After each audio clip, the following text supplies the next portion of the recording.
Namaskar, Sat Sri Akal, Adab, a very good afternoon, ladies and gentlemen. My name is Sahib Jeet Kaur, and for this fine day, I'll be your host on the behalf of Realty Plus. Can I please request everyone's kind attention towards this big, beautiful screen? What do you see?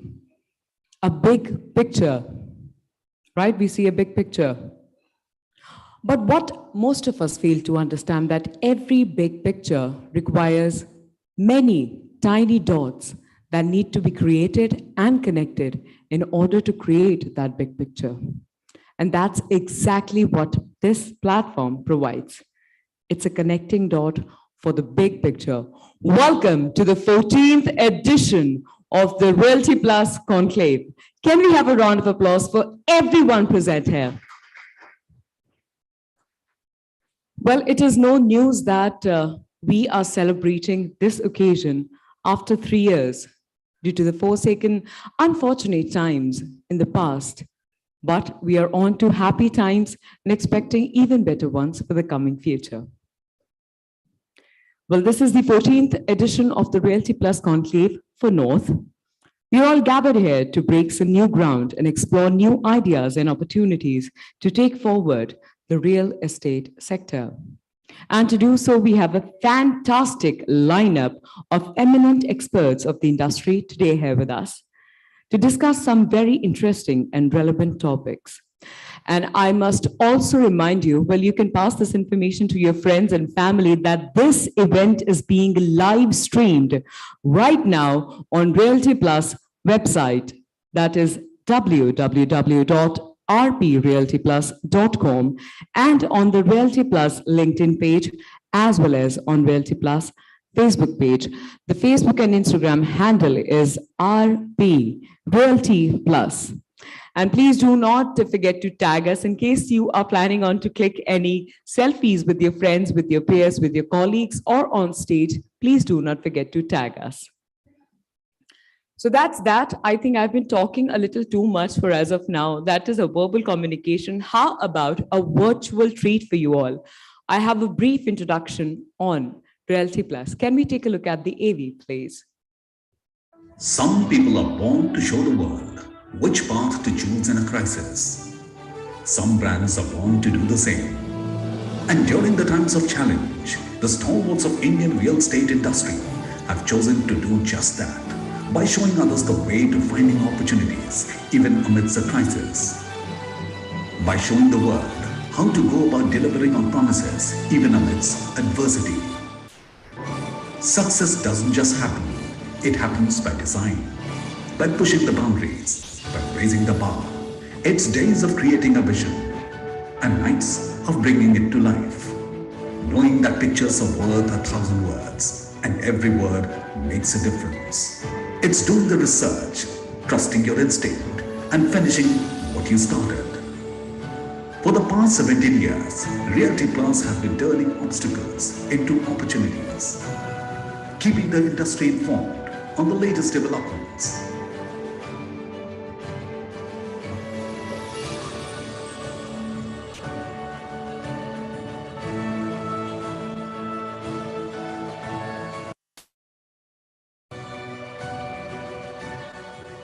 Innovating to inspire debate and discussion.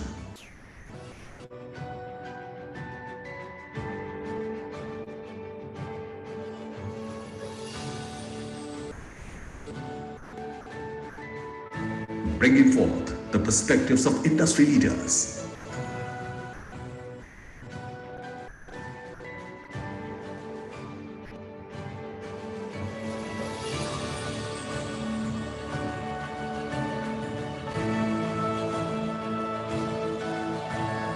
Honoring hard work and achievement.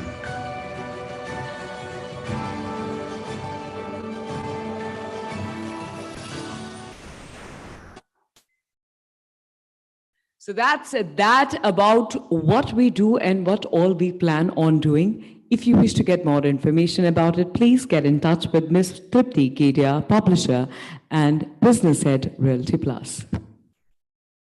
Ladies and gentlemen, we belong and we take pride in being citizens of the nation called India. in our country. Before we begin any auspicious occasion, we seek the blessings of Lord Ganesha by performing the lamp lighting ceremony. And since here we are with all our friends here today, let's begin this moment with the lamp lighting ceremony. And to join us for this ceremony, can I please request Mr. Santosh Kumar, Vice Chairman, Anurag Property Consultants Private Limited, Mr. Avnish Sharma, Partner, Real Estate, Kevan and Company, Mr. Dharmesh Shah, CEO, Hero Realty, Mr. Anuranjan Monat,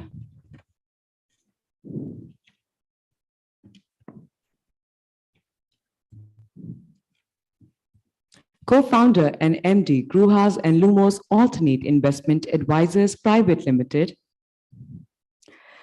Please give it up for Mr. Manoj Kaur, CMT Gauze Group, Mr. Mudassir Zaidi, Executive Director, North, Knight Frank, India, Mr. Pradeep Agarwal, Founder and Chairman, Signature Global, and Mr. Pradeep Misra, Chairman and Managing Director, RAPL. And along with that, I'd like to request Ms. Tripti Kedia, Publisher and Business Head, Realty Plus, to kindly join us for the lamp lighting ceremony. Can we please have the Ganesh mantra? Vakratunda Mahakaya Surya Koti Samaprabha Nirvignam Kurume Deva Sarvakaryeshu Sarvada Vakratunda Mahakaya Surya Koti Samaprabha Nirvignam Kurume Deva Sarvakaryeshu Sarvada Vakratunda Mahakaya. Well, it is customary for everyone in the room to stand for the lamp lighting ceremony. Thank you so very much. Thank you. Thank you. You all may kindly be seated now.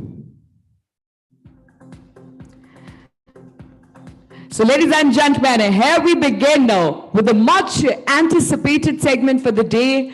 We have so many things planned up for the day. Be seated, be on the best of your spirits, and let's get started. Well, before we start, we would like to express our sincere appreciation to all those who helped us in making this Realty Plus becoming a reality. So we'd like to thank our partners, co-partner, Gauze Group, luxury partner, DLF Offices, housing partner, Hero Homes, session partners, Intellion by Tata Realty, Colliers, and World Trade Center, event associates, Signature Global, M2K, Victoria Lifts, Gruhas and Lumos Alternate Investment Advisors Private Limited, business media partner, BW Business World, online media partner, E4M, and organized by Realty Plus. Thank you so very much to all our partners and associates. We couldn't have done this without you. Well, without any further ado, ladies and gentlemen, it is time that we begin with the first panel discussion of the day. I would require a couple of seconds from you as we make the setup for the first panel discussion. Ladies and gentlemen, the first panel discussion of the Realty Plus Conclave. The topic at hand and focus is Indian realty, the impact of global property market trends. And we have some of the best people around here in the industry, in the nation and in the globe around with us to chair this session. Well, I'm talking about a certain personality who has been in this industry for more than 24 years and has an experience in the real estate services. He is currently responsible for running the residential business for the group. Apart from managing and running the operation of 12 offices in India and one in Dubai for GCC operations, this certain gentleman is also involved in business strategy, setting up the best practices and standards. Ladies and gentlemen, please welcome our moderator for the session, Mr. Santosh Kumar, Vice Chairman, Analog Property Consultants Private Limited. Can we have a huge round of applause for the gentleman?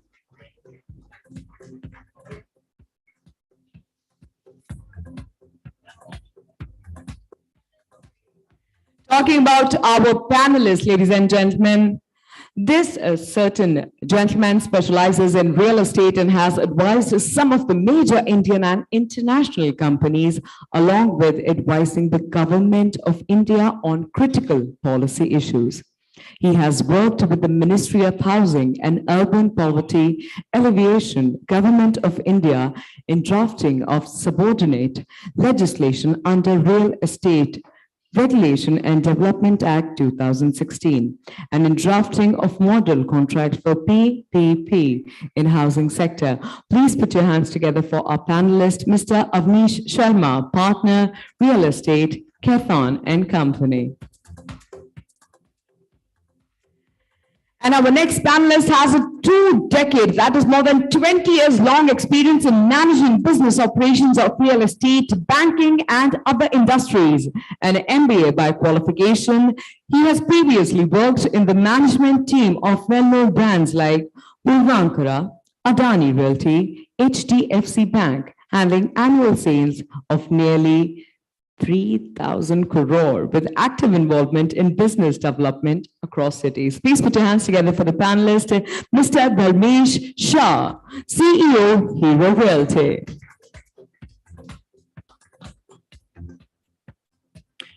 Well, the next name, an eminent name in the Indian real estate industry, is the Vice President North for CREDI, National, and President CREDI NCR.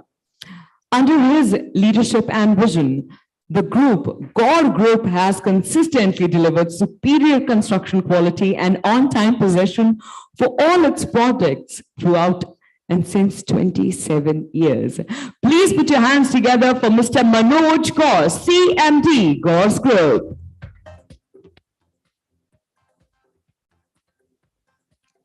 Well, joining us for the panel discussion, again, a gentleman. Well, I'm so elated to introduce all these eminent personalities with such vast experience.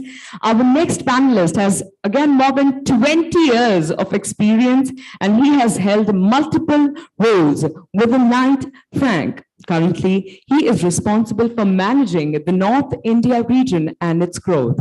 Prior to this, he managed the Pan-India residential agency portfolio, including sales of new homes, prime resale, prime leasing, and international project marketing.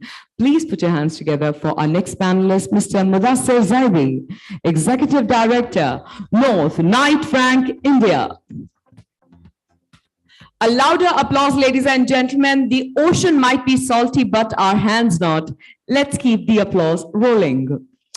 Our next panelist possesses a rich experience in financial capital and commodity market. Spanning over 2 decades, this certain personality today occupies a pivotal place in the fast-moving affordable housing segment of real estate sector. He has established Signature Global on the strong foundation of professional, transparent, and ethical business practices. Ladies and gentlemen, a louder round of applause for Mr. Pradeep Agarwal, founder and chairman, Signature Global. And completing this eminent panel here with us, next personality has over 3 decades, that is more than 30 years of experience, and has built up and nurtured many institutions, steers companies to market leadership positions, and played crucial roles in large-scale infrastructure, real estate, and consultancy projects. He founded REPL in 1992. That was before most of us were born. an integrated urban development and infrastructure consultancy company listed at NSA. He is in director in NMBPL, leading real estate developer and EPC firm in RIPL. Ladies and gentlemen, completing the panel, please welcome with a huge round of applause Mr. Pradeep Misra, Chairman and Managing Director, RAPL.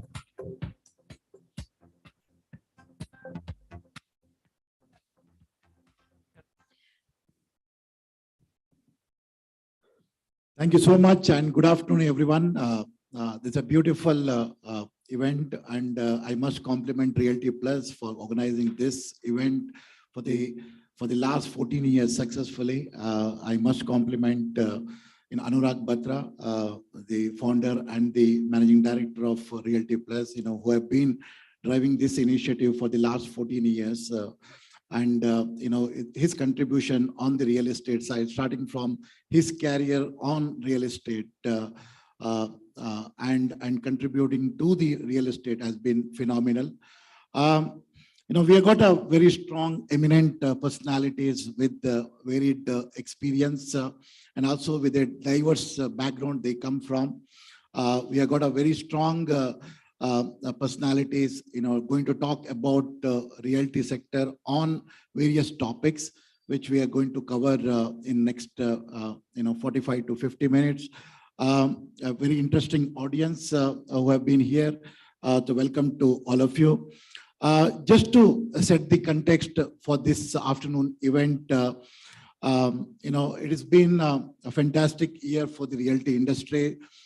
It has been told this decade is going to be India's decade, and few people are talking about it's going to be India's century. This century is going to be India's century because if you look at the global trend currently, what's going on, India is doing phenomenally well. Look at the GDP, the way it is growing, the stock market growing, the amount of FDI which is coming into India. The residential sector, after going through a tough last 10 years, the way it has bounced back, the office sector, the various other realty sector or any other sectors in the economy, the way things are growing, the initiative which the government is taking is phenomenal. And that's the reason, many of the economists, many of the eminent personalities, the global economists, were talking about India, and definitely it's going to be the India's decade. India is going to do phenomenal well, and I'm hoping that with the support from the government and the people like many of the developers, India will definitely going to see a big change in the going forward. India will, the realty sector continue to contribute 13% on the GDP. And they're going to be the second largest employer for the Indian economy. So there's a huge amount of contribution from the realty sector, but there are a lot of challenges. There are good things, there are bad things, which is currently happening in the realty sector, which we are going to discuss in the next 45 minutes. And in the last 10-15 minutes, I'll open up for the audience to ask any questions if you have. But at this moment, first, just to give you a little bit flavor of what's happening on the realty sector, various assets classes are there. Residential sector is definitely doing really well, is one of the best year going to be in the last 10 decades. If you look at, I think the amount of apartment got sold in 7 major cities, which was the highest ever, was in 2014 when around 550,000 units got sold.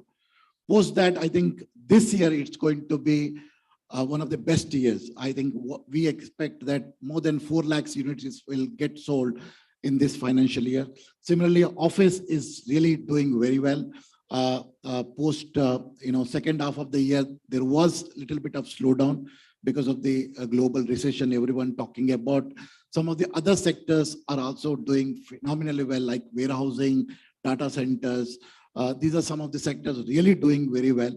So, we are also seeing some trend as far as global phenomena is concerned. People are talking about recession, talking about inflation, talking about interest cost increase on the mortgage side.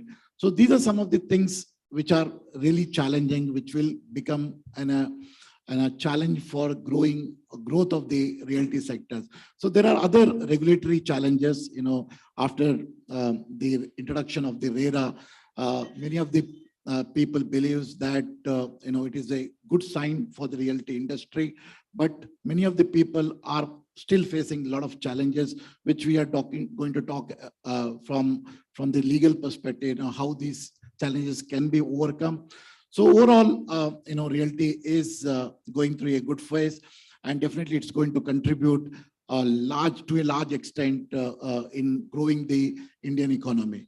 So we got a very strong and eminent panel. So I'm going to start with asking the question to our eminent developers, both Manoj Gaur, Pradeep Agarwal from Signature Global, and Dharmesh Shah from Herald Realty are present. Manoj, first question to you. I think, we are seeing there are some sort of an anticipation that कहीं ना कहीं जो है recession आएगी India में, कहीं ना कहीं पे कुछ ऐसा लग रहा है कि इंडिया में रिसेशन के एक्सपेक्टेशंस है, but there are other challenges are also there. How do you see the next 5 years as far as Indian realty sector is concerned? Thank you, Santosh. I don't think a recession का कोई फर्क India के ऊपर यहाँ पे अभी पड़ने वाला है, क्योंकि अभी हमारी जो इंटरनल डिमांड है हम उसी को पूरा नहीं कर रहे हैं. They are certainly documented shortage of housing and other organized spaces in real estate, either office or you say the warehousing and other buildings are required. अभी बहुत काम इसके अंदर होना बाकी है. स्टिल हम अभी अब डेवलपिंग की तरफ बढ़ रहे हैं.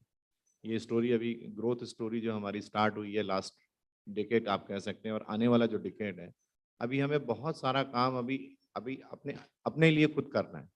तो आई don't think real estate sector का कोई ग्लोबलाइज इफेक्ट उसका पड़ना है.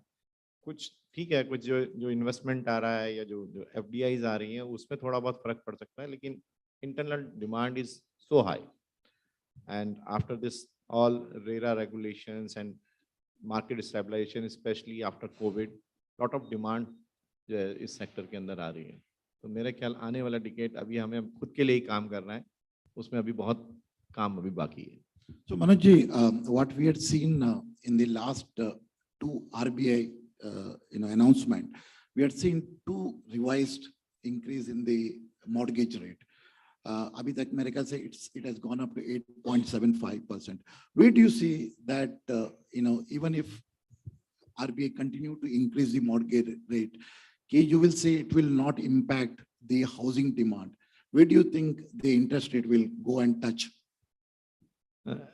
अभी तक जो हुआ है उसको तो मार्केट ने अब्सॉर्ब किया, क्योंकि ऑल टाइम लो था 6%, 6.5%, and up to 8.5% it is okay, and market उसको जो एक्सेप्ट भी कर रही है. फ्रॉम दिस ऑनवर्ड जो है डेफिनेटली कुछ फर्क आएगा, और we are touch with the government and the RBI agencies although through our कडाई और अदर एजेंसीज कि यहाँ तक तो ठीक है, लेकिन इसके बाद जो है वो नहीं होना चाहिए, क्योंकि स्टिल अभी गवर्नमेंट को भी जो है इस सेक्टर को भी आगे बढ़ाना है.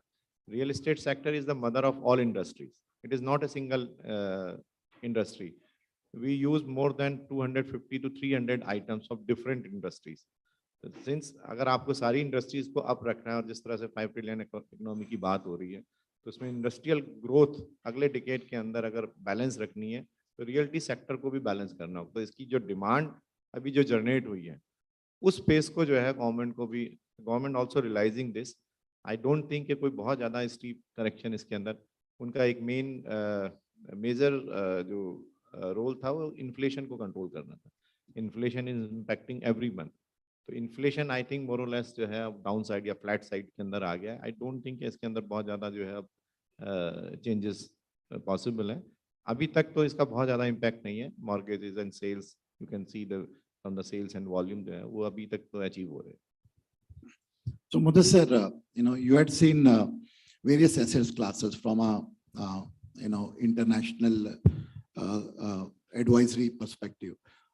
You have seen various asset classes and also the inflow of funds to India, FDI India. So how do you see, considering the various challenges, the global challenges, how do you see India is, especially on the realty side, how it's going to impact? Thanks, Santosh.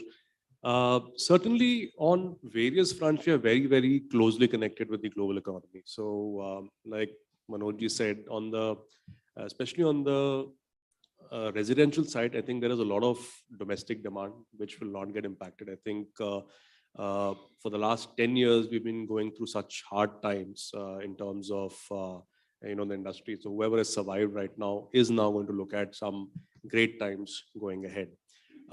We talked about the interest rates, etc.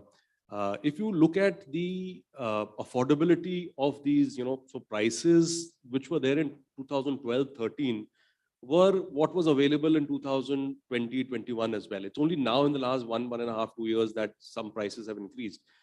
Compared to that, the affordable, as in the earning levels have increased significantly. So in fact, Knight Frank does an affordability index. At peak times, that affordability index had gone up to about, for large cities, it had gone up to about 70 to 90 out of a range of 100. It has come down to below 50 now in most of the cities. So therefore, that pent-up demand, which has been there for such a long time, will continue to be there. Even if interest rates go up, as rightly said, it is now coming under control, inflation. I don't think, I agree with the fact that interest rates will not go up significantly after this. And therefore, because earning levels have increased significantly in the last few years, because the economy has grown, affordability for real estate, it will be continuing to be there. So that's on the residential side. Compared to that, the commercial side, in fact, till about 2019, commercial had the best years ever. 2019, in terms of leasing, we had the pan-India had about gross leasing of about 60 million square feet overall. So it's only been 2 years of turmoil for commercial to some extent. And this year, we are seeing a possible chance of breaching 60 million square feet. So commercial is also going to do well. However, because globally we are connected from a fund flow perspective, and a lot of money that gets invested largely on the commercial side, not so much on the residential, but more so on the commercial side, a lot of the private equity funds do collaborate with the developers. I think going forward, there will be some slowdown there on fund flows, because I already see where in the last year or so, a lot of developers were evaluating commercial projects very, very actively. There is some level of cautious, lookout on what's going to happen. So, but however, on the recession side as well, for the global side, the expectation is not that it's going to be a long drawn process. The expectation is that it will be a shortened year and a half or so.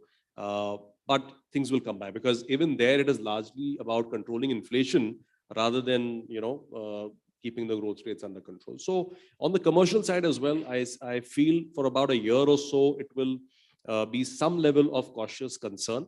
To some extent, that will help some type of developers or some type of owners. For example, co-working should really take advantage of that, because flexibility is what most occupiers will look at. But on the whole, I think the next decade is something I also agree will be for Indian real estate. But again, Mudassar, considering that 70% of the occupants of the office sector is the foreign multinationals. And since there is a turbulence going on, with a lot of attrition happening in some of the large companies, do you think it's going to impact the, office segment? See, leasing, like I said, and you're right, 70% is non-Indian occupiers. Certainly, there will be some cautious concern about space take-up. We're already seeing people, trying to assess whether the recession will impact their space take-up, their growth rates, etc. My sense is yes, next calendar year, there will be some cautious concern. However, I don't think that it will be such an impact that it will bring down leasing levels significantly lower. There will be, like I said, flexibility is something that occupiers will look at. Co-working players will provide that. Managed office players will provide that.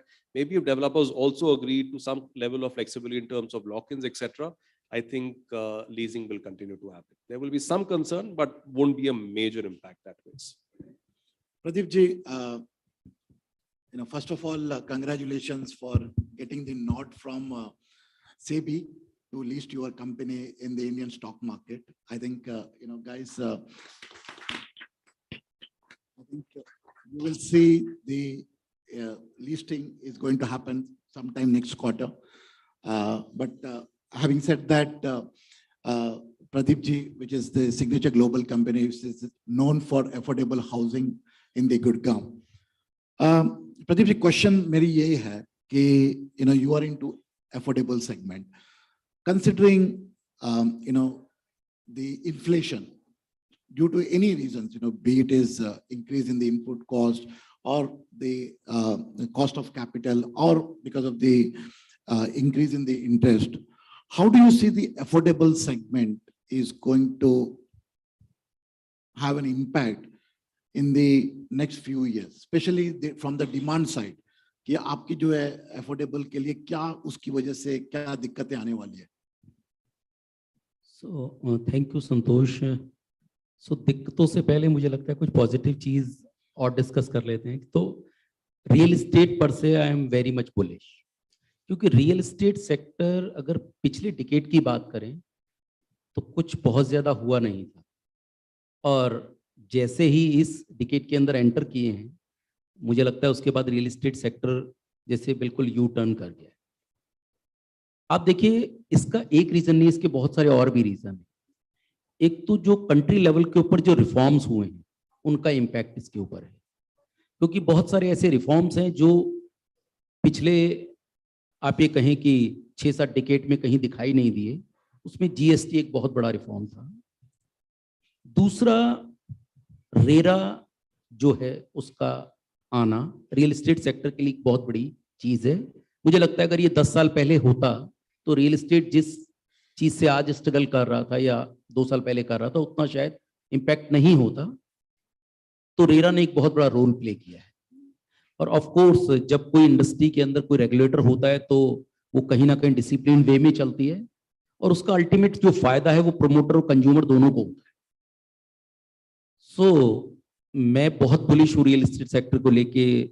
2030 तक अगर आप बात करें तो जैसे हम 5 trillion economy की बात कर रहे हैं, रियल एस्टेट का अभी जो पार्टिसिपेशन है वो 7% है आज की जीडीपी में. मुझे लगता है ये कम से कम आने वाले वक्त में 15% तक जाएगा. और अगर ये नंबर 15% होता है तो रियल एस्टेट डेवलपर्स के लिए एक बहुत बड़ी अपॉर्चुनिटी बन जाती है. एंड जो होम है वो एक एसेंशियल आइटम है, उसकी नीड हर इंसान को है. जैसे फूड है वैसे होम भी एक ऐसी चीज है जिसकी नीड के बगैर काम नहीं चलेगा. लेकिन रियल एस्टेट डेवलपर्स को बहुत सारी चीजें देखने की जरूरत है, क्योंकि जो गलतियां हमसे पास्ट में हुई हैं वो गलतियां फिर से रिपीट ना हो. मैं एक एक्सपीरियंस आपसे शेयर करता हूं. जैसा अभी आपने बताया कि हम लोग प्लान कर रहे हैं आईपीओ के लिए. सो मेरा एक एक्सपीरियंस रहा कि वैसे मैं कैपिटल मार्केट से आता हूं, लेकिन रोड शोज होते हैं before the IPO. So personally वो प्रोमोटर से मिलते हैं.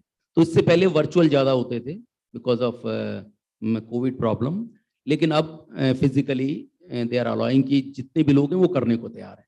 तो मैंने 100 से ज्यादा फिजिकल रोड शोज किए.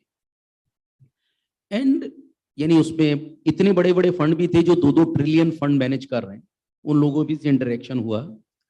एंड उनका जो मेन कंसर्न मुझे नजर आया, दे आर वेरी मच कीन कि हम रियल एस्टेट इंडस्ट्री में, इंडिया की रियल एस्टेट इंडस्ट्री में पैसा लगाएं. उनका केवल एक सिंगल कंसर्न दिखा कॉर्पोरेट गवर्नेंस को लेकर. और रियल एस्टेट इंडस्ट्री अगर आप इंडिया की बात करें तो कॉर्पोरेट गवर्नेंस बहुत बड़ा कंसर्न है. और उन लोगों को सबसे पहले कॉर्पोरेट गवर्नेंस चाहिए, उसके बाद इन्वेस्टमेंट इज नेट मैटर. उनके लिए कोई नंबर मैटर ही नहीं करता. हमारे यहाँ तो टोटल मिला के अगर आज देखें पूरी जो हमारी इंडस्ट्री है जो लिस्टेड, वो लेस देन 50 बिलियन है. और उन लोगों के लिए ये नंबर कुछ भी नहीं है। तो मुझे लगता है कि हमारी इंडस्ट्री में बहुत ज्यादा उम्मीद है। अफोर्डेबल हाउसिंग की बात करूं तो ऑफ कोर्स मैं बहुत बुलिश हूं। मुझे लगता है ये एक कॉमन मैन की नीड है, बॉटम ऑफ द पिरामिड है, जहाँ डिमांड अबेंडेड है। आप कितना बना सकते हैं, यानी सिग्नेचर जैसी, अगर केवल नॉर्थ इंडिया में 10 और सिग्नेचर भी हों, गौर साहब ने बहुत काम किया है इसके अंदर, बहुत नंबर डिलीवर किए हैं। तो मुझे लगता है डिमांड तो कभी खत्म नहीं होने वाली है, लेकिन चैलेंजेस रहेंगे, क्योंकि ये एक ऐसा सेक्टर है, बहुत सेंसिटिव है, जिसके अंदर कोई भी कॉस्ट जो है वो इम्पैक्ट करती है प्राइस के ऊपर। आपने कहा कि जो रेट ऑफ इंटरेस्ट है वो इंक्रीज हुआ 8-8.5% पे। एक्चुअली रिजनेबल प्राइस 8-8.5% ही है। जो 6-6.5% का जो प्राइस था वो एक्चुअली बोनस था, वो हमें मिल गया 1-1.5 साल के लिए, लेकिन जो प्राइस है वो 8-8.5 है। अगर ये डबल डिजिट में जाता है तो जरूर इंपैक्ट करेगा, लेकिन आज की डेट में वो इसके डिसीजन फैक्टर में नहीं है। किसी को अगर घर लेना है तो वो आधा % के लिए अपने घर के डिसीजन को चेंज करे, ऐसा मैंने अपनी पोर्टफोलियो में फील नहीं किया है। एंड जो कमोडिटी प्राइसेस हैं वो जरूर एक ऐसा पिंच पॉइंट है जिसको कहीं ना कहीं गवर्नमेंट को एड्रेस करना पड़ेगा, क्योंकि आप देखिए कि लग्जरी हाउसिंग के लिए और अफोर्डेबल हाउसिंग के लिए जो मटेरियल का इंपैक्ट है, उसके ऊपर लगने वाली जो जीएसटी का इंपैक्ट है वो जीरो है। क्योंकि आज अगर आप लग्जरी हाउसिंग बना रहे हैं तो आप स्टील सीमेंट के अंदर सेम मटेरियल पे पे कर रहे हैं। अगर अफोर्डेबल हाउसिंग को, जिसको इंफ्रास्ट्रक्चर का स्टेटस दिया गया है, उसके लिए कहीं ना कहीं मुझे लगता है उनको सोचने की नीड है, क्योंकि ये एक ऐसी हाउसिंग है इसके बिना नेशन चल नहीं सकता। और अल्टीमेट अगर देखें तो ये गवर्नमेंट का भी कहीं ना कहीं अर्निंग पॉइंट है। कोई ऐसा नहीं है गवर्नमेंट किसी तरीके से सब्सिडाइज कर रही है, वो जीएसटी में भी पैसा ले रहे हैं, चाहे आपके स्टैम्प ड्यूटी है तो वहां भी पैसा अर्न कर रहे हैं, बहुत सारे पॉइंट्स हैं अर्न करने के। तो मुझे लगता है कि कहीं ना कहीं सॉफ्ट एंड जो है, अगर इस बजट में कुछ गवर्नमेंट रखती है तो हमारी इंडस्ट्री के लिए बहुत बड़ा बूस्ट होगा। अदरवाइज फिर भी मुझे लगता है कि आने वाला जो वक्त है वो अफोर्डेबल हाउसिंग का है, और कहीं ना कहीं वो पूरे रियल एस्टेट सेक्टर में एक ड्राइवर का रोल प्ले करेगा। So बहुत अच्छा बोला प्रदीप जी ने. I think there are 4 things which you need to pick up from his things. One is definitely there's a huge amount of demand from the investors. Investors की जो है India की तरफ जो है सबसे ज्यादा इंटरेस्ट है. Second, governance is very very important. Boss अगर जिस कंपनी ने अच्छी तरीके से गवर्नेंस रखा अपनी कंपनी के अंदर तो वो कंपनी ने अचीव किया है. Even you know they had gone through a tough time. And third thing which I picked up from him, I think interest rate, you know, if you look at 2012, 2014, अगर उस time जो अगर interest rate जो अगर देखा जाएगा तो उस टाइम 12% की थी, 12-13% की इंटरेस्ट कॉस्ट थी. आज 8.75, still it is lower considering the current environment. So we definitely, like Manoj ji said, I think 8.75, 9%, or maybe, you know, till 10%, Indian customers still can absorb. But उससे अगर ऊपर चला जाएगा तो थोड़ा दिक्कत आने की chances है. And fourth thing was, you know, there's a huge amount of demand for the affordable housing. You know, across India, there's a huge amount, huge demand for the affordable segment, and I think it will continue to bloom. एक और question है प्रदीप जी आपके लिए, जो आप affordable segment बनाते हैं. I think Manoj ji also worked on affordable segment for many years. If you look at it, you know, when you are developing a affordable housing, majorly the developers work on a very low margin, you know. And उस margin को sir आप लोग sustain कैसे कर सकते हो, considering that आपके पास इतना सारा रिस्ट्रिक्शंस है. कभी जो है आपको आप यूनिट्स जो एरिया है वो आप सर्टेन एरिया से ज्यादा नहीं जा सकते हो, कभी आप प्राइस जो है आप ज्यादा बढ़ा नहीं सकते हो. Considering all that constraint, how do you manage your margins and also how do you sustain yourself? Both, I think, you know, I would request Manoj ji and Pradeep ji if you can answer that. Thank you, Santosh. Actually, एक तो बहुत simple चीज, we are businessmen, we understand the, अगर margin नहीं तो of course कोई भी business sustain कर नहीं पाएगा. इसका जो मेन की है वो है मास हाउसिंग का वॉल्यूम.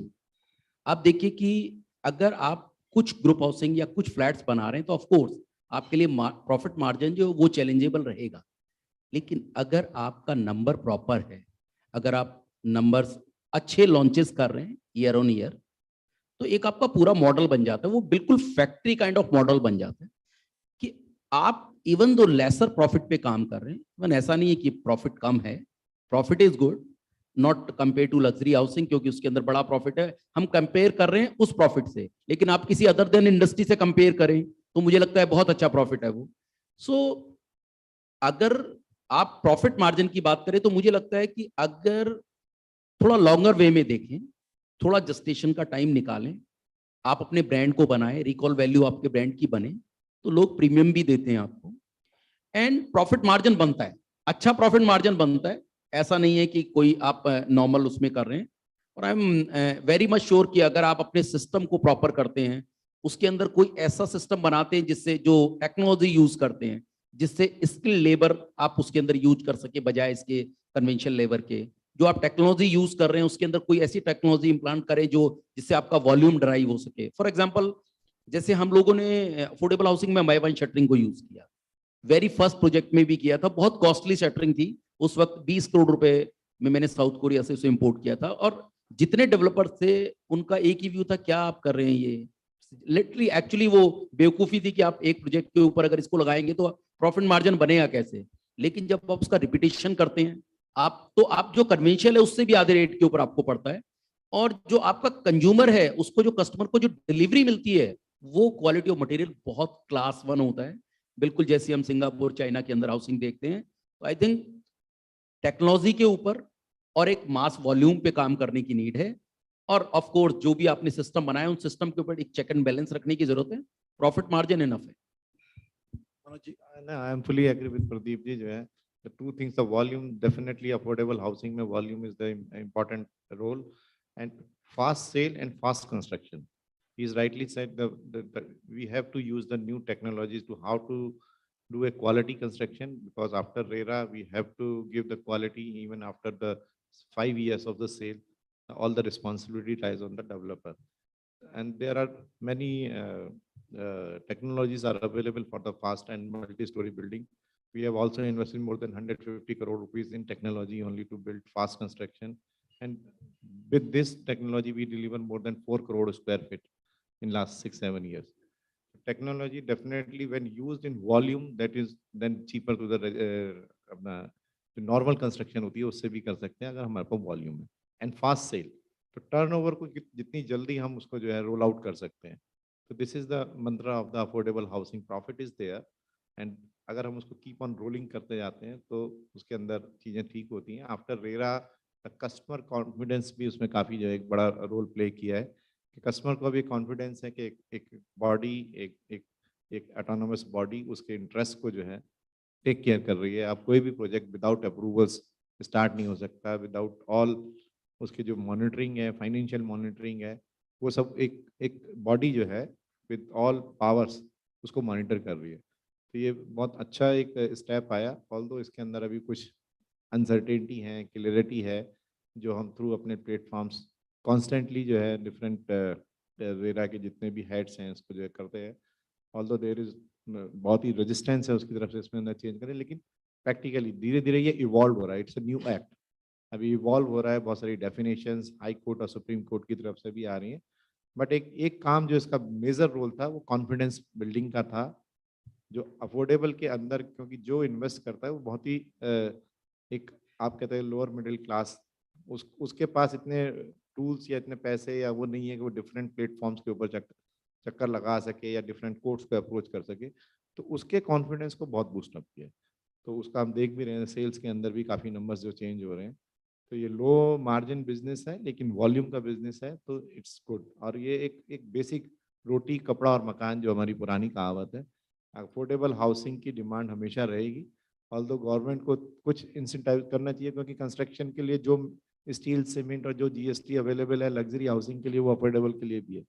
तो सर्टेनली, और इनपुट क्रेडिट के खत्म होने से इमीडिएटली 300-400 रुपीज़ स्क्वायर फीट का इम्पैक्ट इसके ऊपर आया है, जो कि हम कॉन्स्टेंटली मांग कर रहे हैं, इस बजट में भी मांग कर रहे हैं कि इसके ऊपर इनपुट जो क्रेडिट है उसके ऊपर भी गवर्नमेंट को जो है एक बार सोचना है। So guys, even in the affordable segment, one can make the profitability, one can still make margins, provided आप जो है अच्छी तरीके से चलाओगे, वॉल्यूम आप क्रिएट करोगे, अगर अच्छी टेक्नोलॉजी को यूटिलाइज करोगे, गवर्नमेंट की सपोर्ट मिले, एंड आल्सो पॉलिसी डिसीजंस जो गवर्नमेंट की तरफ से आती है वो अगर facilitate कर पाए तो I think even in the affordable segment one can make a good margin.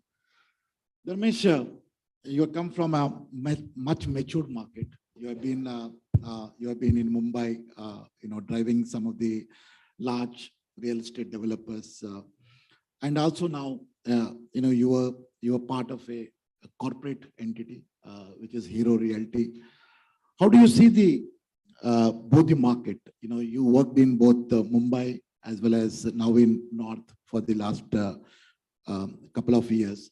So how do you see the both the market? And also, we are talking about the consolidation.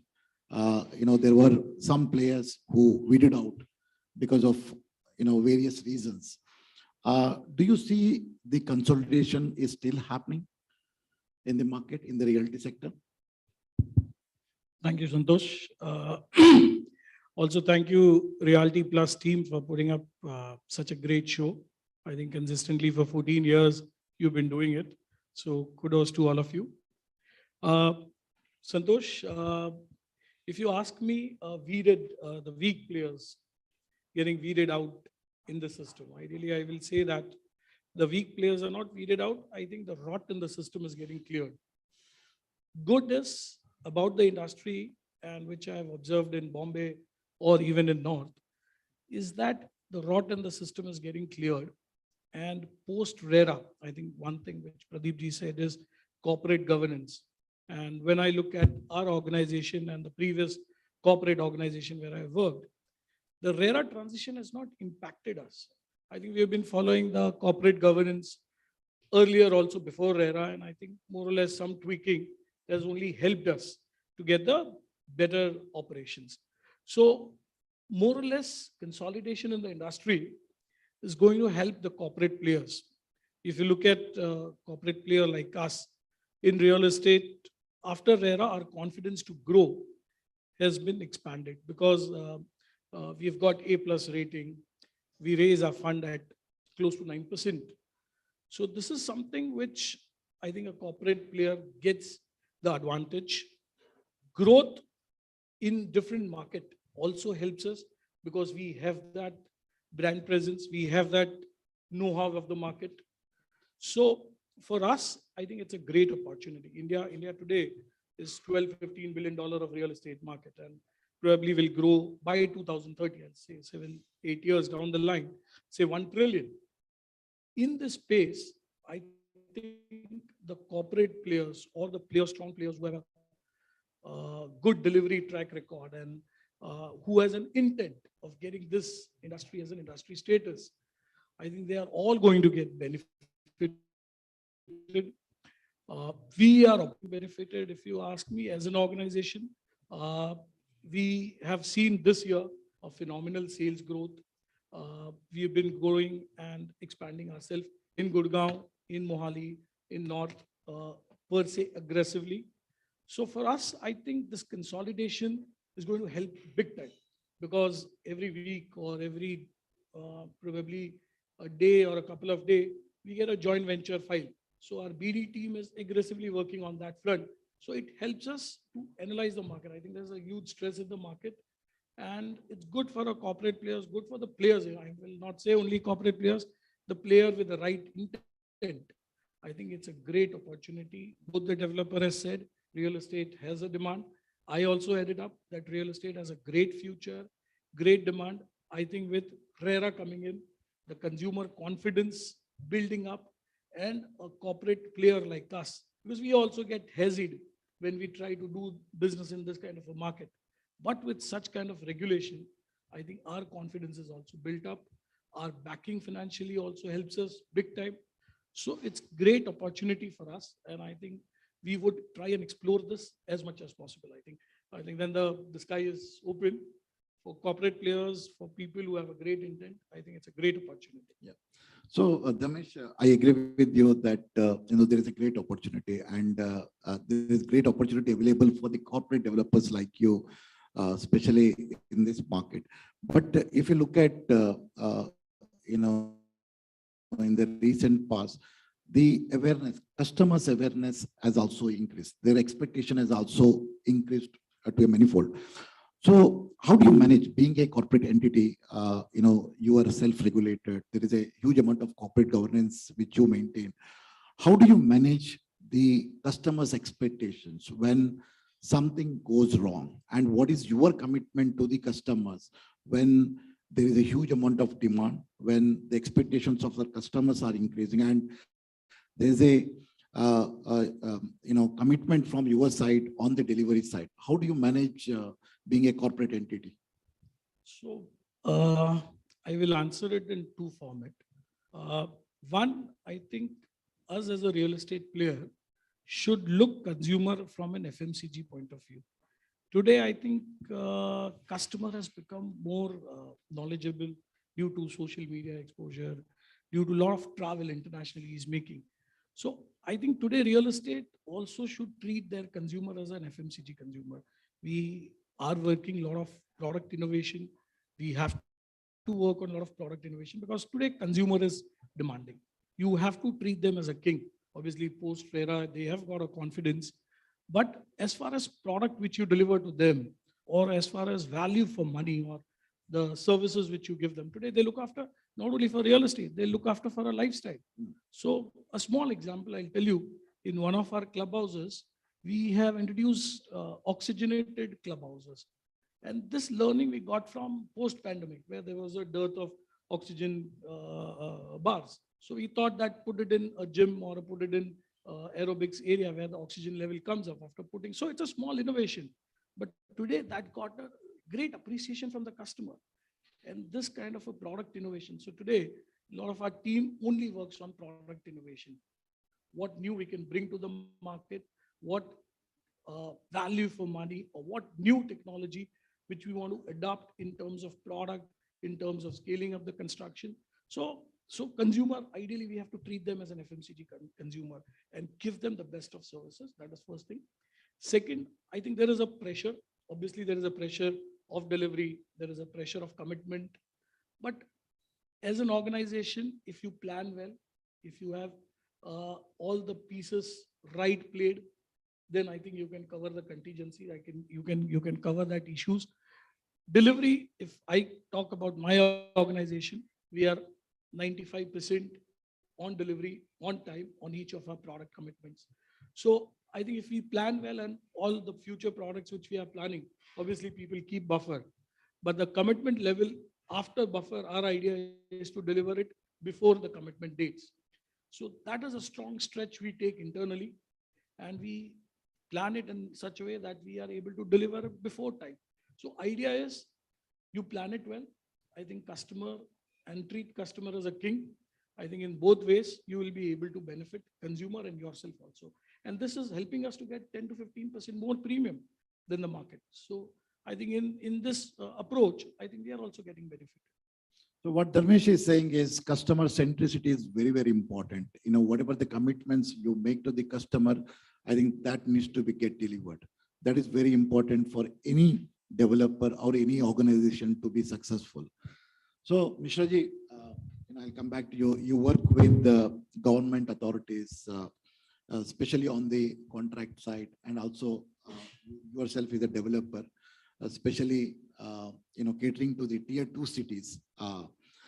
There has been talk about Atmanirbhar Bharat. The government is pushing very heavily on that aspect to create new real estate markets. बहुत जगह में government push कर रहा है कि नया geographies create हो जाए through Atmanirbhar Bharat. In your opinion, which are the growth drivers for those markets, for the Atmanirbhar Bharat to be successful? Santosh, thanks. In any city, the demand is because of two reasons. One is the organic demand, the demand of that city.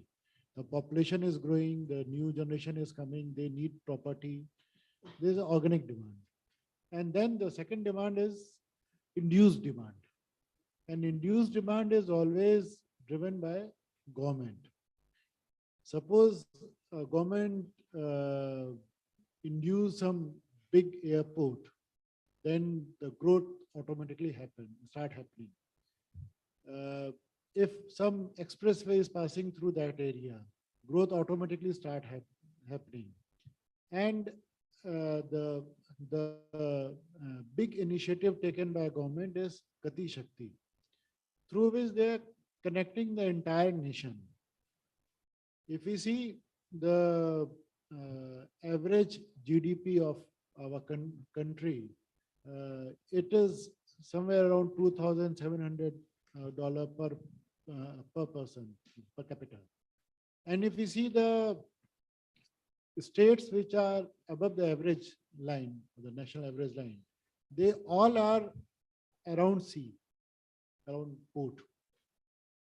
And the cities which are at, and the states which are at the north side, most of the states are having average GDP less than the average GDP of the nation. If we think why this is happening, then the reason is that the export market is, and the industries and the business and all these things are interested more in the city or states which are well connected with the international trade. Through Gati Shakti, now even the remotest area in north can export its product within 24 hours. That will, you can pack it, put it in a container and ship it either from Kandla port or you say कोई भी port से आप इसको export कर सकते हैं. So this induced growth, the number of industry will start coming more in north side. Expressway जहाँ बने हैं उनके आसपास nodes create हो रहे हैं. That nodes are generating more need. Industrial growth is happening. So the induced part is quite aggressive in last few years, 4-5 years. The infrastructure, Gati Shakti, and number of other schemes are also there, which are inducing growth like anything which never happened in past few years. So overall, the organic growth making an economy 3 trillion to 5 trillion is organic growth. This will happen automatically. But in north side, the speed of growth will be more than it was seen in last few years because of the induced action from the government. So the next few years, we will see the growth in market because of the macro level actions by our government is very, very good as far as the real estate sector is concerned. So that's, I agree with the Pradeep Ji, with the lot of investment going into infrastructure, definitely the suburban areas have opened up and which has really impacted the land prices in many of the cities. I don't want to talk or mention about the within the city areas, but definitely at the peripheral areas, the land prices have really corrected because of the improvement in infrastructure. Mudassar, if you look at it, I'm coming back to the push from the government on the infrastructure. Did you see any kind of a price corrections on the land in any of the locations where the infrastructure has really happened? See, in terms of land prices, they're only going up. There is no chance of correction, downward corrections, etc. happening. Obviously, as demand goes up, obviously land values are a residual value of the overall intent or the intended use of that particular land. So if it is something that is going to be used for a residential project, it will be a different land value. If it is going to be used for a commercial, it will be different, and so on and so forth. So looking at the infra, initiatives that the government is taking, and roads is certainly one thing that the government is really, putting a lot of money into, a lot of investments are coming into that, which is certainly helping in terms of various projects coming up, etc. Now, The larger infra projects, etc., will help in increasing prices. But if you sometimes it works on a contrarian basis if it is done within the city. So if you look at there are certain cities which can be given an example. So for example, Hyderabad or some cities in Gujarat, maybe in Ahmedabad, etc., where the internal road infrastructure of that city is so good that if you can stay further away, 15, 20 kilometers away, but yet you can reach the city center within half an hour. People are happy to live, in the peripheries. They don't want to be within the center. But cities like, for example, Mumbai, Mumbai, etc., where the city itself does not allow for any further expansion on roads, etc., unless, for example, the newer initiatives that are being taken by the government on coastal roads and trans harbors, etc. They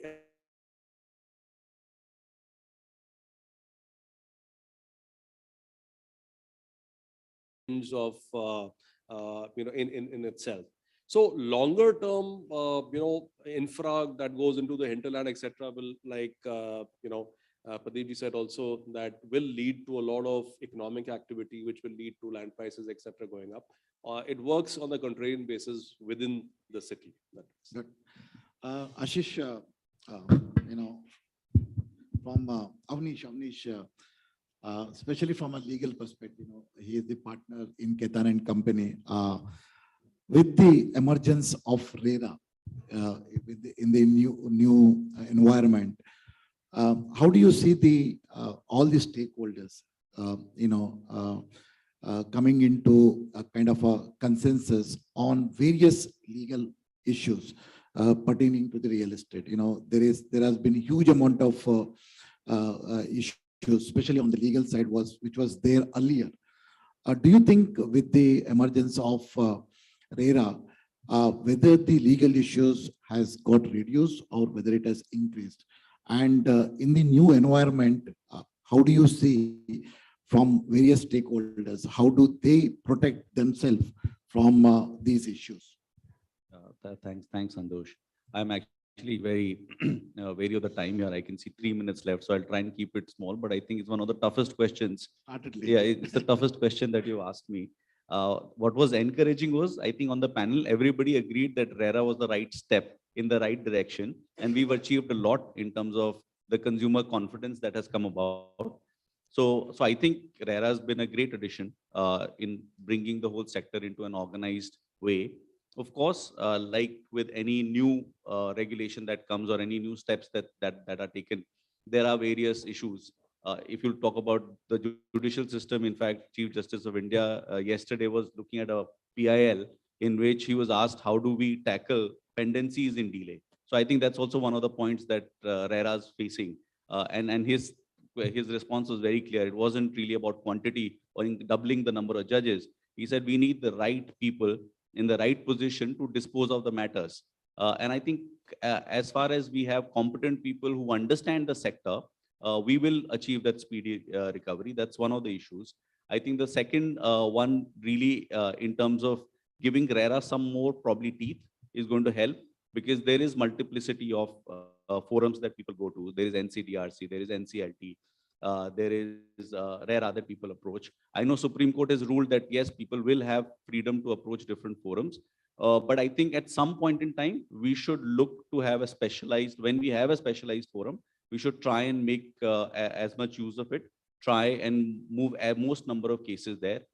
Maybe some improvements in terms of having, say, a conciliation department within RERA, which will actually help dispose of a lot of matters before they even reach adjudication. If we can provide for a system like that. I think a lot of real estate issues also emanate systemically, not just because of RERA, but in terms of how a title is held, how encumbrance checks are done, how authorities, there are multiple authorities which keep land record. How do you verify? So eventually, if we can move, say, from a presumptive title to a conclusive title where government plays a role to give title to the customers or to someone who's acquiring, I think will be a big step forward. And Avnish, you have been dealing with many of the developers, and they go through a tough times. If you look at it, they'll have to handle various authorities. There is a lot of restrictions which have been put by the government from various times. So in my opinion, they face one of the toughest situation, but still they try to deliver as per the commitment which they had given to the customers.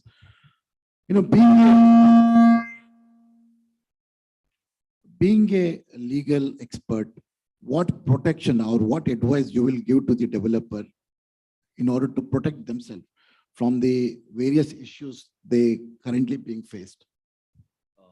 So I think from a developer perspective, one of the big issues that courts have taken a very negative view of is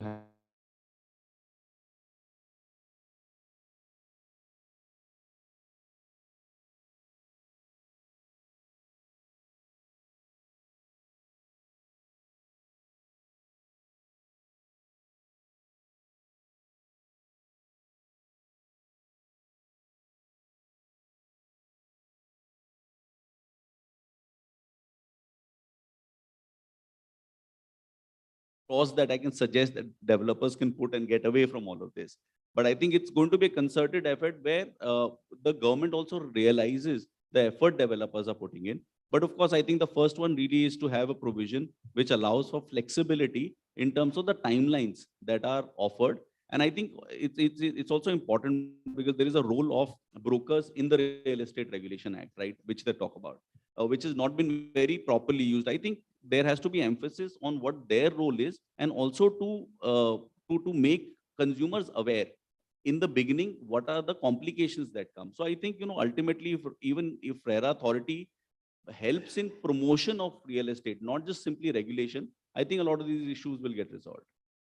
I think these authorities should act as a facilitator to the industry rather than just regulating themselves, putting in a lot of conditions and restrictions which really impact the developer in sometimes delivering. If you look at the restriction on construction because of the pollution, entire NCR has been now banned from construction, and there was no solution. Actually, whatever the solution which has been put forwarded by various developers, nobody heard about that. So I think they'll have to come out as a facilitator to the industry. Then only I think some of the issues which is being faced by the industry will get resolved. So my final question to all the panelists, everything is going right. Sun, moon, star, everything is going right at this moment. In your opinion, all of you are expert. What can go wrong from this moment onwards? If you can just, all of you can raise 1 or 2 points. In your opinion, what can go wrong from now onwards on the real estate industry? Maybe Mishra ji, you can start. I think that if the impact of international market, like large organizations are now laying off their staff, and the Indian people, their Indian branches are also laying off.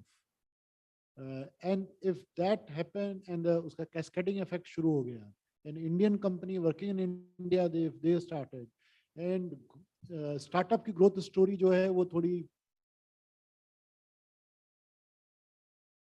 So you're saying अगर वो बड़ा shape ले लेता तो it might. So layoff in the international market could be a concern. That's one. Pradeep ji, from your side. बिल्कुल rightly said. देखिए international कोई भी अनस्टेबिलिटी ऐसी या ऐसा कोई रिसेशन जो इम्पोज कर दिया जाए इंडिया पे, आई थिंक सो वही एक सरप्राइज होंगे. अदरवाइज इंडिया जो है, आप देखिए आज के रिसेशन में भी इवन अगर रेट ऑफ इंटरेस्ट कितना ज़्यादा इंक्रीज किया है, उसका इम्पैक्ट उतना इंडिया पे है नहीं. तो मुझे लगता है कि इम्पोज अगर कुछ हुआ रिसेशन तो ज़रूर स्टकअप होगा, और कोई ऐसी स्टेबिलिटी वर्ल्ड वाइड अनरेस्ट, कहीं ना कहीं कुछ ना कुछ अनरेस्ट होता है, कोई वॉर वगैरह इस टाइप की चीज़ें, तो आई थिंक सो ये एक सरप्राइजिंग मूवमेंट हो सकता है. Otherwise everything is good. Mother sir. I'm very bullish on the industry. So whatever hiccups that can happen will be only short term. Long term, the story is very, very bullish. I think we have to rescue ourselves from this temptation जो अभी right now चल रहा है, इसी को देख के सारे अपने future plans जो अभी पिछले 7-8 साल के अंदर हुआ है उसको भी कंट्रोल करना चाहिए. फाइनेंशियल डिसिप्लिन एंड जो प्रोजेक्ट आप डिलीवर कर सको, your capability of your growth, आपकी कैपेसिटी डिलीवर करने की, अगर ये दो चीजें and financial closure of the project, क्योंकि पहले बहुत सारे लोगों ने जो गलती करी कि एक प्रोजेक्ट पे दूसरा तीसरा चौथा जैसी सेल्स स्टार्ट हुई जो है, वो उस चीज से अगर बचते हैं एंड डिलीवरी ऑन टाइम, जो कि एसेंस ऑफ इंडस्ट्री भी है, एसेंस ऑफ रेरा भी है, दो चीजें करते हैं. And local market requirement is different, हर रीजन की एक अपनी रिक्वायरमेंट है, कहीं अफोर्डेबल की जरूरत है, कहीं लग्जरी की जरूरत है. ये थोड़ा सा हम इन 2-3 पैरामीटर्स को करते हैं, तो आई डोंट थिंक कि रियल एस्टेट में कोई ऐसा बड़ा चेंजेस आने वाला है. अभी हमारी इंटरनल जो ग्रोथ है, इंटरनल जो डिमांड है, वो बहुत ज्यादा है. बहुत We अच्छा need to बोला focus. I think Manoj ji ने. वन इज ग्रीडी मत बनो, दूसरा जो है डिलीवरी पर फोकस करो. I think if you can implement those two, I think one can be successful. Dharmesh. I think completely agree with him. Global recession will impact real estate market, but India has an habit of surviving this kind of recession. So वो ज़्यादा शायद impact ना करे, but I think most important is कि हम as a developer self goal ना कर लें, हम intent ठीक रखें. I think that is very very important. If intent is right, I think nothing can hamper real estate growth. So Good. all is good. Avnish, from legal perspective, what is your suggestion? I think it's all very positive. From the way it looks with RERA, with everything else now in place, future of all new developments is safe. I think legally what I see a lot of issue is with all the stuck projects, for instance, which are in NCLT, which are in insolvency.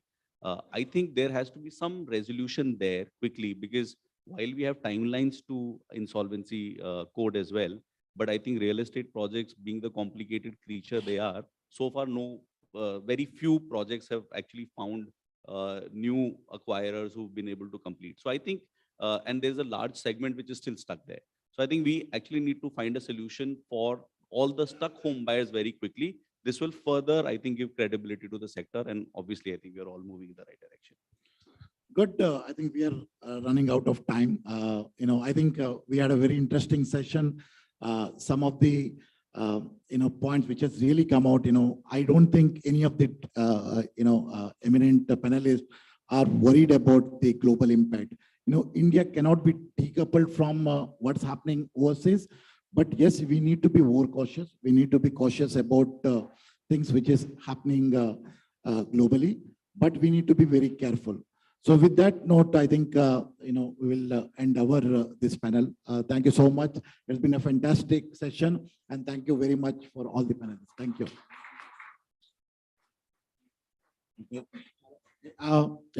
The organizers have requested me if anybody has got any questions from one question from the audience to the panel, and if you can raise up and ask the question to whomever you want to ask. Yeah, please. Please Raise up and, kindly wait. We'll pass on a mic to you, gentlemen. This is for you who made RERA draft for the government. Okay. I just wanted to know, which you have addressed a little bit, actually couldn't take it much. The most important thing which you have missed in taking up is the government accountability. When I'm talking about the government accountability, I'm talking about not per se the government, but the different departments which are involved. Bijli, Pani, Sadak, and Sewer. That becomes the most important part for the developer, which is not in their hands, right? And none of it has been taken in the RERA. So what is happening is, today if you see, if you talk about Gurgaon market, unlike Noida market where everything is made by the government, by the authorities rather, if you talk about the Gurgaon market, what is happening is you are missing all these things. There is delivery, there is ready-made inventory, developers are bleeding through their nose, but what is happening is people are not taking occupancy. what you're saying is, how can you make the government accountable? It has to under be, RERA? yes, the departments, because government you cannot make. Yeah. So the department should have been framed in not providing those services which are mandatory things for positions. Well, gentlemen, I believe you are asking the question and providing the answer yourself. I think we have the experts here to provide the answers. Thank you very much. So, No, I think it's a very valid point. And we were just discussing this before this, and I think it's also an issue in Noida. So not necessarily in Gurgaon. But I think, see, the way I see this, RERA, of course, if you look at the intent and principle, it is not just for one stakeholder. I think let us be clear. But right now, in the last 3 years, we've only seen activism on one side. So I see it as like a pendulum. It actually handled all the consumer allotee problems first. Eventually, it'll turn and it'll settle in the middle. There will be accountability, because if you look at the principles, it very clearly says one of the principles is also to promote real estate, to make sure everybody is accountable. There is a word they use, transparent, that has everybody must carry out. So eventually, I'm sure all these issues will be addressed, but I think it's the initial knee-jerk reaction to actually look for allottees. Thank you so much. Thank you so much for the audience. You have been a very lovely audience, and also thank you so much for. well, how about the panelists Thank you. feel Thank you. about a picture, a group picture up front? And ladies and gentlemen, we'd like to invite Mr. Anuranjan Mohanot, co-founder and managing director, Gruhas and Lumos Alternate Investment Advisors Private Limited, to present a small token of appreciation to all our panelists and the moderator.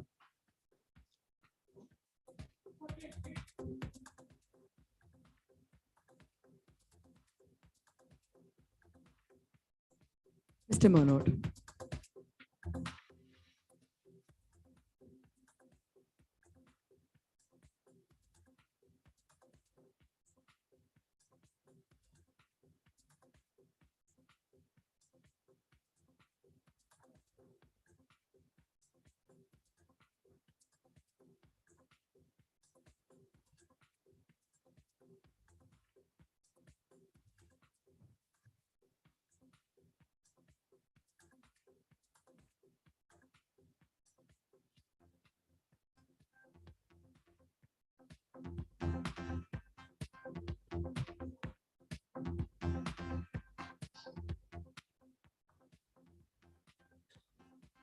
Thank you very much. Thank you.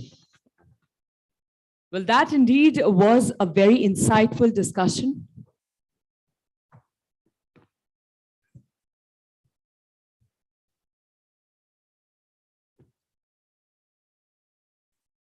And with the same, ladies and gentlemen, we are now moving on to the next panel discussion for the day. The topic at hand is Office Market View, Business, Space, and Tech Acceleration. Allow me to introduce the moderator for the session. He leads Colliers International's Asia Occupier Consulting Platform and Corporate Solutions India Account Management Hub. He has a multifaceted real estate experience for over 17 years that includes successfully including land, office, and capital market transactions. Please put your hands together for Mr. Amit Oberoi, Head of Occupier Strategy, Asia Colliers. Can we have a round of applause for the gentleman, everyone?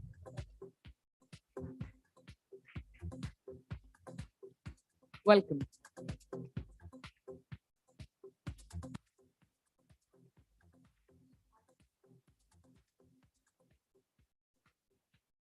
Let's talk about the panelists for this particular panel. I'd be inviting them in alphabetical order. Our next panelist is the national leader for Ernst & Young's real estate sector in the India region and is a partner with the tax practice. He has proven track record in tax, regulatory matters, and international taxation. He has advised several real estate developers as well as real estate-focused private equity funds based in the US, UK, Canada, and Singapore in structuring their India-centric real estate funds and specific investments in Indian companies. Ladies and gentlemen, please put your hands together for our panelist, Mr. Gaurav Kanik, real estate national leader and tax partner, EY India.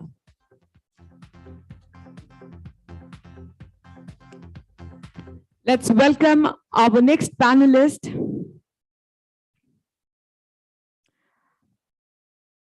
Well, they are responsible for spearheading the World Trade Center services and tenant services of World Trade Center Noida. The lady is responsible for forging new strategic partnerships while maintaining old. Her main responsibility is identifying new opportunities for revenue growth and achieving annual plans, along with instituting and implementing strategies and plans. Please put your hands together for Ms. Khair Ul Nisa, Executive Director, WTC Services, World Trade Center, Noida.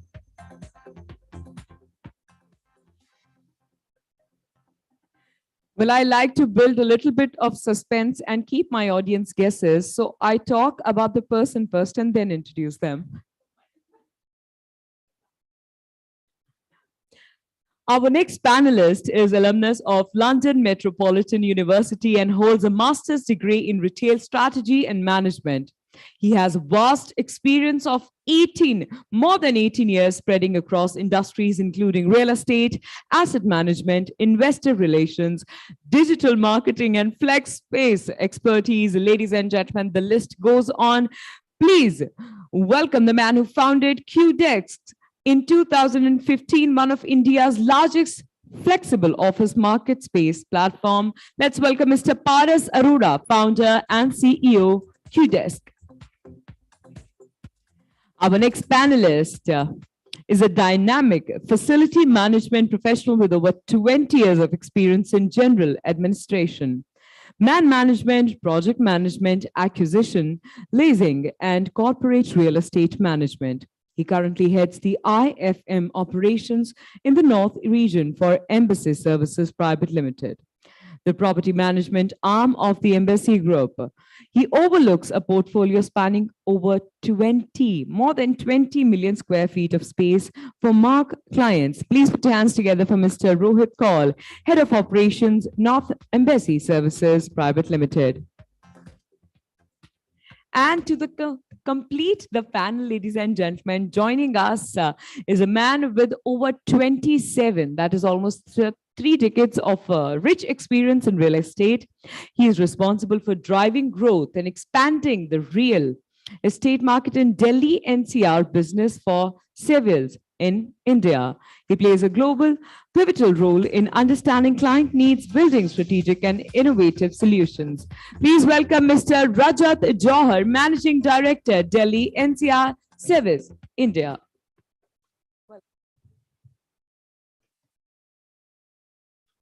Hello. Am I audible at the back? It's on, it's on. Perfect. Thank you so much. Firstly, thank you so much for inviting all of us, and I'll take the, I'll just go ahead and say thank you from all of our sides. So thank you so much for inviting us. I've been tracking the real estate market for over 25 years now, and the office market in the last 3 years have changed so much. I've not heard so many words being coined in the same last 3 years. We've already talked about hybrid, we've talked about distributed work, we talked about return to office, we talked about work from home. So all these coins being thrown across, the amount of change that has happened in the last 3 years is phenomenal. And I've not seen that amount of change in such a short period of time.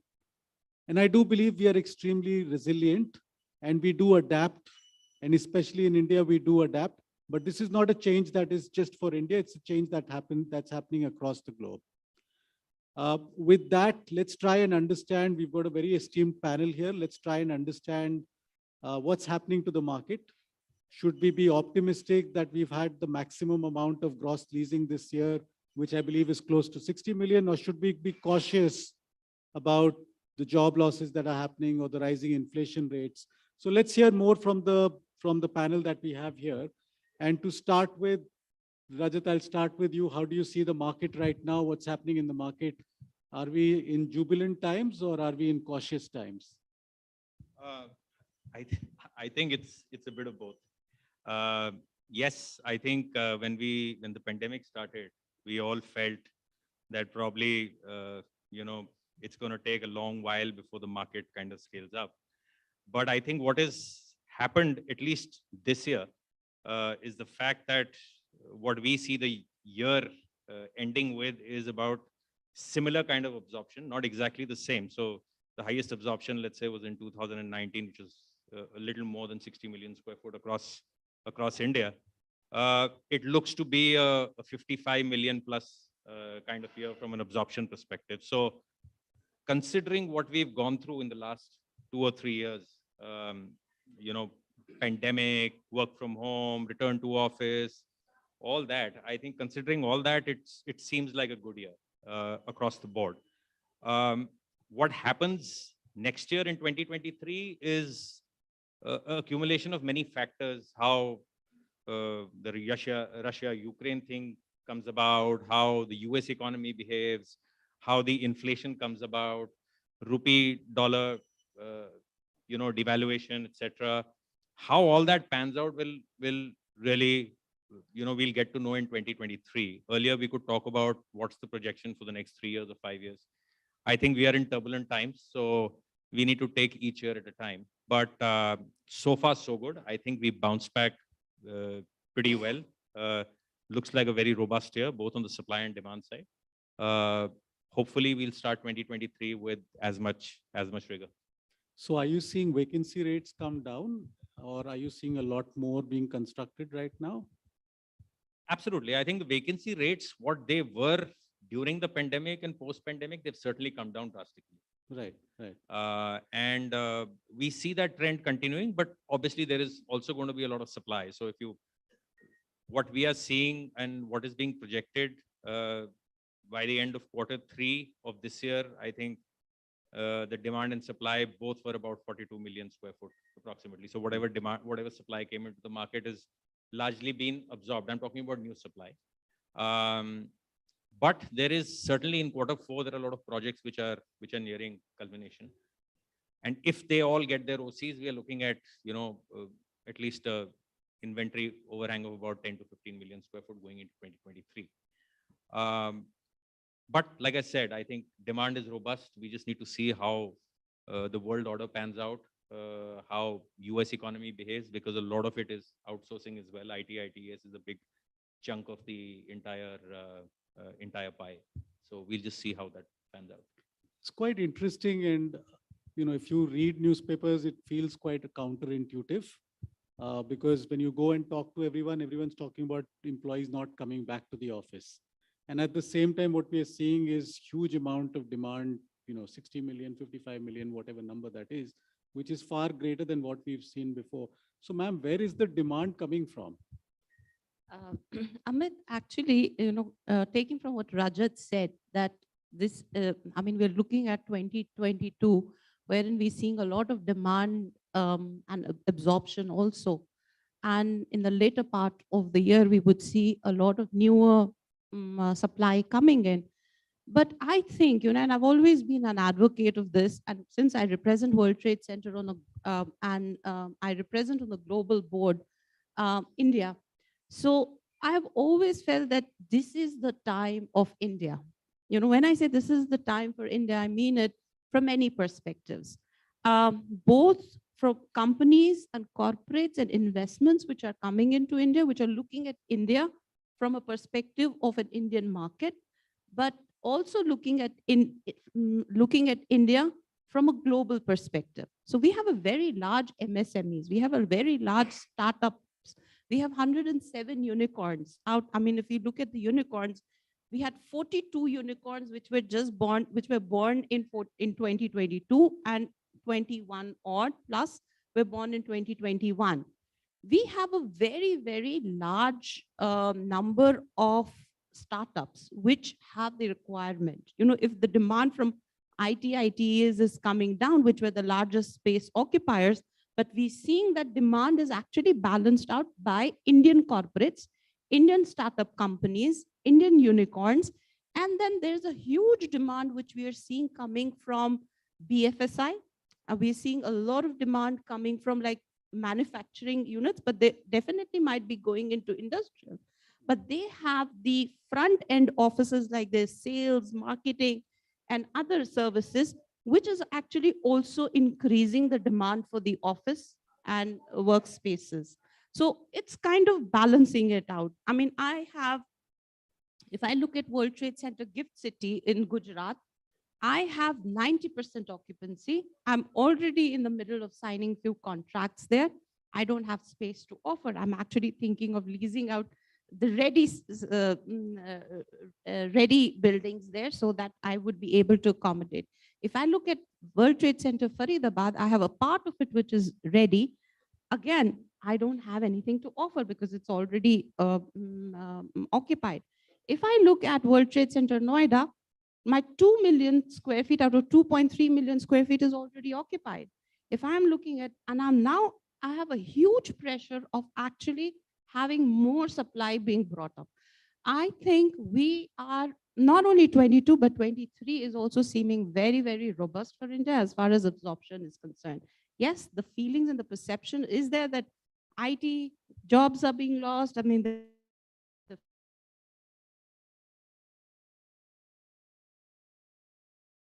industries which are making up for it. So if I were to extrapolate that, and what you're saying is IT is not coming back to the office. I mean, employees in the IT segment are probably not coming back to the office. The people who are coming back to the office is BFSI. Consulting. Services. What we are seeing is services, or people who have manufacturing. And if the people are coming back to the plants, then like Elon Musk says, you have to come back to the office as well, right? So Rohit, what's your experience in the various parks that you manage? What is the scene with return to office? Because that's the million-dollar question everyone asks. When will people come back? When will that 20, 30% become 50, or will it ever become the 70% of old? What do you see? So Amit, interestingly, Embassy Group manages two of their largest parks in Noida NCR, which are Embassy Oxygen Business Park, and the other one is Embassy Galaxy Business Park. Fortunately for us, we have a mix of IT sector as well as other sectors also in that park. And I'm proudly saying this, that we have experienced close to around 50% of return to office. And this is merely because the teams that are working with us, we as an IFMS company, we have provided them the services from taking ahead from the BSc audits. We have tried to give that culture to the team that yes, they are safe, first of all. Secondly, we have also told them that if they return to office, what are the incentives that they're going to get?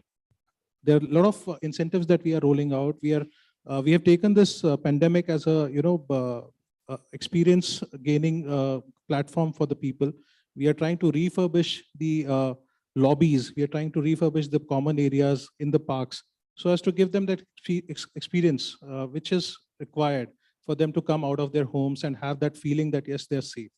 So that is those are certain aspects that we are covering under this regime of return to office. Right. Thanks. Thank you for that. Does it also imply, I mean, I'm just trying to think what are the reasons why people are not coming back? Is it because commute times are very long in India? Is that something that people are looking at? So to be frank with you, most of the people in India, as I understand, they tend to live nearby to their office spaces. So commute time, yes, there can be a challenge on commute time also, but mostly what we have experienced in our Oxygen and Galaxy Business Parks is that most of the people are nearby. And yes, there can be a reason to it. I can agree to it partially, yes. I mean, there's a fantastic amount of research that's going on. So some people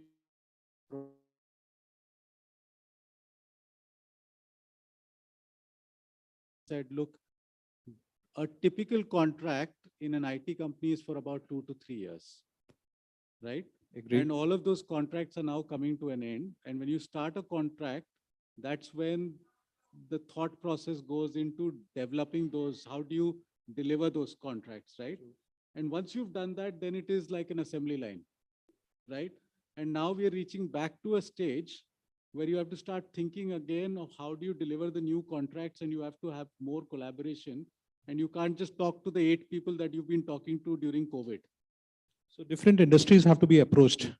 Yes, you're right.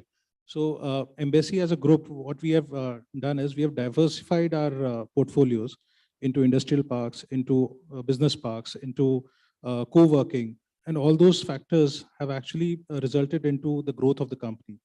That is how the business has to be developed. You have to diversify. Right. I think one of the, outcomes of this, Paris, is that 15% of the 60 million, and we were discussing this number, is flex. So is flex taking over the office space, or is flex also growing and the office is also growing? What's happening here? It's pretty interesting. First of all, great to be here and lovely panel. Flex is quite a story.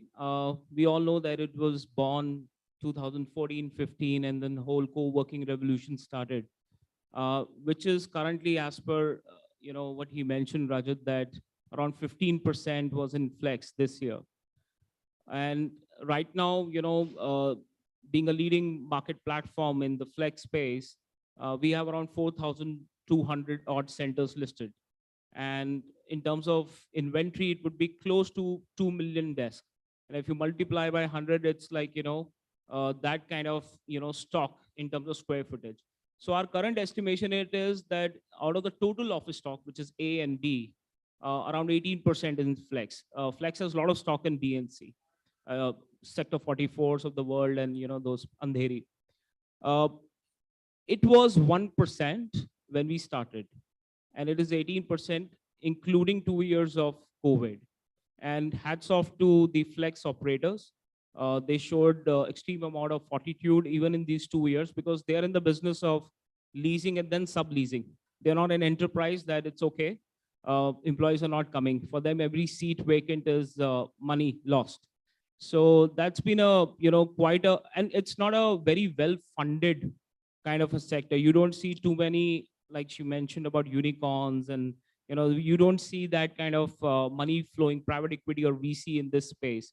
So still it's organically growing. That means there is a huge demand for smaller offices. There is huge demand for on-demand in terms of flexibility, pricing, and terms. I want office for 6 months. I want office for 1 year.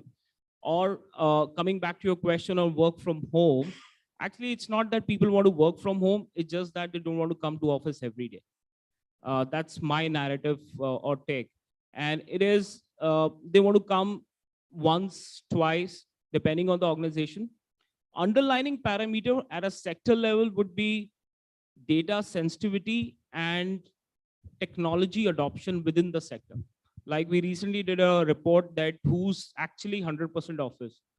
It's pharma. Pharma is pretty much in office and always been.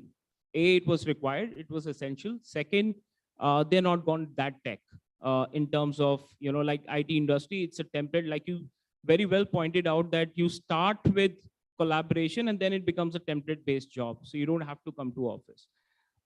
Flex, our estimation is that by 25-26 financial year would be around 35 to 38% of the total office stock. This I'm again talking of co-working. I'm not including managed office because I still feel managed office is a hybrid. It's a back-to-back conventional, then converting into flex. So I think great times for this industry. We are extremely bullish. Even in recession, what happened in 2007, there is a data, we have some friends from flex industry here. Whenever recession happens or anything happens, the movement towards smaller offices or serviced offices are always been high. So overall, this industry is in a very, very good trajectory. May I add one thing, Amit, here? See, what we are looking at, the trend which is happening in India, especially when it comes to real estate, it is no longer a real estate. It is actually an experience. I mean, people and corporates are actually looking, even the developers are looking at real estate or office spaces. It has become more human. Unlike what was before pre-pandemic, it has become more human, more of an experience, and flex would see more demand. Multi-tenants would see more demand in times to come. So that is one of the major important reasons, beside the fact that there was a time when offices and corporates were looking at consolidating their offices.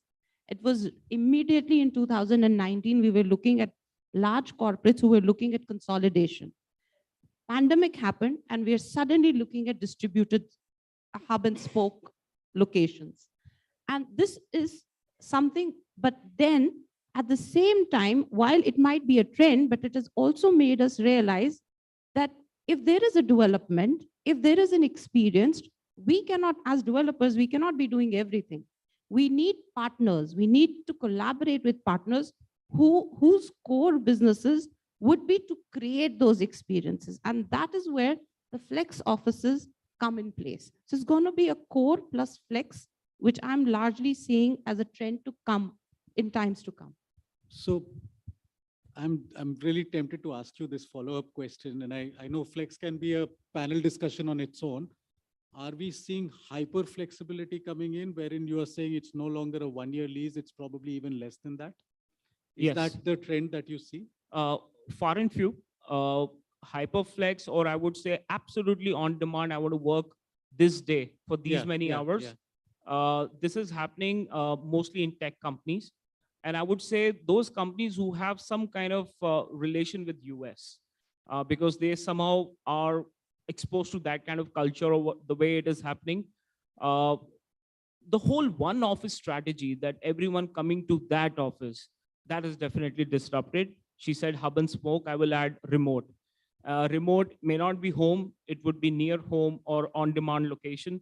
Hyperflex, extreme amount of flexibility is still not becoming way of life. We thought that post-pandemic companies will just have a dashboard with us and say that, you know, these are 7,000 employees, they will just book here 2 days. It's not happening, but it is happening. It is not becoming way of life. It is happening for some companies.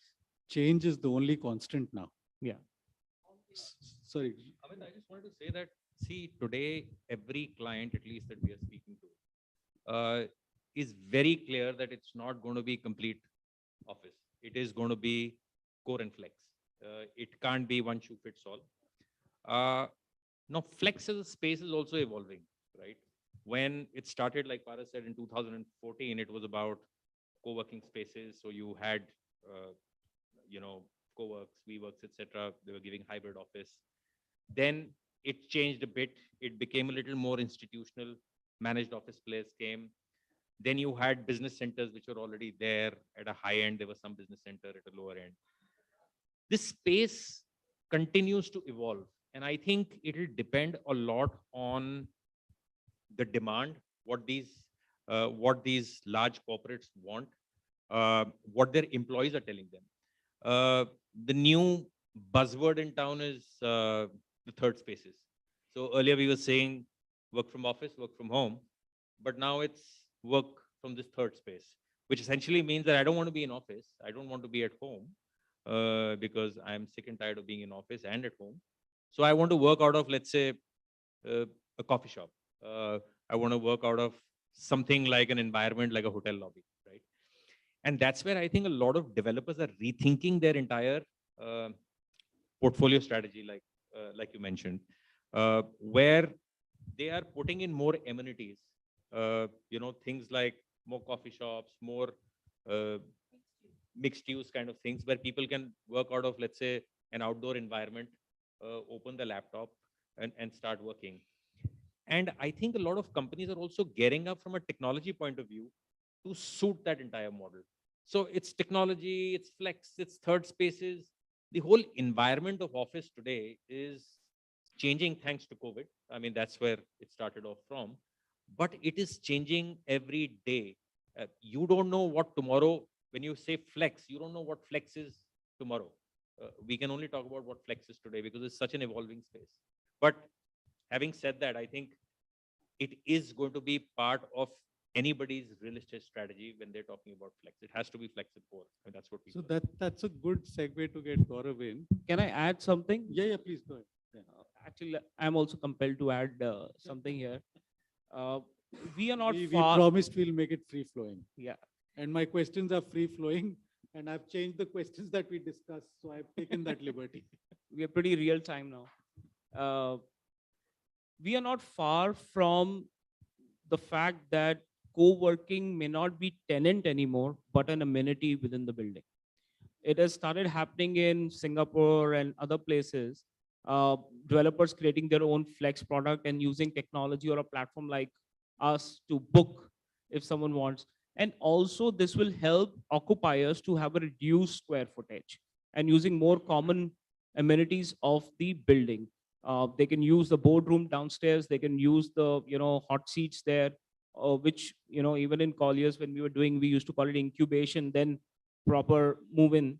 I think every developer would be thinking, or probably if they have started, right now they are able to get them as a tenant. There would be a time they would be thinking to do it themselves or have a partner to do it on the ground floor or wherever, to do the flex product, which is going to serve the building overall. So Gaurav, what does that mean for tier 2 cities? And my second question is this the death knell for SEZs?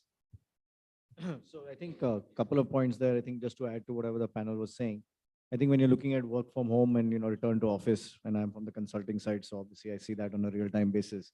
I think the most important part is how good is your office, because I speak to some of the our clients who are on the BFSI side, and they have large captive centers here, and out of 10,000 people, he said 9,000 come to work every day. And he said the reason why they come back is because we have a great office and all the fancy facilities. So I think that's very important. And security is also one of the major ones. of course, that's the given reason, but we still have tech companies working from home and have 50% from SEZ. To take your question on tier 2, I think the concentration of office is mostly still tier 1. I think we'll see more flex sort of situations, co-working spaces come up in the tier 2 cities. A lot of the workforce has gone back to their hometowns. It's places like Delhi normally have people who come from Jaipur or other cities and have been living here for a while. But in the pandemic, with they ran out of the leases, they went back home. Many have not come back. So for them, I think flex would make a lot more sense. We won't have large office spaces there, but definitely for flex, I do see a lot of potential for that to happen. Should we have offices in Mussoorie and Goa? Because bulk of the employees are there right now. I mean, residential rents have definitely gone up. I mean, is there a good case to have an office space in Panaji?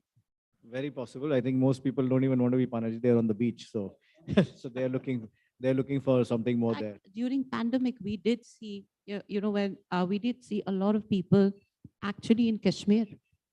We actually saw a lot of corporates, IT companies had sent their employees to Kashmir to do work from, from remote areas. So Kashmir was the chosen destination. Yeah, so I think coming back to the last part which you had for me was on the SEZs. So the SEZ, obviously there are no direct tax benefits. The only benefits are indirect tax. And there are a lot of rules and regulations when you go work in an SEZ. So if you look at from a demand perspective, we definitely see a lot of the foreign companies still outsource and continue to outsource captive centers to India. And even if we have a recession in the United States, they will definitely look at bottom line. The only way they can improve it is to cut down costs. So from a competitive part, obviously we'll have a lot of captive centers coming to India. But the trend that we see from captives who are planning to set up here is that the question they ask developers is, why should I be in an SEZ where I hardly have any benefits left and I have so many compliances? And for a multinational foreigner, compliance is big. So to spend you have to hire a huge team to keep up the compliance in SEZ.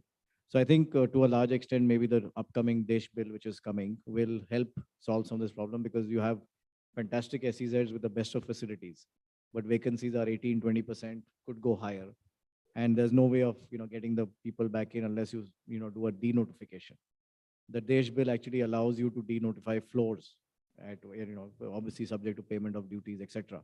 But at least conceptually it's there, and that's something which will really help going forward. And hopefully that will be the future. So the $1 million question is, when will the DESH bill be tabled? That is $1 million, maybe $1 billion question. So that's something in the future we don't know. Is it near future?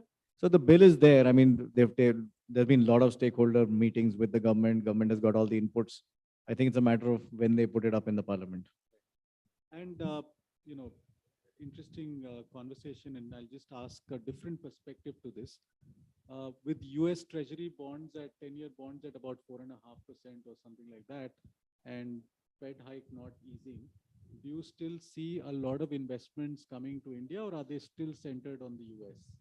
No, I think in the last 2-3 years, we've seen a lot of foreign institutional money come into real estate. If you see the private equity side, the pension fund, sovereign wealth fund, they have all been buying into office space. We've had 3 REITs in the last 2 years. two in the middle of the pandemic. So it's obviously there is an exit which is available. So foreigners are obviously enthused by the fact that it's not just that you put in money and there's no exit in the future.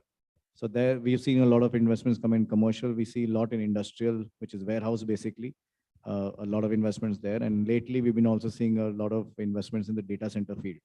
And all these are driven by local dynamics. Data center, obviously, because of increased e-commerce, the laws being in such that you need to store data in India, you need large centers for that.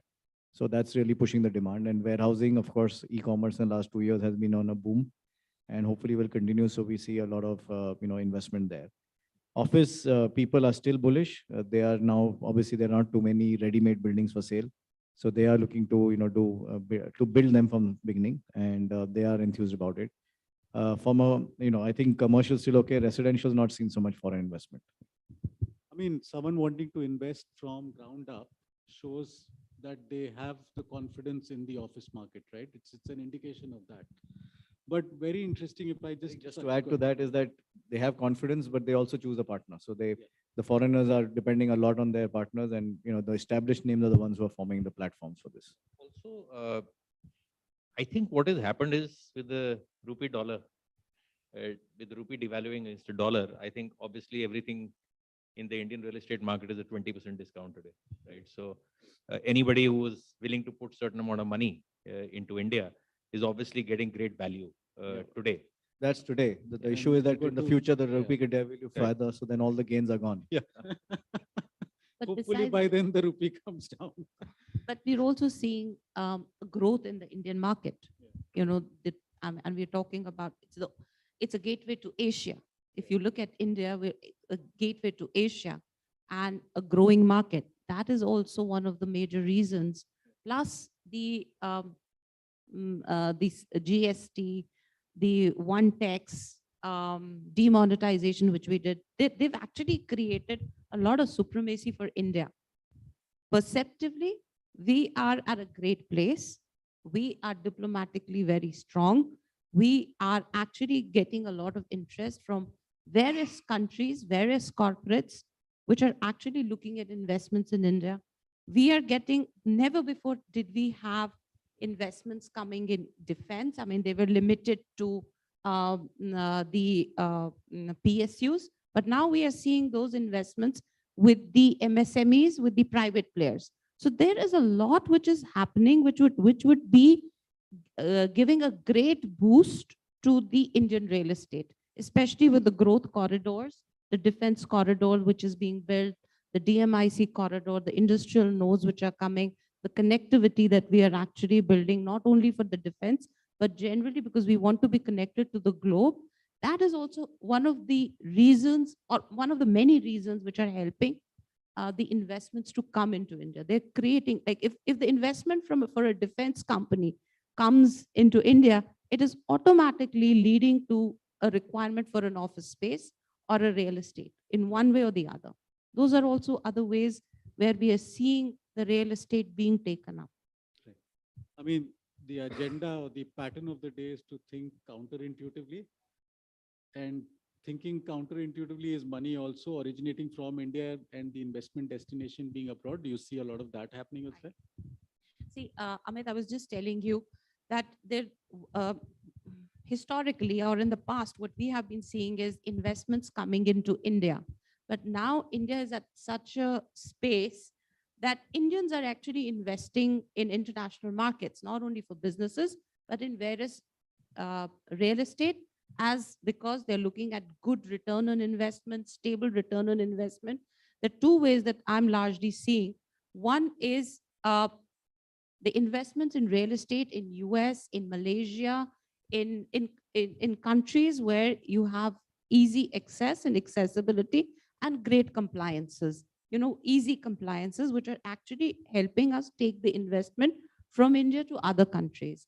Secondly, we're also seeing a lot of citizenship programs, not only limited to companies, but also to startups, which are actually investing in technology and other aspects of the startups, which is another way of investment being taken from India to other countries. So that's a complete flow right now. There's a flow, inbound and outbound, which is happening.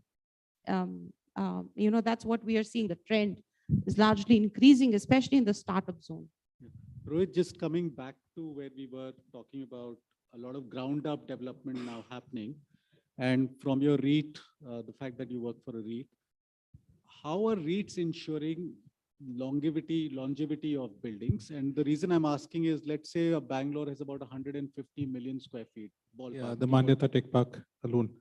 Yeah, I mean, 150 million, all maybe 160, 170, with 15 million being added every year.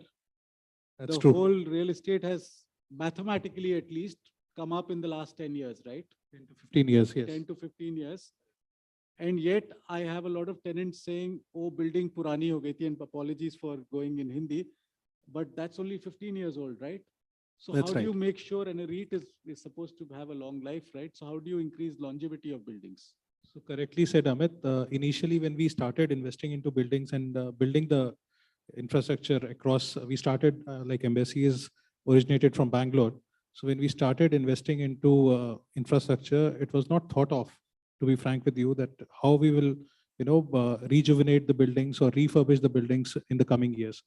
But now that REIT has come into the REIT as a backup that we have now, the major portion that we take from the tenants, that is the CAM, common area maintenance, a portion of that common area maintenance is now being reinvested into refurbishments and into rejuvenating the buildings, making corner spots or making the cafeterias. Those kind of developments are being progressed in almost all the REIT properties that we are managing across country.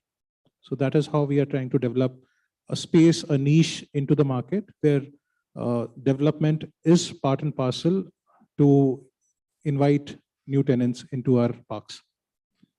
Paras, and I know you're very interested in tech. So what role does tech have in getting people back or improving employee experience? Let's put it that way. So, prop tech or the role of tech in real estate is the buzzword. Especially after COVID, people are thinking that if people are going to go hybrid or they're not going to come to office every day, and there is going to be more and more role of flex as a component of office stock. I see tech in broadly three aspects. One is the transaction side. Second is we call it TAM, transaction analysis and management. So transaction means ability to book something online, whether office space or residential, and the whole centralization or digitization of real estate makes the data, the power of data, very important.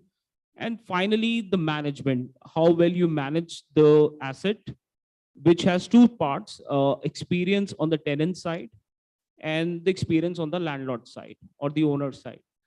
These are the three important, I would say, wraps around the prop tech or the tech in real estate.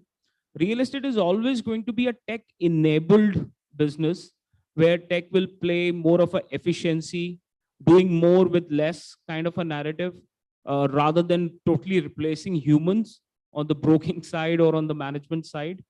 Yeah, but people who were doing, 10 people doing X, there would be 3 doing that same X.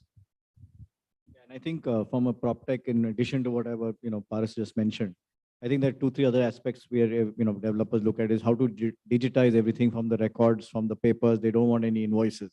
So in fact, some of our clients we're working with, they want to, automate the whole process from the construction side all the way to leasing, and everything they want to put on tech. So there is definitely, that sort of efficiency which comes in, the, improvement in processes. And things like what we do on transactions, we've done in the COVID time, we did not meet the target, but we are doing diligence sitting at home. So, there is and this is land and, related companies. So things, obviously, there's a big future for prop tech. Do you see a lot of investments in prop tech right now? So there is investment happening. There are a couple of, there is a bank which is funding prop tech through their fund. There is a developer in the south which have a real estate accelerator program. So they are looking at it, and developers are looking to encourage this. Right. And you also see developers taking measures to mitigate the risk of inflation at this point of time, because that's another thing that's happening. Fuel prices have gone up. Any fit out projects that you did earlier now have become extremely expensive. And then the supply chain blockages that we are seeing. I mean, our company is doing anything different to Average 300% increase in the input cost of construction. That is what we are seeing. right 300%. and more time as well, right? But then anything any of you are seeing which is We being have, done. in World Trade Center, Chandigarh, I have the structure and facade, everything ready. We have placed order for the services 6 months ago and still it's not delivered. Right. There's a lapse. I mean, we are seeing those lapses happening. I mean, so there are delays. So if you add the delay cost, that's an extra additional over the 300%. When I'm saying 300% inflation increase, I'm actually talking about materially, what was in 2019 and what is today in cement, in steel, in glass, everything. It's 300% on an average. And I'm not including the delay cost. Yeah. So, sorry, go ahead, Paras. Instances where we see good tech in India now, in especially office ecosystem, is definitely on the discovery and transaction side, whether it's office or flex or even in residential. We see a lot of tech now coming on the experience side. We going hybrid, so there are softwares with which you can see the floor plan of the office and you can book desk, you can book meeting rooms. So the whole usage of office space is getting digitized. Movement into and out of the office space is getting digitized. Every building has a visitor management, cloud-based data digitization. You get a visitor pass. So on the experience side, there is tech, transaction side, but on the construction side, till the time in the country where we'll always have a cheap labor, the importance of putting in tech compared to what it is in US. There are so many prop tech startups. They got good funding also, which are on construction management. They're not doing the actual construction. They're just generating data reports, ensuring that this is done on this week, which we had Dan charts and all that long time back. It's the same thing, but more cloud-based, more real-time. In India, in construction side and ensuring that this is completed way on time is still to be seen. So Paras, we'll start from you and quick, rapid, answers. And the whole idea is don't think too long, just answer whatever comes first to your mind. And the same question for everyone. What is that one thing? And the reason I'm asking this is because the agenda seems to be that we need to repurpose the office, make it more employee-centric, make it better experience for the employees. So what is that one thing you'd like to change in your office? In our office? To make it more better in terms of employee experience. And I'll also answer that question, or I can start with answering. I'm going physical in terms of my visualization, but if the whole ethos around office is what it used to be, a mandate to come to, I love coming here.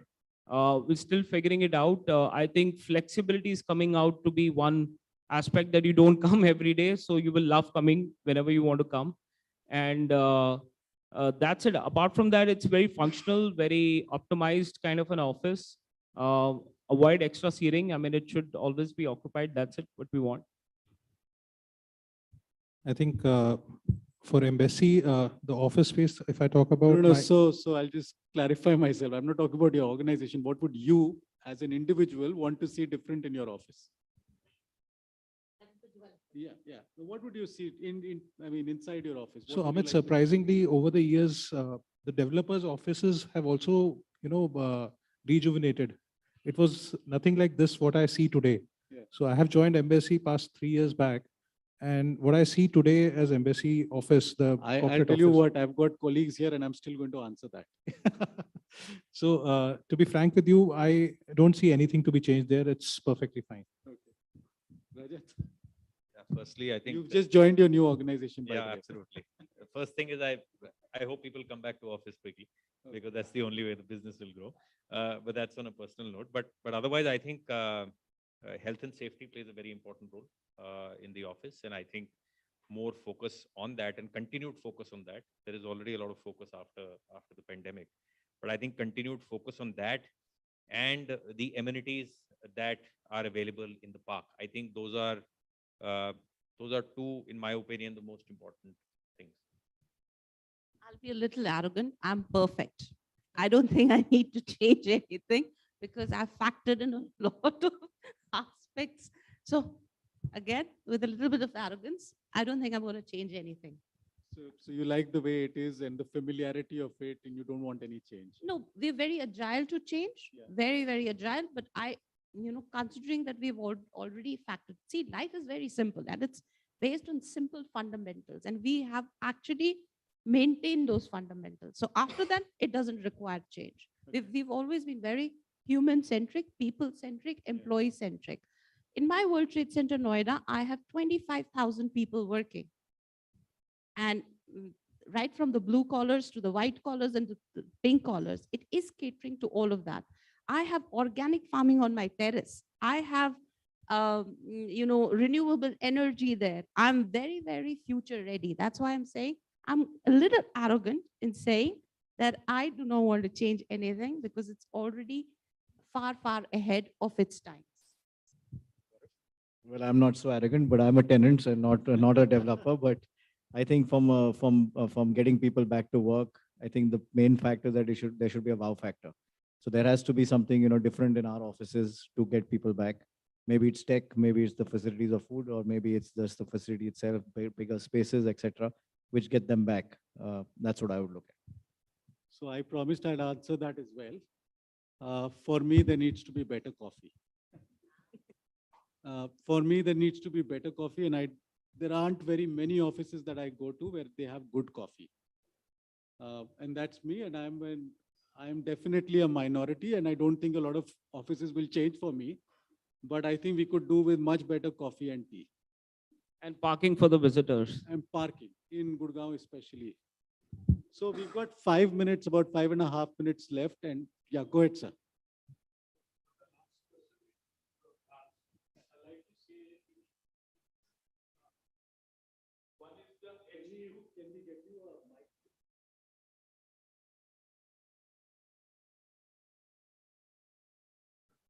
Hi, good evening. I'm Vikas Mahajan from Growth Catalyst. Two things which I like to change in our office is HQ, that is the happiness quotient. Let's calculate what is the happiness quotient among the people. Maybe it includes your coffee also at the same point of time. And another thing which I feel is the growth quotient. You have to ask people, how do they feel about the growth in the company? And if those two things are changed, it will make the employees, stick to the organization in a better way.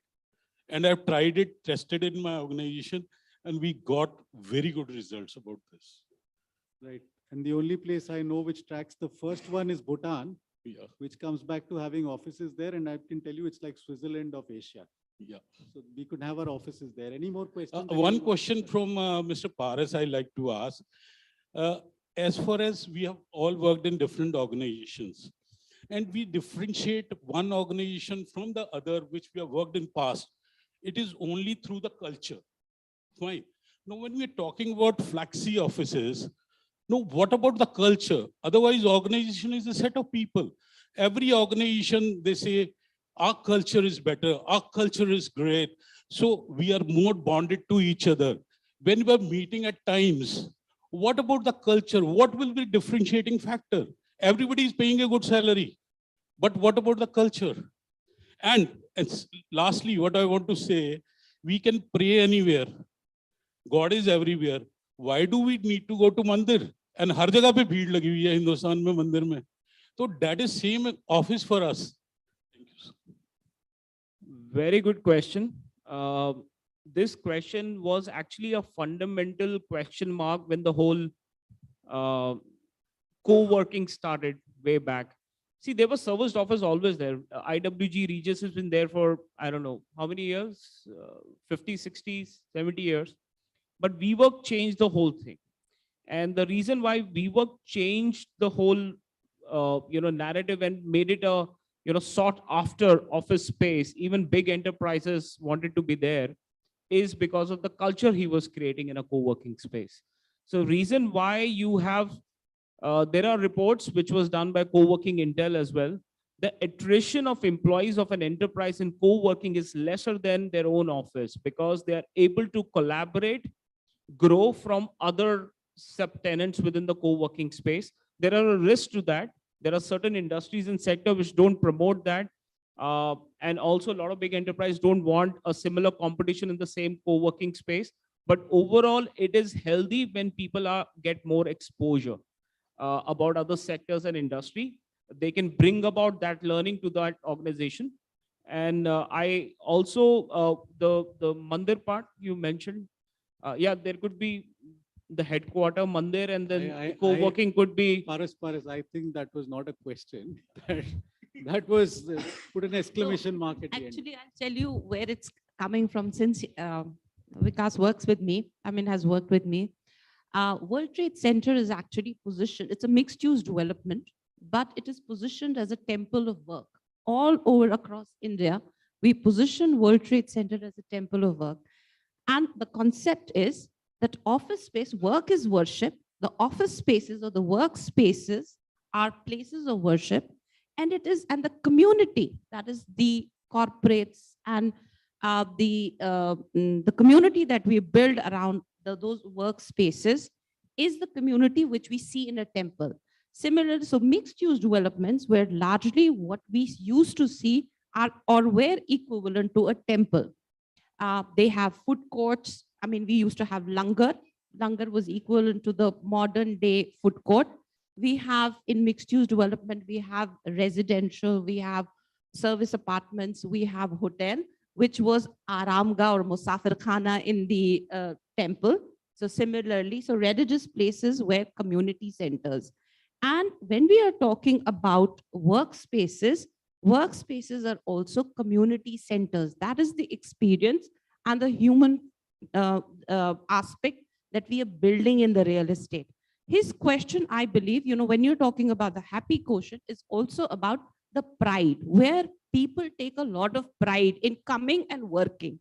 So the pride of working, that as against a standalone office, as against the mixed use development, you get to work with multiple offices, multiple communities with pairs of the same industry. That also helps in increasing the HQ. And the culture definitely is very, very inherent of the corporate as far as that perspective is concerned, the culture is concerned, but it is also about the experience that they want to give to their employees or the pride that they want to give to their employees. Let's look at one example, One Horizon in Gurgaon, one of the finest towers in Gurgaon or in India, if you look at. There's a lot of pride for people who or companies or their employees who are working there, as against, I would not name because it's incorrect for me to name any other building, as against any other standalone building. So that is where it actually comes out. So the real estate, again, it's human. It's become very humanized. It's become very human-centric. So these are aspects which are actually now becoming in the forefront of every real estate development now. Thank you so much. And I think your question was very pertinent. Culture plays a huge role. What we've seen in our surveys is the maximum attrition, just to add to your point, is happening actually at the entry level, where mentorship is not there. So we are seeing a lot of that happening. So on that fantastic question, I know time is up. It's written in red and I really can't cross my time. Thank you so much to all my panelists and for bearing with me. I changed all the questions. Thank you so much. Well, I have something to say about this particular panel. This would be a first in my career that I'm witnessing that a panel has strictly followed the timelines, stayed on the time, and still has managed to cover every aspect of the topic with such detailed information. Thank you so very much for such a wonderful discussion. Thank you. Can we please have you all up in the front for a picture? And to present a small token of appreciation on our behalf to our panelists and the moderator, may I invite Mr. Aditya Kumar, Managing Director, Victoria Lifts Private Limited, to present the token.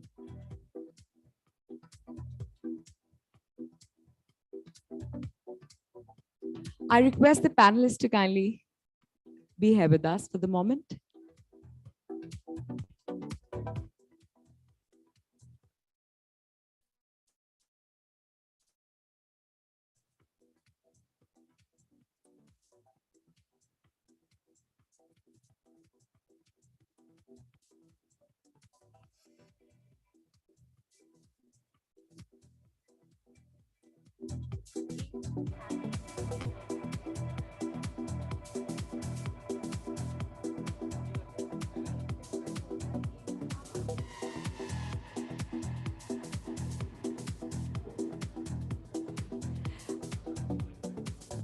Mr. Kumar, perhaps a picture with the panelists? A picture? A group picture, please. And ladies and gentlemen, let me remind you, if you're planning to click any of these moments on your smartphones and post it across your social media platforms, please do not forget to tag us. Our social media handle on Instagram and Facebook is @RP Realty Plus.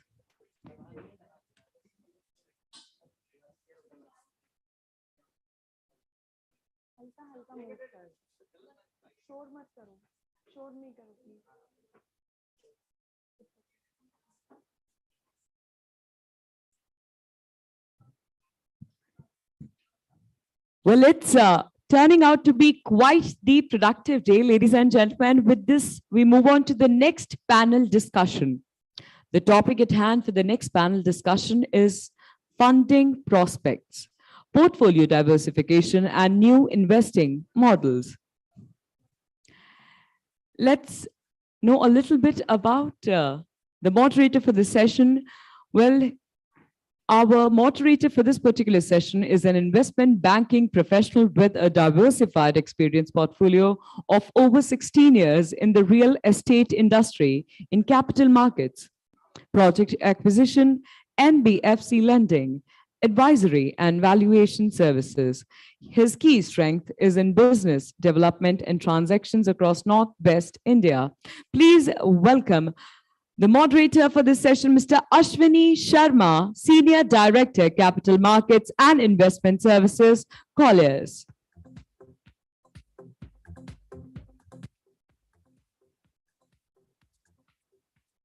Well, it's time to introduce the panelists for this particular panel. I shall introduce the panelists in an alphabetical order. Our first panelist to join us has been instrumental for successfully managing multiple real estate funds, including setup of more than rupees 300 crore real estate fund for Lal Bhai Group, Urban Limited, as Managing Director and CEO from 2011 to 2020. He has been a part of Motilal Oswal Real Estate Fund and Real Estate Team of ECT Ventures. Please put your hands together for Mr. Anuranjan Mohanot, co-founder and MD Gruhas and Lumos Alternate Investment Advisors Private Limited. Well, ladies and gentlemen, I don't think so that this is a news, लेकिन तालियों पर GST नहीं लगता, तालियां tax free हैं. Thank you. Let's welcome our next panelist. Well, this certain gentleman has more than 25 years of experience. He has been associated with the organization for 13 years and drives strategic initiatives for the group, manages key relationships with funds, investors, and intermediaries. He's also instrumental in reviewing and advertising investments. Please put your hands together for Mr. Kaushik Desai, Managing Partner, WSB Real Estate Partners. Such a kind audience. Thank you for the lovely applause. Welcome.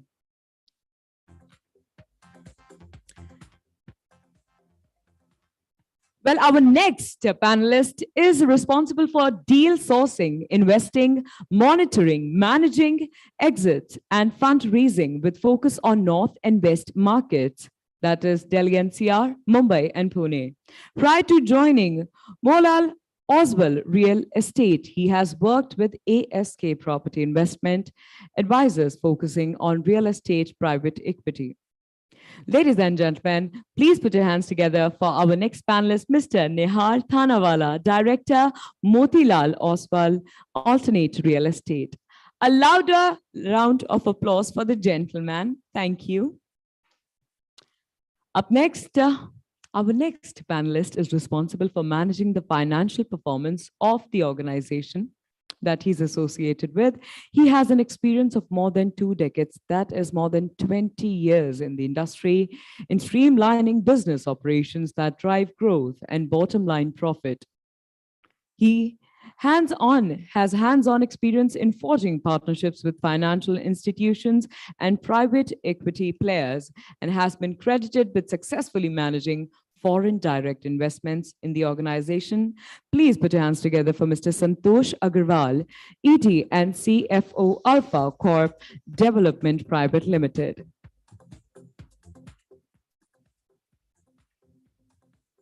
Our next panelist has been a dedicated counsel with more than 16 years of experience in the legal sector. Well, quite needed. He is a managing partner at Satram Das B and Company and has been practicing as an advocate in the Supreme Court of India, high courts, district courts, and other forums and arbitral tribunals. As an additional advocate general for the state of Haryana, he represented the state departments before the High Court and has advised the government of Haryana on legal affairs. Please put your hands together for advocate on record, Mr. Siddharth Batra, Supreme Court of India, former Additional Advocate General, Haryana. And to complete this eminent panel, our next panelist has over 25 years of work experience in the Indian real estate sector and is the founder of Black Olive Ventures, a real estate valuation advisory company. He has previously worked in senior roles with Colliers, HSBC, ICICI Ventures, and was the CEO at SARE Capital. He is a council member of the Institution of Valuers, board member of NICES Finance, and on the investment committee of the Dalmia Nesas Real Estate Fund. Ladies and gentlemen, completing the panel here with us, please welcome Mr. Sunil Agrawal, founder and managing director, Black Olive Ventures Private Limited. Hello, good evening, everybody. Am I audible back there? Wait, thank you for attending this. And thank you, the speakers, for attending this conference. So, ladies and gentlemen, the real estate industry over the last few years have seen many disruptions, be it your GST, your demonetization, your RERA, or of course, needless to mention, the pandemic. There's been too many ups and downs or too many troughs and crests what the industry has witnessed, and which has led to performance maybe down south for the development, the sales, and of course, the financial institutions. But post-pandemic, we have seen a sudden upsurge in terms of your the land prices shooting up, your sales of residential, your commercial stock, your absorption of commercial office space picking up in a very unprecedented manner, and your financial, your private equity infusions being to the tune of around say $3.5 billion in this year across various other asset classes. Not only your office and residential, but warehousing and other alternate usage. So this session will be discussing primarily with respect to various funding or new investment models for various asset classes or various portfolio, which developers are keen on exploring or envisaging to develop. But having said that, what are the government policies, how they should support going forward, and whether these, whether the financial institutions are comfortable on those lines. So, Sunilji, I would like to start with you first. Since you have been witnessing the both sides, your valuation advisory, both from the fund and from the developer side per se. So, with your interaction with the financial institutions, so what has been the your perception or their perception on account of new investment models or new investment approach to other asset classes? Okay, so I think the funding world coins these new terms every time. So it's the same wine in a new bottle. So, I mean, when you look at diversification, yes, there has been diversification into a few new asset classes, which could be logistics, which could be, going for even data centers. So we evaluated data centers. We didn't know anything about it. Thanks to the, IPCs like yourself, we got educated. But coming to funds specifically, we see funds stick to one model and one asset class. So most of the funds that you see will either have a focus on residential or commercial or a particular asset class. What is happening is that when we look at the deal structure, there are pools of capital which are being raised at different expectations of the investors. So the investors who are happy to give money at 9-10%, but they want a very safe investment. So that could be, stabilized assets. Fast forward, somebody would be very risky. They could lend at 22, 23, 24%. They're willing to take the risk appetite of a land acquisition. And there will be others who will be looking at a 14 or a 15 or a 12 or a 18. So I think one trend that we are seeing is that when we look at a project, it comes to us for evaluation at a land stage, and it comes to us at the construction finance stage, and then it comes to us at a mature stage. So I think different pools of capital. The other models could be very similar. I mean, you could look at plain vanilla deal or an equity kicker. Itna milestone hua, uske baad there is a sharing that happens. Fractional ownership has come to us. Now, I don't know how legal that is. I'm sure there are people who, are more educated, but I do see that this is no different from collective investment scheme. But theek hai, chal raha hai market mein, let SEBI take its own call. But fractional ownership has come to us. So, I own a very large piece of, leased out property. My share is so much. So what's the value? That's the kind of transactions that have come in.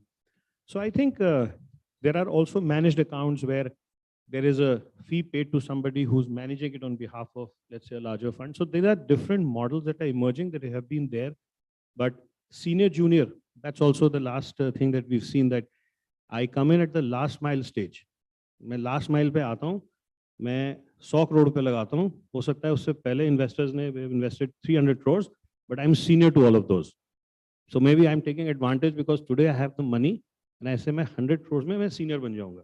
So we've seen a lot of these deals where the sliver of equity is very small, or sliver of funding is very small, but the guy says, since you've now done all the mistake, मैं बचाने आ रहा हूँ तो मेरे को senior role दे दो.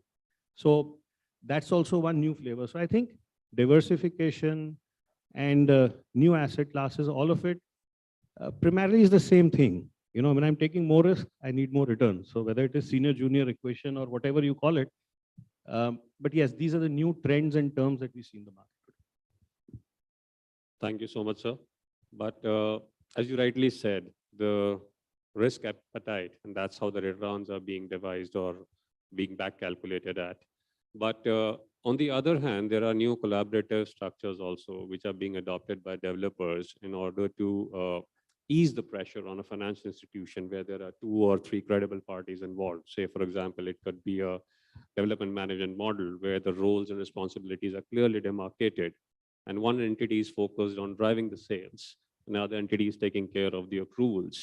So, Santoshji, your firm, of course, has seen Gurgaon right from its inception, and it has developed key marquee commercial and residential assets as well. And recently, you have been diversifying into the other stress assets, your NCLT or IT offices as well. But your model or your collaborative model has undergone a change in some aspects, say with respect to your development management. But I would like to understand, or the team would like to understand out here, how effective it has been in mitigating the risk of financial institutions once you track with them for your investments. So yes, we have been involved into the development management model, which is a little different model what generally the real estate industry follows. There's a joint development agreement model where somebody is contributing land and the developer is developing on it. So this is one model of the collaborative model where the risk has been divided into 2 parts, is the landowner and the developer. In a development management model, here the complete risk has been divided into 2-3 parts. One is obviously the landowner. Another is the development manager who is taking part into the complete management of the project. He is managing the project. He is ensuring that the delivery happens according to the agreed parameters and ensure that it delivers on time. With respect to financial institution, development managers play a very good role in that sense that they keep updated the financial institution, actually what's happening on the ground. So sometime if you go back that the lenders used to appoint lenders engineer to know actually what's happening on the project. It was always been on a one side of the project about the development of the project. It was never on the marketing and the regulatory aspect of the project. When the development manager comes in, he looks after all this by one angle, and he is the master on the ground who controls everything and then tries to mitigate the risk of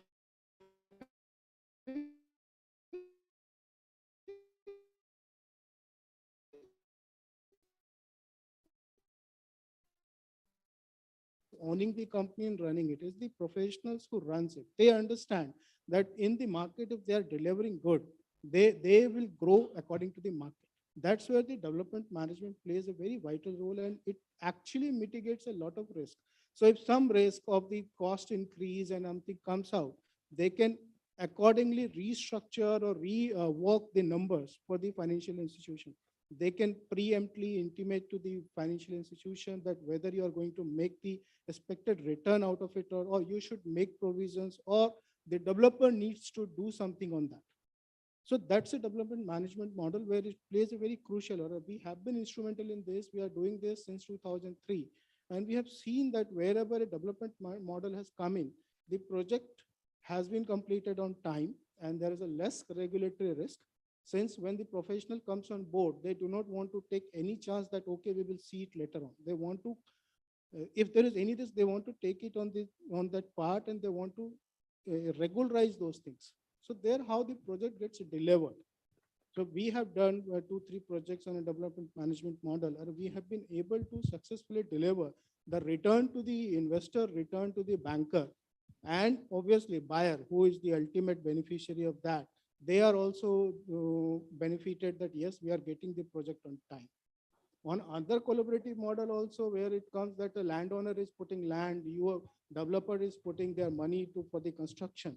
Here also it plays a role where the financial institution can be, if a development manager comes in between that, then they can mitigate the risk, since they will keep updated. If there is any loss, they will keep updated financial institution. They can guide the financial institution, look, if the investment comes out, you should take an exit. If that kind of, so what lender engineer used to do, somehow this development management model has been supporting them. Thank you so much, sir. Can I just butt in for 1 second? Yeah, Sorry sure, for sure. this. I think one should look at development managers not as a sole service provider. They should also put in some equity in the game. So the recent transactions that we've been involved with have had either a DESRA guarantee given by a developer, or put in a small sliver of their equity, or even in some cases, the development manager has a very successful project. Uska cash flow also is escrowed. So I think what Santosh said is absolutely fine, but I think the financial institution looking for development managers also not only just making a fee out of the game, but actually then delivering a value. So दो तरह से, one is you putting in some risk, capital or some cash flows, etc. The other is आपका brand मुझे अगर मैं 100 रुपए पे बेच रहा हूँ तो क्या 110 पे मुझे rate दे रहा है नहीं दे रहा है. Exactly, Sunil. So That is what the that's where development I manager think, is contributing. yeah. So here what happens, some models is the development manager delays its fees, that once the project reaches on the completion or reaches on the where it has got the success, and some of the fees are linked to its performance. That if this is, you are getting this price, you will get this, if this is the, and sometimes it happens that development manager also invest along with the investment managers. Very well said, sir. Since the whole focus of a collaborative model is to revive or evolve a new development style to complete the project, having said that, one cannot miss the last mile funding or the investment into stress projects. So, Anuranjan, my question to you: you have been a private equity investor in Swell Avatar, and you have invested. Of course, the quantum has been limited to a certain extent of around 30 to 40 crores or up to 50. And recently, you've been focusing on a new investment model where you will be providing a last mile funding for stress projects. So what was the thought process, or what was the rationale behind just changing this investment model for Gruas and Lumos? Coming to the NCR market first, I think, am I audible? Yeah. So this is, I think this is the most opaque market in the entire country. This is the biggest market, real estate market. And this market has witnessed one of the largest number of developers in jail. Okay. The issue is that, the kind of stress which real estate developers in NCR has produced, it has given problem to entire real estate sector in country. All listed real estate companies, all, I think it has given bad name to all lenders also, so the need here, what we have seen is that in India, more than 5 lakh units are either seriously delayed or stalled. It requires large number of capital, huge capital to revive the market. There is an estimate by one of consulting company that at least 1.5 lakh crore rupee is required to revive these projects. Of course, it requires a lot of regulatory push to expedite the process of investments in these projects, which unfortunately, we see that, it's not that much happening, and the revival is taking its own time. So the size is very large. There are multiple NBFCs or banks who are downselling their stress books, who are going out and, they are looking for a solution for, reviving or completing the existing project. Size is big, and what we see is that there are many projects which are quite viable, which can be completed, which can be delivered within next 2 to 3 years. It requires a last mile of money, which can be pumped in, and and the project is completed. Our original model was to do only equity transactions. We have done multiple transactions in Bangalore, Pune, Chennai, Ahmedabad, Mumbai, where the focus was to do equity transaction, come at early stage and provide an equity solution to a project. But unfortunately, in last 6-7 years, the kind of stress which real estate sector which has produced, it has changed the entire philosophy of most lenders in the country. I think to my knowledge, there are hardly any equity provider in the country, because most of investors in India, they don't have faith in lending to in giving money to a real estate developer on equity terms. They are more comfortable in providing debt. What really we need is equity, because the stress which was produced in NCR market was because of leverage on two parts. One is leverage by borrowed capital, or leverage through the receivables or customer receivables. And that created a problem. Not enough equity was there in the project. And finally, the model collapsed. The need is equity, but the money which is available is that. I think we all, as the stakeholders in the, in the industry, need to revive the confidence of investors, to bring back equity in the system. And that is what we know. I think it will take some time. We changed our model from equity to debt, just for the reason that huge corporate governance issues, huge problem in the industry, and lack of, I'll say, focus on delivery and leverage. Very well said, Ranjan. But having said, with respect to your idea of the performance of the market, NCR, of course, now has been on an upswing, and the sales performance with respect to other asset classes, not only residential or commercial, but other government schemes, or say Deen Dayal, or say your farmhouses. Things have been on an upswing. And I think that's what, Nihar, my next question to you is that you have been away from NCR market for a longest time, but now, recently over the last 2-3 months, we have seen close to, say, $100 million being invested by your firm, entering into NCR. So what made Motilal Oswal Alternates come back to NCR? Was it your sales performance, completion of projects, or diversification into new asset classes, not only core residential, but other asset classes as well? So, I think if you go back to about 2000, maybe 13, 14, NCR was 50% of the entire residential market of India. If you leave aside the fact that Bombay has high capital value, even today, NCR would be one of the largest markets. So I think it was more about a matter of time, right? So it was about when and not if we will come to NCR. I think what has happened is it's gone through a fairly low period, right? For various reasons, which we are all aware of, from 2013-14 all the way up to the COVID period, where there's been a lot of churn when it comes to developers, when it comes to projects. It became overbanked. But I think the last year and a half, when almost all markets kickstarted, NCR also benefited tremendously. So I think it's a market which we have been watching, studying fairly actively. We started looking at transactions about 12 months back, because we also there's a new breed of developers also that has, kind of really built good business in the last maybe 5-6 years.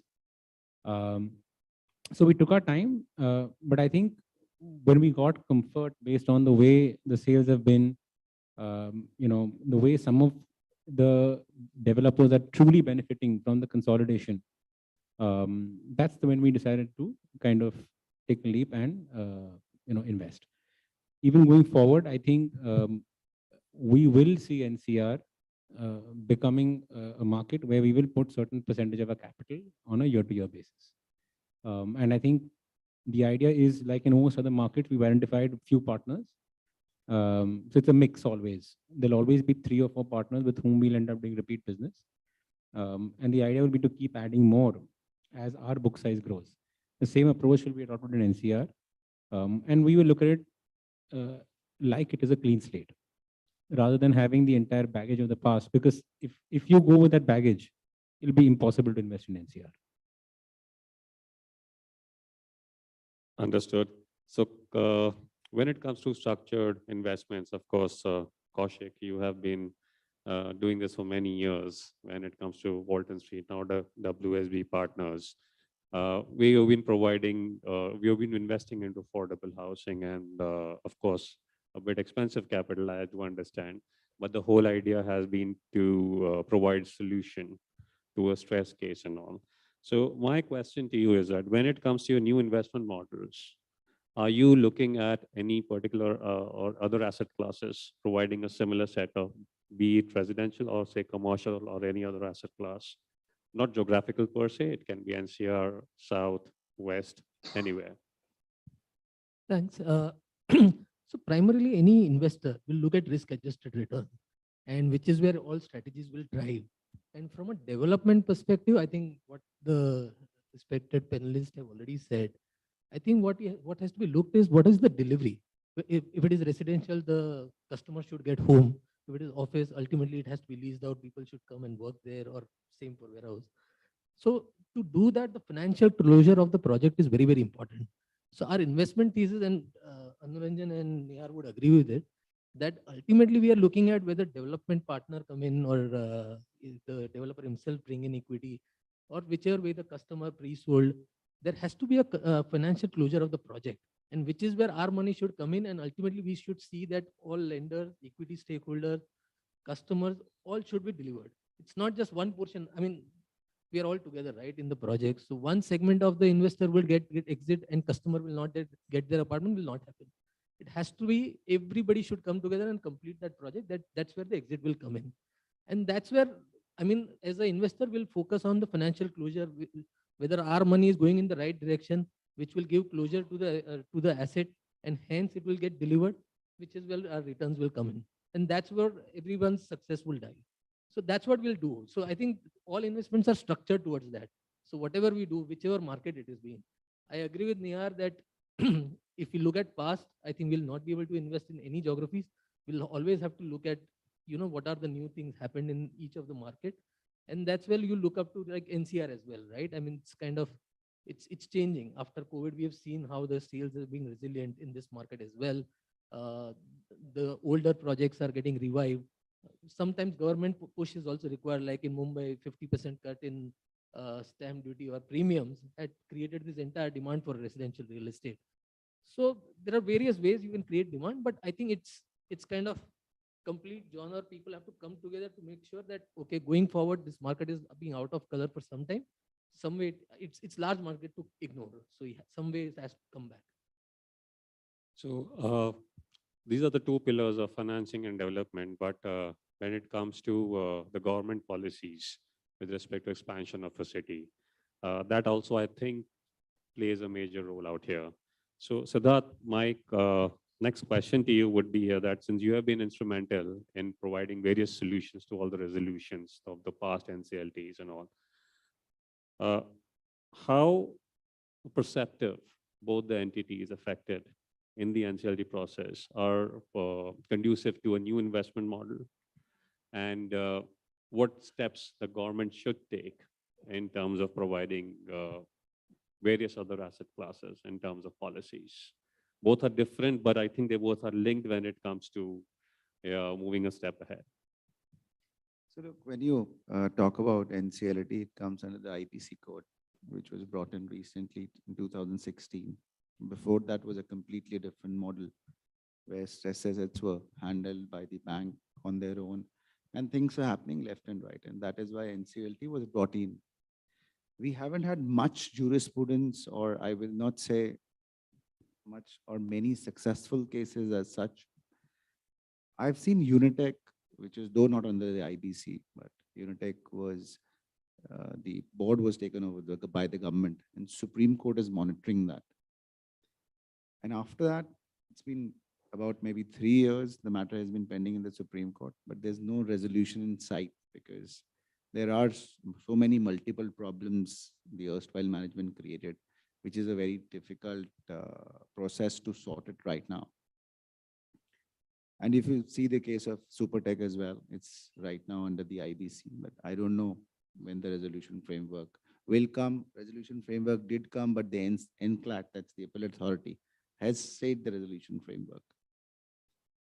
With every stress assets, there are difficulties because you know that we have our land laws, which most of the panelists will agree with me that as far as NCR is concerned, Delhi as a NCR is from 3 sides is Haryana, and on the one side it's UP. As far as Haryana is concerned, what experience I've had, the policies are basically translucent, and there have been gaps.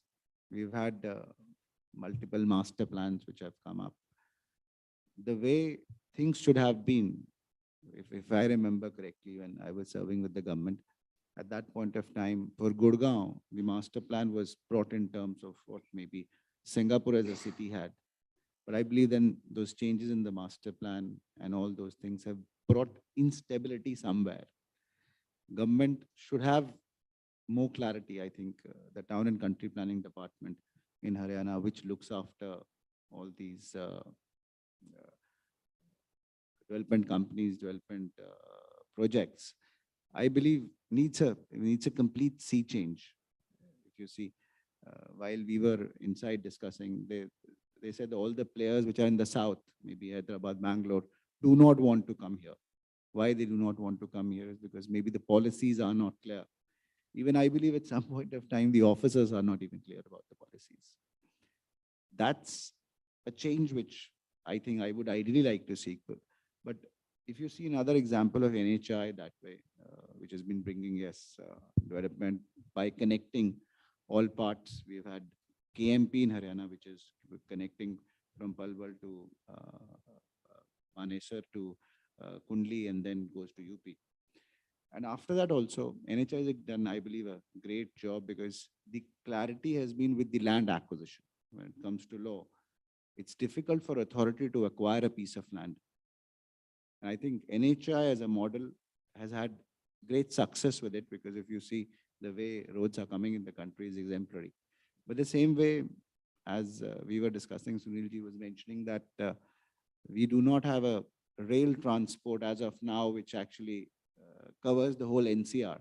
NCR sitting here maybe looks small, but NCR even goes till, Santoshji will agree with me, till Karnal, where their project is. So NCR has gone that beyond, which is about 120, 140 kilometers from here. NCR is no longer a smaller area. Yes, there needs to be, from the side of the government, there has to be one at the town and country planning level. Second, I believe the rail transport maybe, if that can be there, obviously, yes, benefit. Coming back to resolutions is what you asked me under the IBC framework. IBC is still at a very, very nascent stage. And I'm yet to see any really success stories which have come up. Because once a project goes in stress, I believe all people here in the panelists coming from the real estate will agree that time is the essence now. Once you have a project, there's a timeline when you have to deliver. And the problem I see with the builders is also there because I've done litigations for builders as well. The problem is that not all the allottees pay on time as well. But the perception which has come outside is that if the project is delayed, no, everybody will run after the developer, maybe for refund or file something left and right for getting the possession. But at the end of the day, the other allottees who are there, the percentage of allottees who have for some reason not paid, which is affecting the complete project as well, I believe is somewhere overlooked, if you ask me. Yeah, that's what I think. You'd like to say something? Yeah. See, IPC envisages that, every problem has to be resolved within 6 months or within a definitive timeline. And now 6 years or 7 years of IBC now. And you are saying that, are suggesting that not many projects are resolved till date. Do you think that given our legal system, is it really possible to find solution within 6 months? Or let's say within 1 year, given, you have NCLT, then appellate tribunal, then, High Court, and then Supreme Court, and, all these processes where every dispute is heard. And before hearing or, during hearing, it stays a normal process, Do you think that can we achieve this, a 6 months period of resolving any IBC dispute, particularly in real estate? Look, you'll have to ultimately take all the things in consideration when you really want to see why there's a delay. We've had logistical issues as well. I don't know whether you followed or not. Just 15 judges have just been appointed a week back as the members of the NCLT. And yes, there have been vacancies in NCLAT as well. I am doing a litigation in Supreme Court. If you see the IBC code, the limitation for filing an appeal is 30 days and 15 days condonable. That if you come after 30 days to enclad from an order passed by the NCLT, then 30 days you get as a matter of time. But next 15 days, subject to if the NCLT thinks, yes, there was some reasonable cause. My client files right on the 15th condonable delay.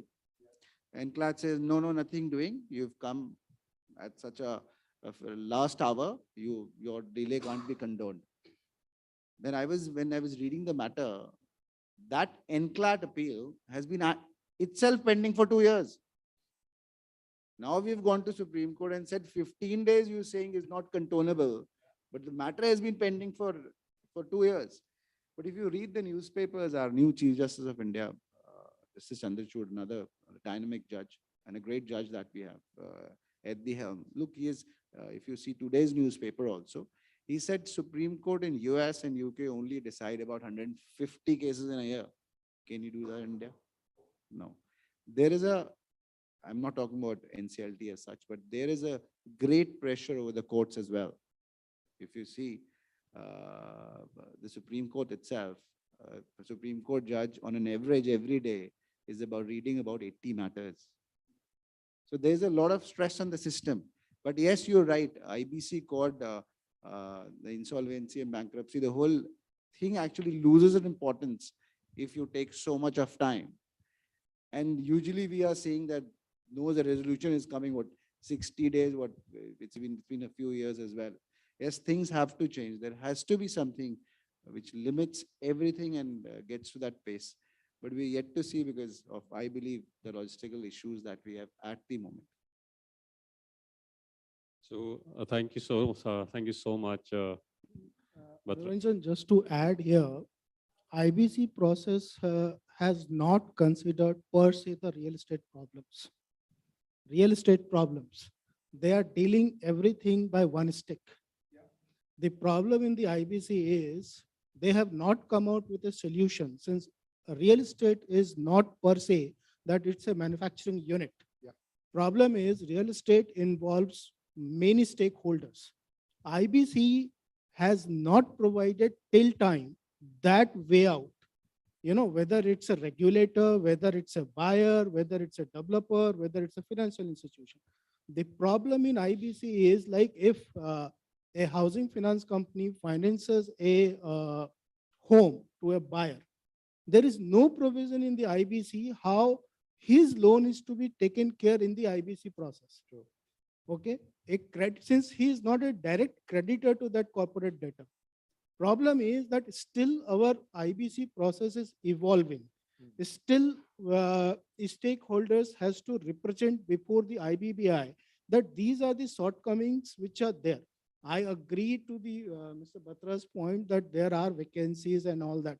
In spite of that, if you hear the matters, every day these benches are hearing more than 50 cases in detail.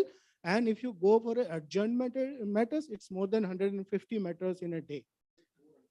400. So Mr. Agarwal is saying it's 400. Can you imagine, and do you think it is humanly possible for a person to read 400 files on 12 hours and then hear that in next 8 hours and then deliver the judgment? It's not possible. Thereafter, there is no clarity. If you go with the IBC law to any department, they say, we are not following IBC. We have our own law. If you go, environmental has its own law. Down in country planning has its own law. Explosive has its own law. So there are 10 different laws. You don't know how many laws are actually affecting real estate. Santosh, I have one, I think you brought out a very important issue. Real estate is an asset class. So one has to realize that out of many asset or 4 asset classes, this is an asset class, and therefore it has so many other dimensions. Classically, management, if you read, has been built around manufacturing. If you read all the tax laws in the country, they've been built around manufacturing. What I have observed in almost 30 years of my career now is that real estate is the most ignored, asset class and at least understood asset class. So we are not part of GST, and therefore you have double or triple taxation. Noida में आप जमीन लेते हो, उसका registration कराते हो, उसका property tax देते हो, स्टैम्प ड्यूटी देते हो. Then when buyer kind of buys it during the construction, 12% GST, and जो आपको GST की rebate मिलनी चाहिए because your input credit taxes are not, that is not applicable. On rent, we are among the top 10 or 15 economies in the world जो rent पे service tax लगाता है और GST लगाता है. So I think the problem is that once you look at real estate and its complexity or simplicity, we are a very simple business, area, rate, and everything else is law. So at the end of the day, I think there must be a representation made to the government. It has been done many times, that real estate needs a little different approach when it comes to litigation, when it comes to even tax laws, when it even comes to financing laws. And world has evolved. So हमारे पास ना तो TIF bonds हैं. I mean, yesterday we were trying to raise think brainstorming कि सरकार के पास पैसा नहीं है तो कहाँ से पैसा लाओगे? And in abroad you have universities for a building, they're able to launch bonds and get a tax concession and do that. So I think this is something that has touched the core of what that's why. Sunil ji, We are running short of funds. If today we want to raise funds, there are 10 different things which we have to think before even thinking about a bond. Indian bond market is not developed like it has been developed in Singapore or London. If we go to our investors for a bond market, they will say, no, I am happy to buy a bond of the IDFC and all that. They are not happy to buy a bond which is floated by a real estate fund for that sake also. Real estate fund also have to go and solicit funds from their own individual network. There is no proper working or the laws let down or regulations let down that, yes, you can do that. So that exactly brings to my question when I asked Siddharth about that, saying how conducive government or how supportive a government policy should be when it comes to expansion to not only residential, but other asset classes. So even if I have to discuss with Nihar and Kaushik, would you as financial institutions be comfortable providing growth capital or investment into land when the markets are on an upswing, where you see stability going forward? I do understand, Santoshji, what you're referring to is that a developable economy, it's on an upswing, it takes time to settle and establish itself. And that's what I think we are going through right now. Certain metros, they have done REIT because that segment has been established and settled and created. NCR, to say, is showing signs towards that. But we need support of the financial institutions coming in. So that's what Kaushik and Nihara would like to understand from you. Would you be keen with your existing partners to various asset classes funding into that, or expansion into tier 2 cities where again there is a demand and supply gap? So I think two things, right? One is about expanding to other asset classes. See, I think one thing that we've been talking is that I think across the board, we are really at a nascent stage of evolution, right? Whether it's things like IBC, whether it's like the bond market, even SEBI. SEBI is going through its own, sets of thought processes which are getting formed. I don't know if you're aware, but in the last 1 month, they've come out with 3 different regulations, not regulations, but clarifications which have been confusing, right? Anybody who has an AIF has been suddenly thinking that, oh, what is right, what is wrong? Sunil has. Nihar, the what is AIF happening regulations that have come in the last month have almost put the industry to a standstill. I mean, you cannot extend the tenure of the fund, even if though there's I'm sure there are 20% culprits in the room, but I mean, when you have an asset which is that large, how do you sell it tomorrow? You can't.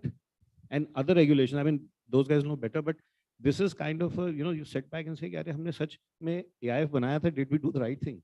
You're almost getting to that pass-through stage where every fund went through a pass-through, they read through pass-through and they went to the market, and then they were slapped by a lot of litigations by the government saying, "Ye pass-through to determinate hai, indeterminate hai." It's got the, it's really. Kaushik, what is your view in terms of what I feel from this session is that a thrust of capital is required. So that brings to my earlier question. What is your view in terms of providing a growth capital? Whether you feel institutions should step in and take that risk now when you have witnessed demand? As I said, institutions are always chasing risk-adjusted return. If I'm taking risk, and obviously we are not going to take risk blindsided or something. We'll see that is the project viable, is the land is taken, who is the developer, what is his track record, and with all of these things, capital is still available. I mean, sitting here, we are all ready to give capital to the eligible developers. It's not that it is not available. It's just that developers also has to start thinking about that how financial institution view the entire project. What we are coming back with, as I said, it is very simple. The project has to be complete and show me that financial closure and the capital is there. So I think that it's pretty simple that way, that if I'm putting some money into any investments, right? If we are in the business of investments, if we put in money, we have to make that money. And what are the risks I'm taking? Is it the returns are commensurate with that risk? I mean, wherever we are buying land, the land looks very attractive for customers, for developers, but it is not throwing the return relatively to me for the risk taken. Probably I might not be interested. So, to summarize him, ease of doing business, particularly for a funder of a real estate project, you have to go through many things. Your IBC, your RERA, then the AI. Now, if you cannot extend the fund duration, I think after 3 years, if any litigation is there with a developer, my investment in that particular project, I'll have to dispose of at a throwaway price. And actually, in that way, any fund can be in a way where, it can, well, like a blackmail for legal process. Okay. So our ease of doing business is getting affected day by day. That's the key problem. So risk-adjusted return, then we look for a higher return so that, in case anything goes wrong, thing is, money is required. In morning session, the one panelist mentioned that we will be having a $7 trillion economy in next 6-7 years.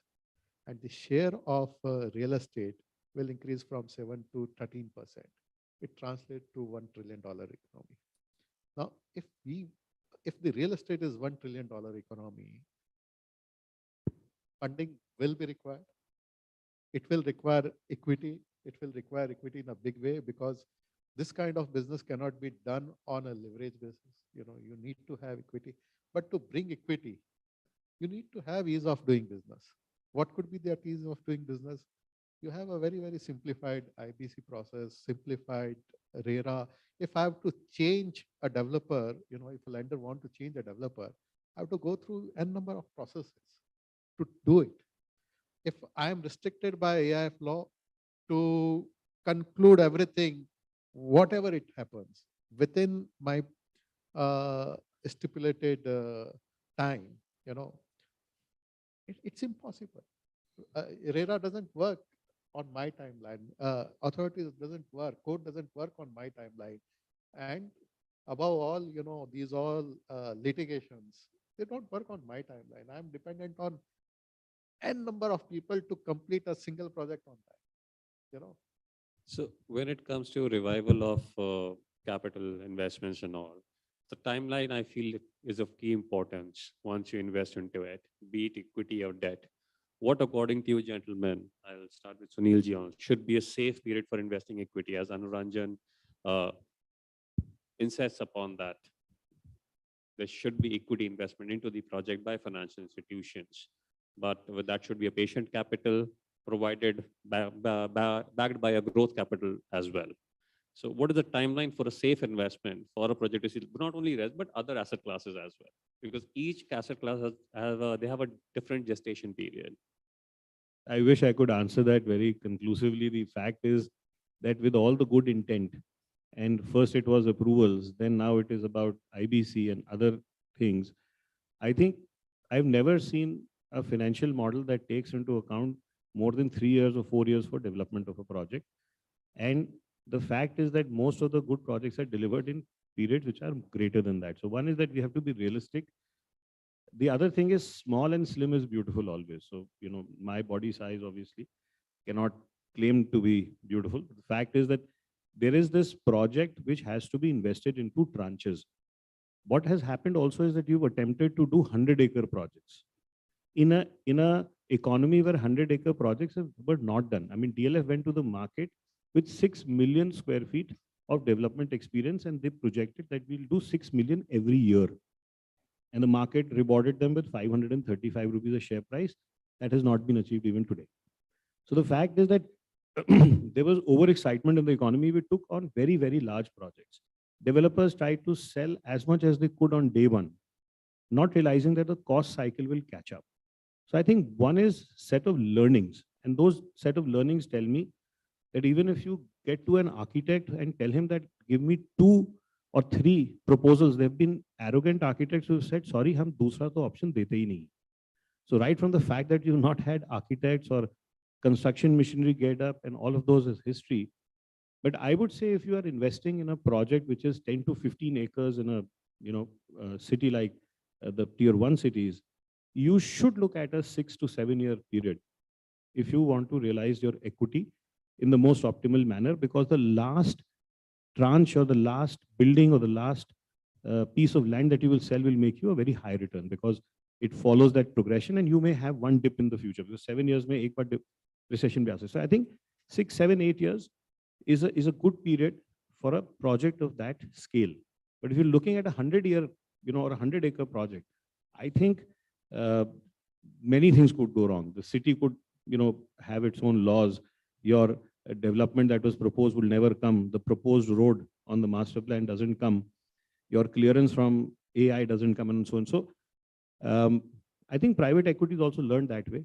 So you do not find a lot of these very large bombastic projects that can take a lot of time. But timeline should be about 6, 8 years. That's What are your views, Siddharth, on this? Since you have seen how people have burned their hands in the past. Save litigation. Save litigation. Once litigation hits, then it could be any. No, of course, that's what I would want his views on that. I was asked a question about courts not doing their duty within time, or courts not deciding within time. Thank you, Santoshji. He had an answer for that. But having said that, if you ask me, for every developer, time is the essence as well. I think before starting any project, the developer has to ensure that the time they're calculating in order to give possession, in order to deliver what they have promised, it's not just possession, it's the other facilities also that you promise along with the project. Once they are completed, what is the timeline? If you're not adhering to the timeline for whatever A, B, C reason, Sunilji said, yes, the master plan, the road may not come there, this may not happen, that may not happen. You have to ultimately see the position on ground, and going by the experience, take that much of time which you give the allottee as the timeline to finish the project. If you're not finishing on time, you're running into a big mess, and that sometimes gets you in a big hole as well. I do not want to take any names, but IREO, when IREO came to Gurgaon, was such a big name, I believe. They've not been able to stand where they should have by now. And coming back to IBC, I say that the mandate of the IBC is not to see whether the company, which is before the NCLT, is a real estate company, it's a manufacturing unit. No, the mandate is that if there is a default, now that definition has been changed for the developers as well. In fact, some lotteries can come together, and if there's a default of more than 1 crore rupees, they can go under the IBC code, right? So ultimately, the NCLT will only see that there's a default. Yes, the payment which was promised has not been made. Ultimately, then the ball shifts to the resolution professional and the committee of creditors. So the NCLT as such is not to apply much mind onto how the company has functioned. No, that will not be taken into consideration. The steps are defined. So the mandate is, the NCLT is not to go into the micros of what the company has done. That's what I think. Santoshji, your views on this and some light. I think we are running out of time here and all, but your 2 cents on new geographical expansion, new geographies and expansion in those lines. So Ashwini, new geographical expansions, like we have discussed that the government is coming up with a rapid metro. So expansion can happen, we can think about that, how to go beyond the limits of Gurgaon and Noida. If this geographical expansion happens, then this is good for NCR itself. When you are creating good infrastructure, which is connecting, for our example, Karnal. So people will move out, you will decongest basically the Delhi side. And if you have good connections to even the NCR, Meerut, Karnal, in that side, Alwar, people will move out, and people are moving out since they are getting better opportunities in those areas and gaining from different, since they are gaining good environment there, and they are earning in a dream city and living in a green city. I always call up like this, that they are living in a dream, they are earning in a dream city and living in a green city. So if you go Karnal, it's a green city, but they are earning in a dream city, which is Gurgaon. So it's so that you are earning in dollars, spending in rupee. So it happens always. Nihar, your 2 cents of on providing capital with respect to your, I will not say existing partners, but new other asset classes. What are your thoughts on that? So I think, see, we keep evaluating other asset classes. I think residential even today is 70-80% of all of real estate. And we are evaluating other asset classes, but I think ultimately it's about being able to build a large franchise, right, around other asset classes rather than doing them opportunistically. Also, I think we've been talking about, the right gestation period or average period. Also, it's a function of the kind of capital we have, right? I think we have all third-party money, which is investor money. Residential has had an inherent benefit of being a self-liquidating asset class, which helps you achieve certain timelines. Certain asset classes may be lucrative, but may require certain more patient capital. So I think it's also a function of how returns stack up over a certain period of time, and how you can play the cycles, right, that real estate is going to go through, in a certain period. So I think that's the approach, but we are open. And the idea is to look at other asset classes and maybe even add one or two, right, in the coming years. Well, that's interesting and nice. No, Kaushik, I would need your opinion on, of course, you having a thesis of more the risk, more the return. But of course, I jump to what Mr. Sunil has been saying, a safe timeline for a product to cross the finishing line, in your opinion. I think under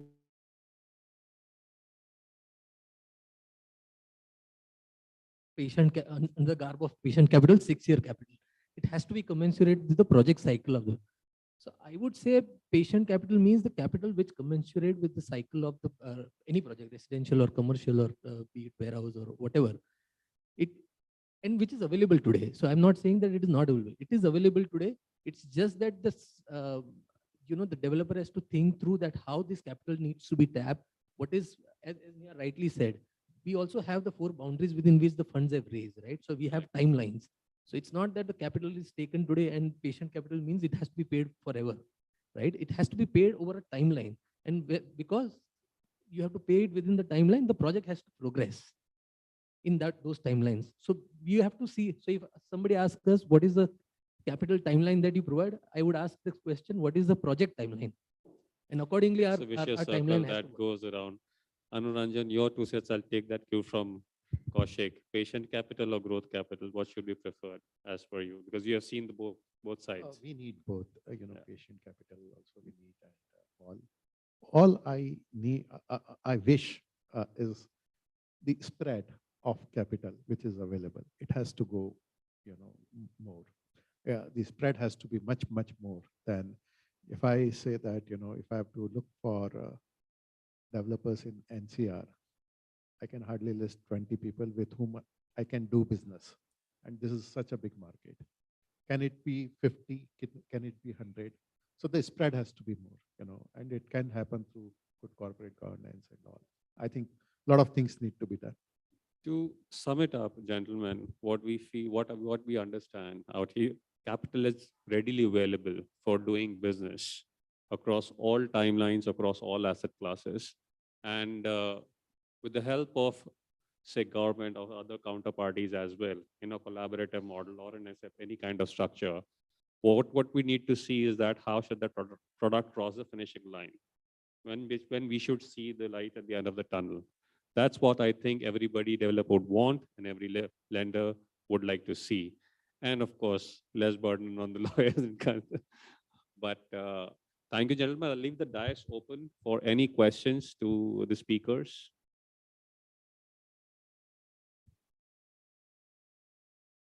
Lawyers are the happiest. They make money in both the situations. So I think, whether markets are good or bad, I think 3 cheers for all the lawyers. But I'm not one, but yes, I envy them for sure. Any questions for the speakers? Yeah. So I think we call this session. Well, ladies and gentlemen, we do have time to take up at least one question. I'll give you 10 seconds maybe to formulate the question. How about that? It is not every day that you find a panel this eminent in front of you.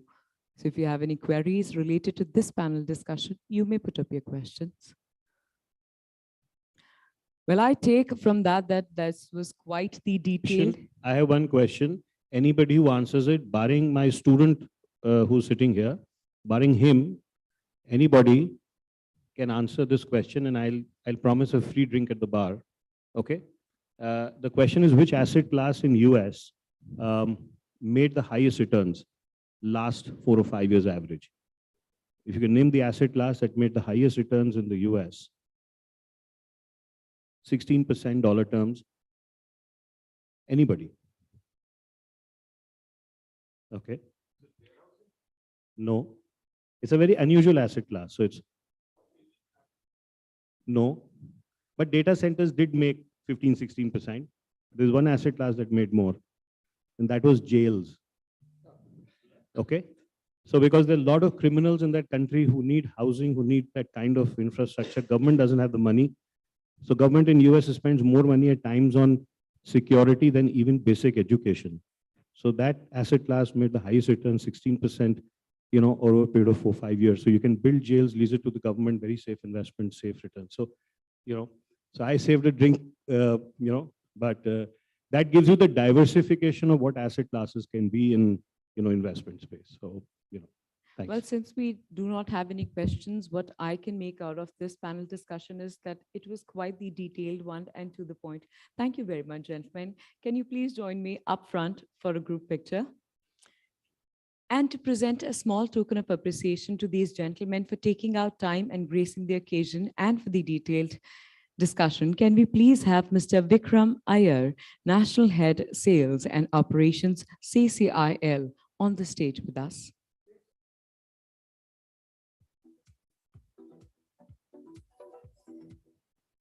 Welcome, Mr. Iyer.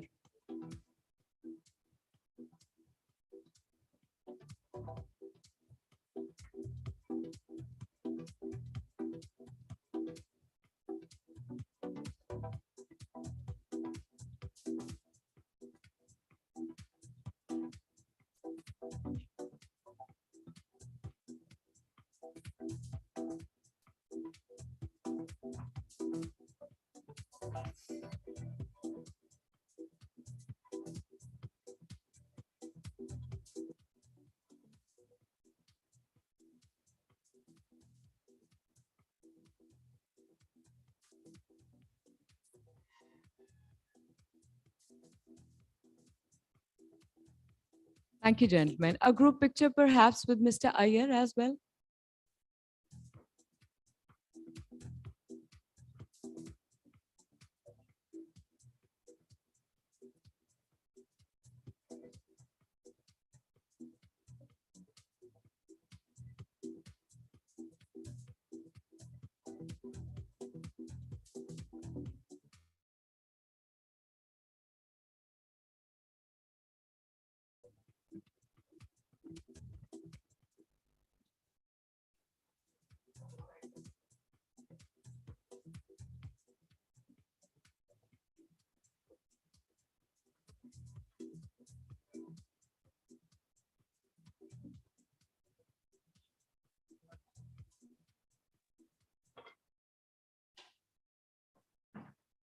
And with this, ladies and gentlemen, we begin our next segment of Fireside Chats.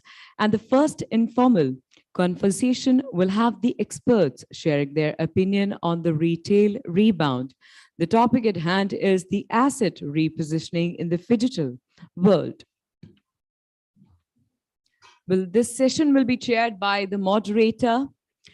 This certain gentleman is an experienced senior management professional of more than 23 years, skilled in negotiation, budgeting, business planning, retail, and real estate development. He has a professional expertise across all asset classes, that is retail, commercial office, residential, and extensive knowledge of real estate across India and selectively in Sri Lanka.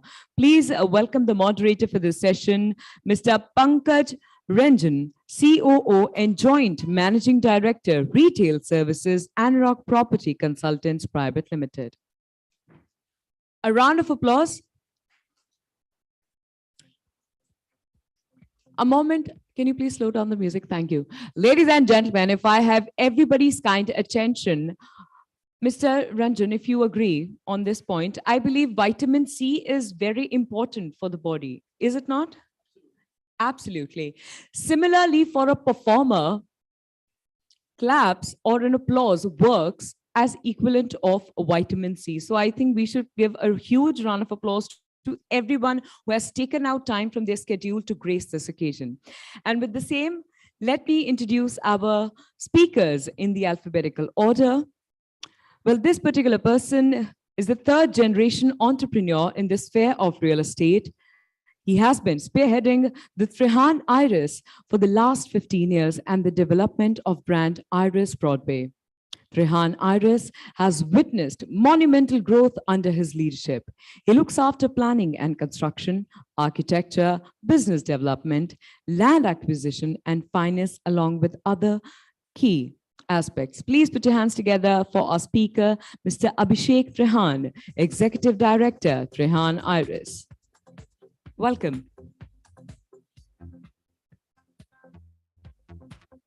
Our next speaker is a global realty and retail analyst and has over 30 years of experience, that is more than 3 decades of experience in business development with global retail chains like Macy's, Bloomingdale's, and Bed Bath & Beyond in the US. He has also held leadership roles with developers like DLF, Ansels API, Omax, SREI Infra, and Express Avenue, and was earlier associated with B&B Paribas Real Estate as the National Director of Retail and Shopping. Ladies and gentlemen, please put your hands together for Dr. H.C. Dheeraj Dogra, Vice President and Head, Commercial Leasing, M3M Private Limited. A round of applause for Dr. please. Thank you. Up next, please welcome our next speaker, who in her current role is responsible for providing executive leadership and management of DLF retail malls, including premium and luxury, across marketing, leasing, finance, and operations.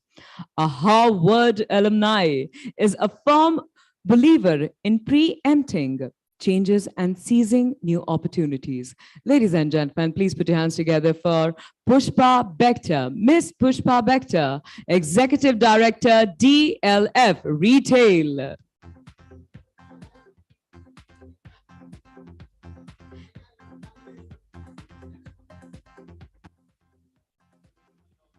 Well, I love this panel. People are not willing to waste even a second of time, but it is my duty to introduce this kind, humble man.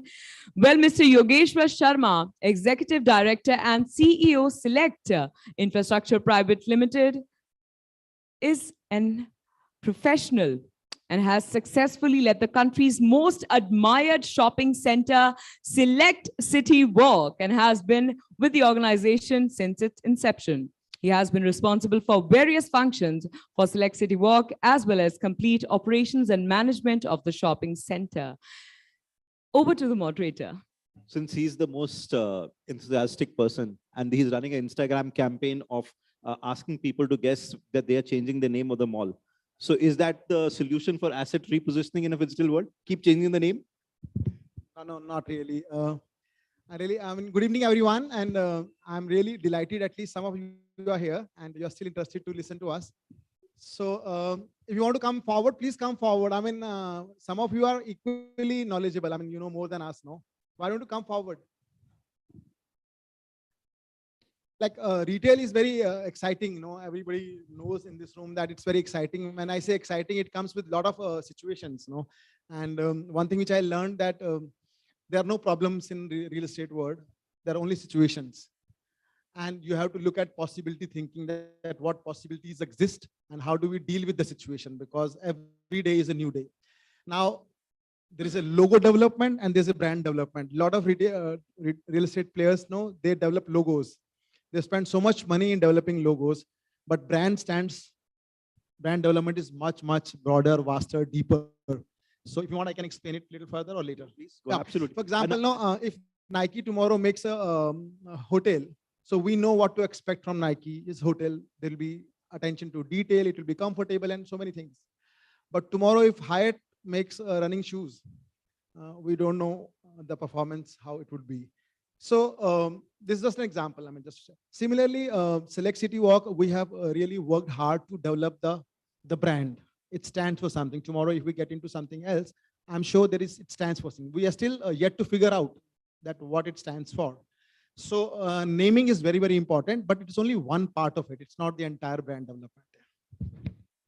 Tell me, Yogeshwar, Select City Walk, typically we look at, we say the first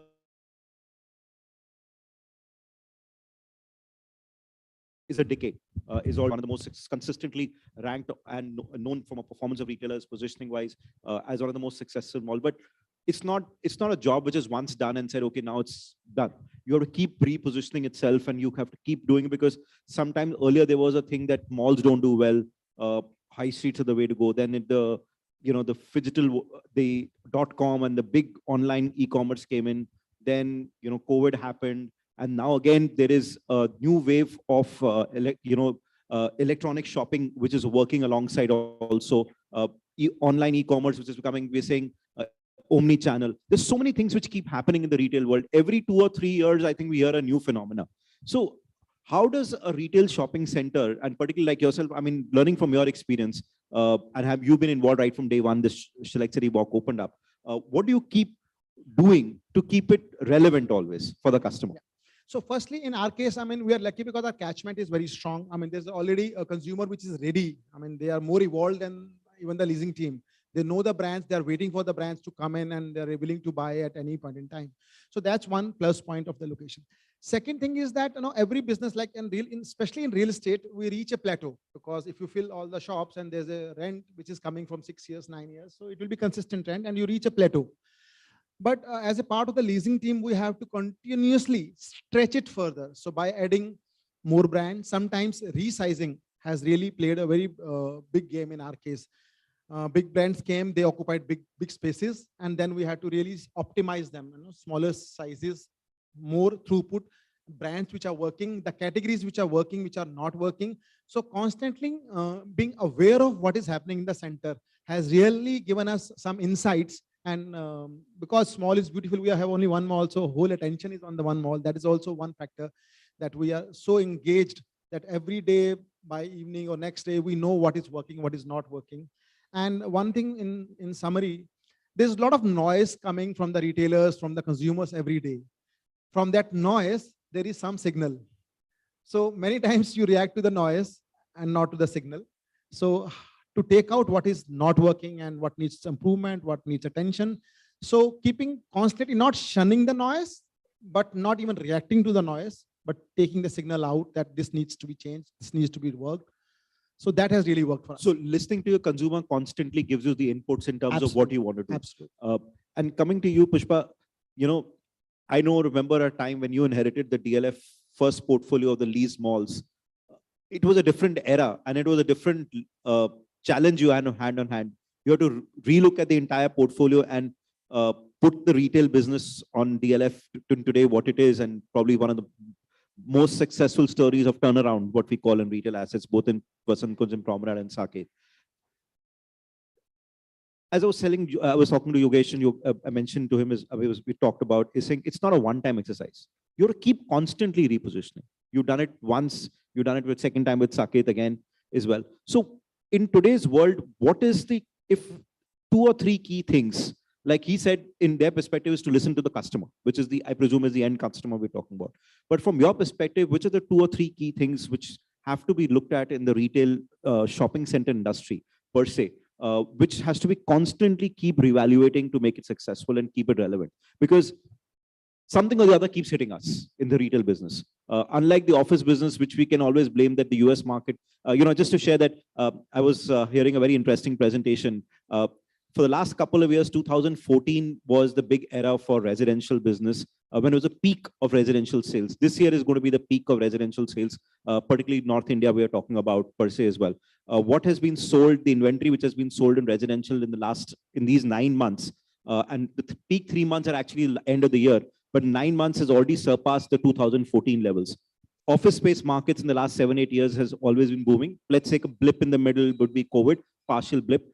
But now there is some kind of a slowdown which has happened or deferment which has happened in the office space business, because global headwinds are talking about a recession or a cautionary expansion plan. So the global corporates which drive the large amount of office space expansion are kind of putting their plans on hold or deferring the plans.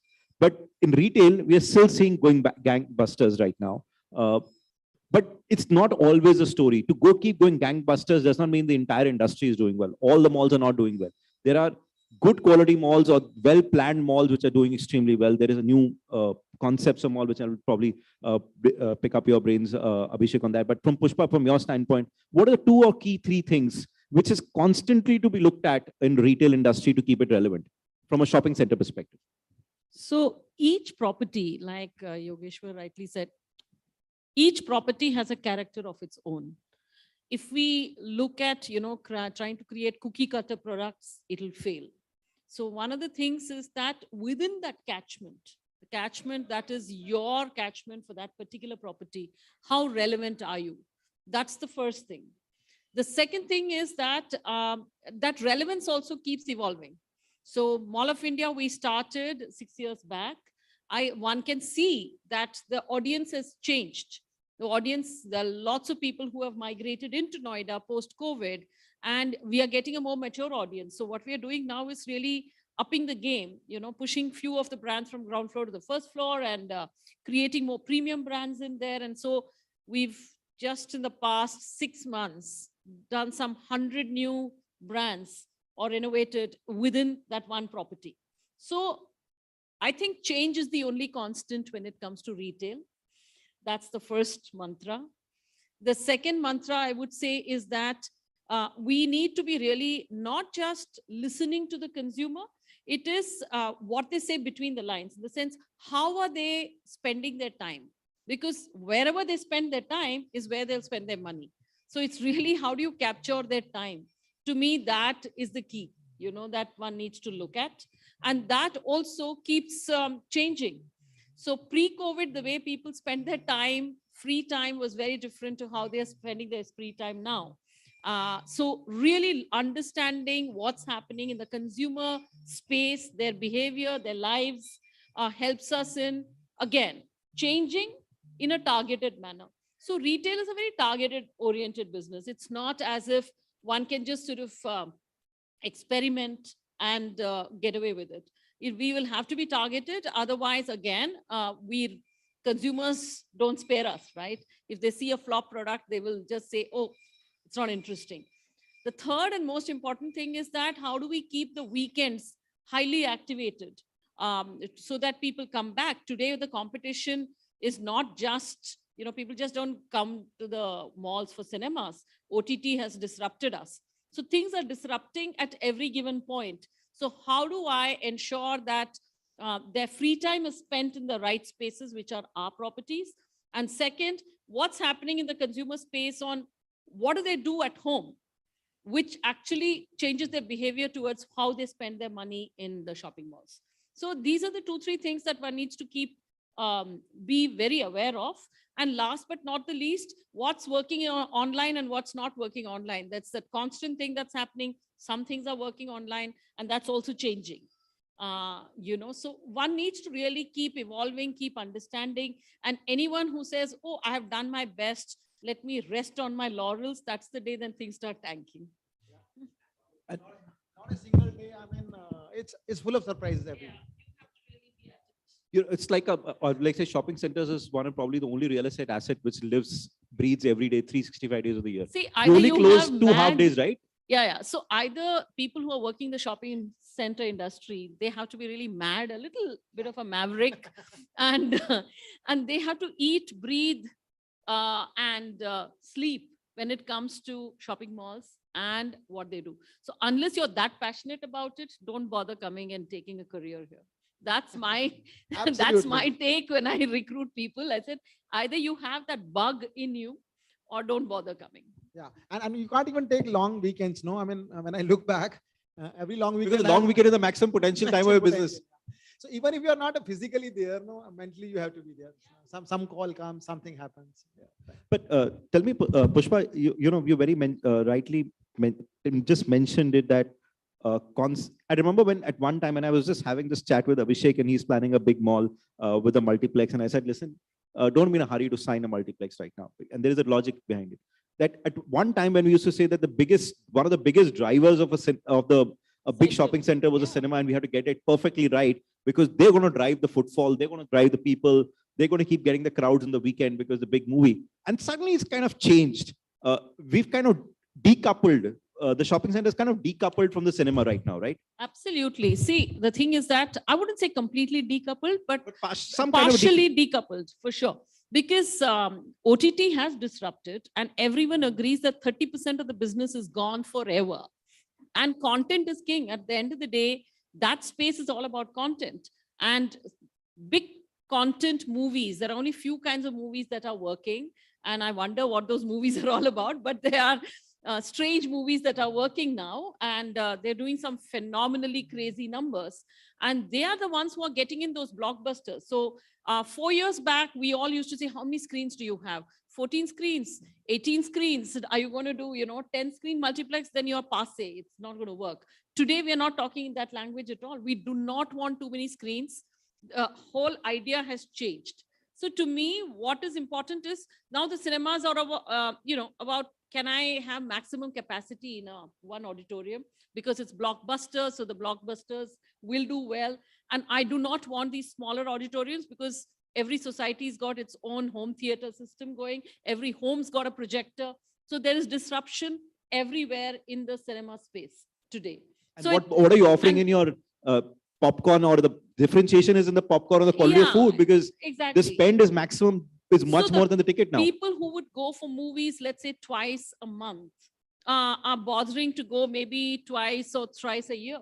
It's changed. The behavior has changed completely. So what do we need to do as developers? One of the biggest challenges that we have as small developers is how do we make our place flexible? How do we create spaces which is flexible? I think to me, that's the biggest challenge as a developer. We have to keep it flexible so that we change and cater to times.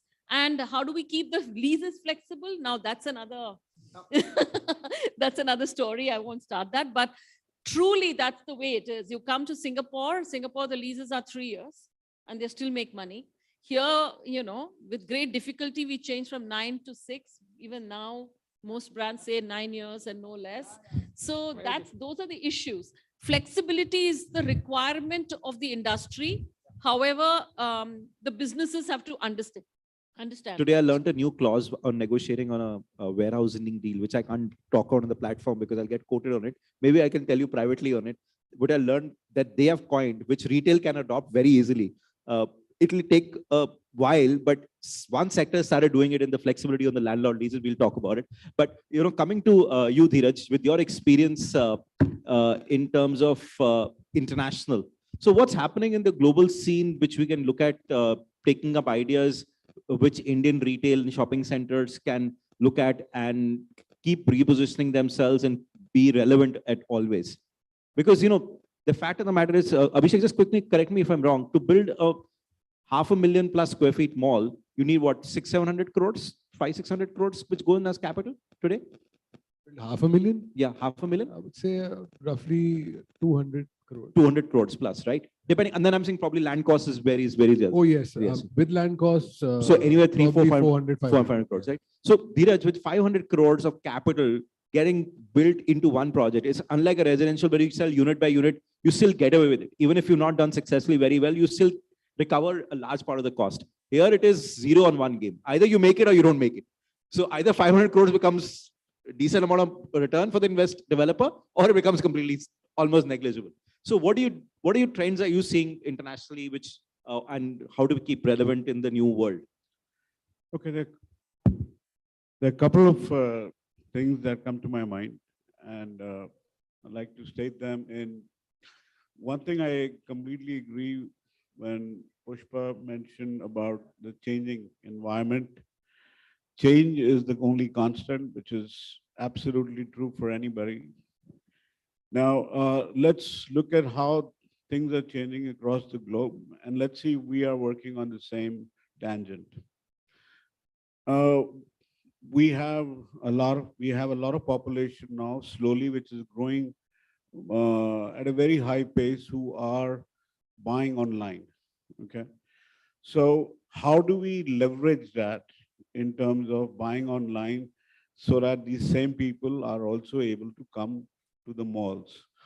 So if we follow a policy which has been going on in the US at least for last couple of years, and in the Western world, is buy online, pick up from the store. Okay. The problem buying online is there is always, depending on the inventory, okay, depending on if their,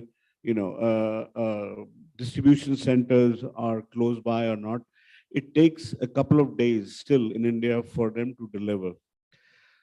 If we are able to do buy online and pick up in the store, so you can have instant gratification, helps in two ways. One, you still have your customer, you still have the brand, and he will also come to the mall to pick it up, if they can, or the store to pick it up. When he comes to pick it up, he might even browse around and find something else as well. So, and you're increasing footfalls.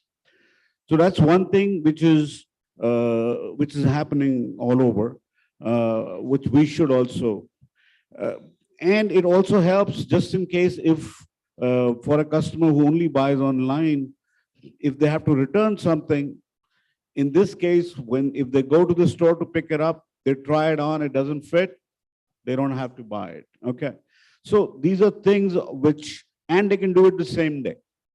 So this is, we'll have to do various things, and mostly retailers will have to do. So I just gave you one example. Second example I'll give you is of depth in retail. We still don't, and I've been here several years now. I still don't see any depth in our retail. When I say depth in retail, once long time ago, I used to be a buyer with Macy's and Bloomingdale's, and I used to buy ladies' shoes. So when you buy ladies' shoes, you're looking at one style, let's say, for example, a Enzo or a Bandolino or whichever. A size 7 will come in so many different varieties. So you'll do a 7 AAA, which is the narrowest 7, to 7 AA, to 7B, which is medium, to 7C, which is wide, to 7CC, extra wide. Then from 7, it goes to 7.5. That depth in retail, the moment we start having that depth in retail, people will come to the mall. They'll come to the stores. They will probably not shop as much. Believe it or not, I buy my suits, and I buy it from Amazon.com, from the US site, just because my suit, if I'm buying a size 44, to me, a size 44 short is what fits me. If you go to a shop in India, you will get a 44 or a 42 there is no in between. So the depth is not there. If you have the depth, that'll make people come, try it, okay, and maybe buy something else as well.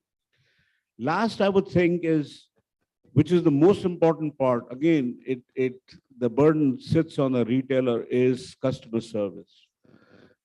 There is absolutely, we can't even start. The customer service in India, in the stores, it's a joke, seriously. You go to a mall, you go to a store, and if you don't have your size, if you expect that the salesperson will go look up on his inventory and see, okay, my store in Ambience has this size, so sir, no worries, we'll get it dropped to you.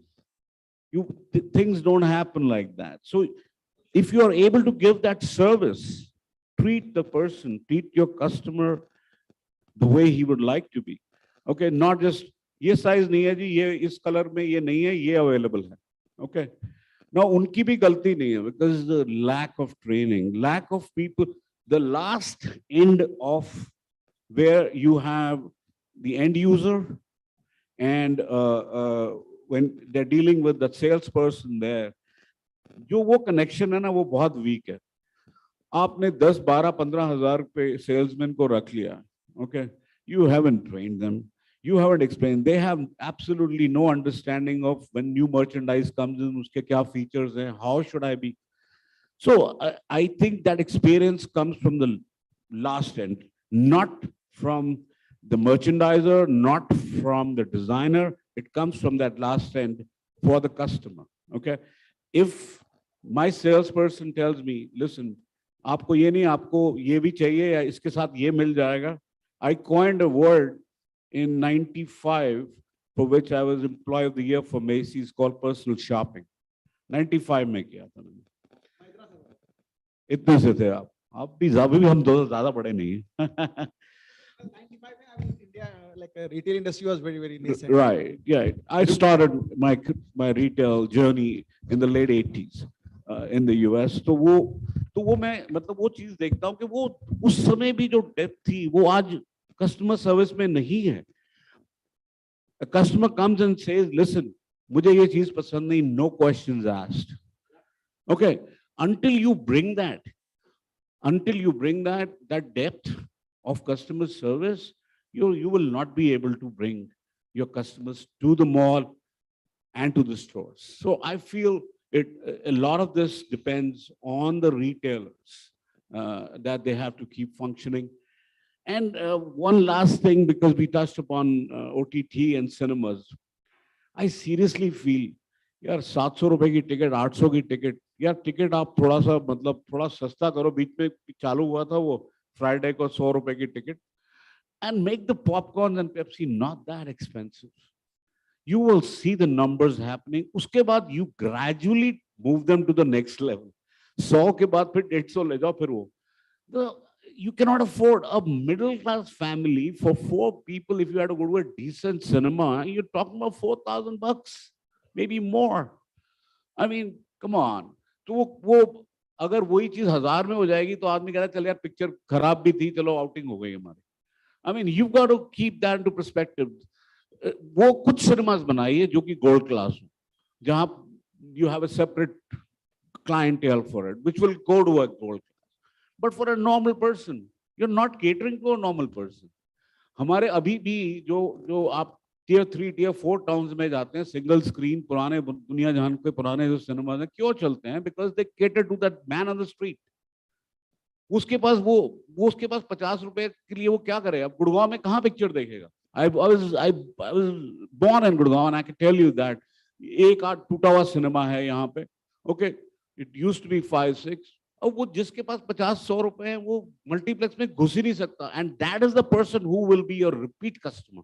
उसको एक picture अच्छी लगी है गोविंदा की तो वो बार बार जाएगा देखने के लिए. Numbers happen in movies not by amount of people, but the same people saying it again. So Dheeraj, you're saying is that there is a market at every price point in the country, and you can create a retail space for a lower end segment of the market also today. So that coming to that means there is a need, there is an evolution which has happened in the retail industry. I remember when the first mall really came up, Abhishek, which was really 2001, was small one in Gurgaon and one in Mumbai. Crossroads in Mumbai and Metropolitan in Gurgaon was really the first attempt to do retail, which was 2.5 lakh square feet. Then we straight away jumped to almost malls of 1 million, 1.5 million. Even people started talking about building 2 million square feet malls. And then we've come back to building very few million square feet, but a lot more of 500,000 square feet malls. But there's a new category of shopping centers which have come in, particularly which you have built in the new part of Gurgaon, which is like the open format retail centers, which is more neighborhood. But earlier neighborhood centers were looked at and saying lower quality. But you've repositioned it, the asset of neighborhood centers, and said neighborhood centers can be high quality with high quality brands as well. So what is the change or what is the opportunity to build retail developments like that in India? And what are you seeing? That's why you're going more aggressively in this sector of building retail today. Yeah, absolutely. I think you touched upon the right nerve that malls are not necessarily, the downtowns and the CBDs. Now you have to reach people where they actually are. And the catchments are rich. That's why you see so much growth happening in the tier 2 and the tier 3 cities. When it comes to malls, brands, you speak to any brand, they are aggressive going outside the metros. And I feel that the satellites opportunity to all metros is also there. And that's where we positioned ourselves as neighborhood centers. Because there are many things that one would not like to travel right up to the mall, which is like 10 kilometers away, 7 kilometers away.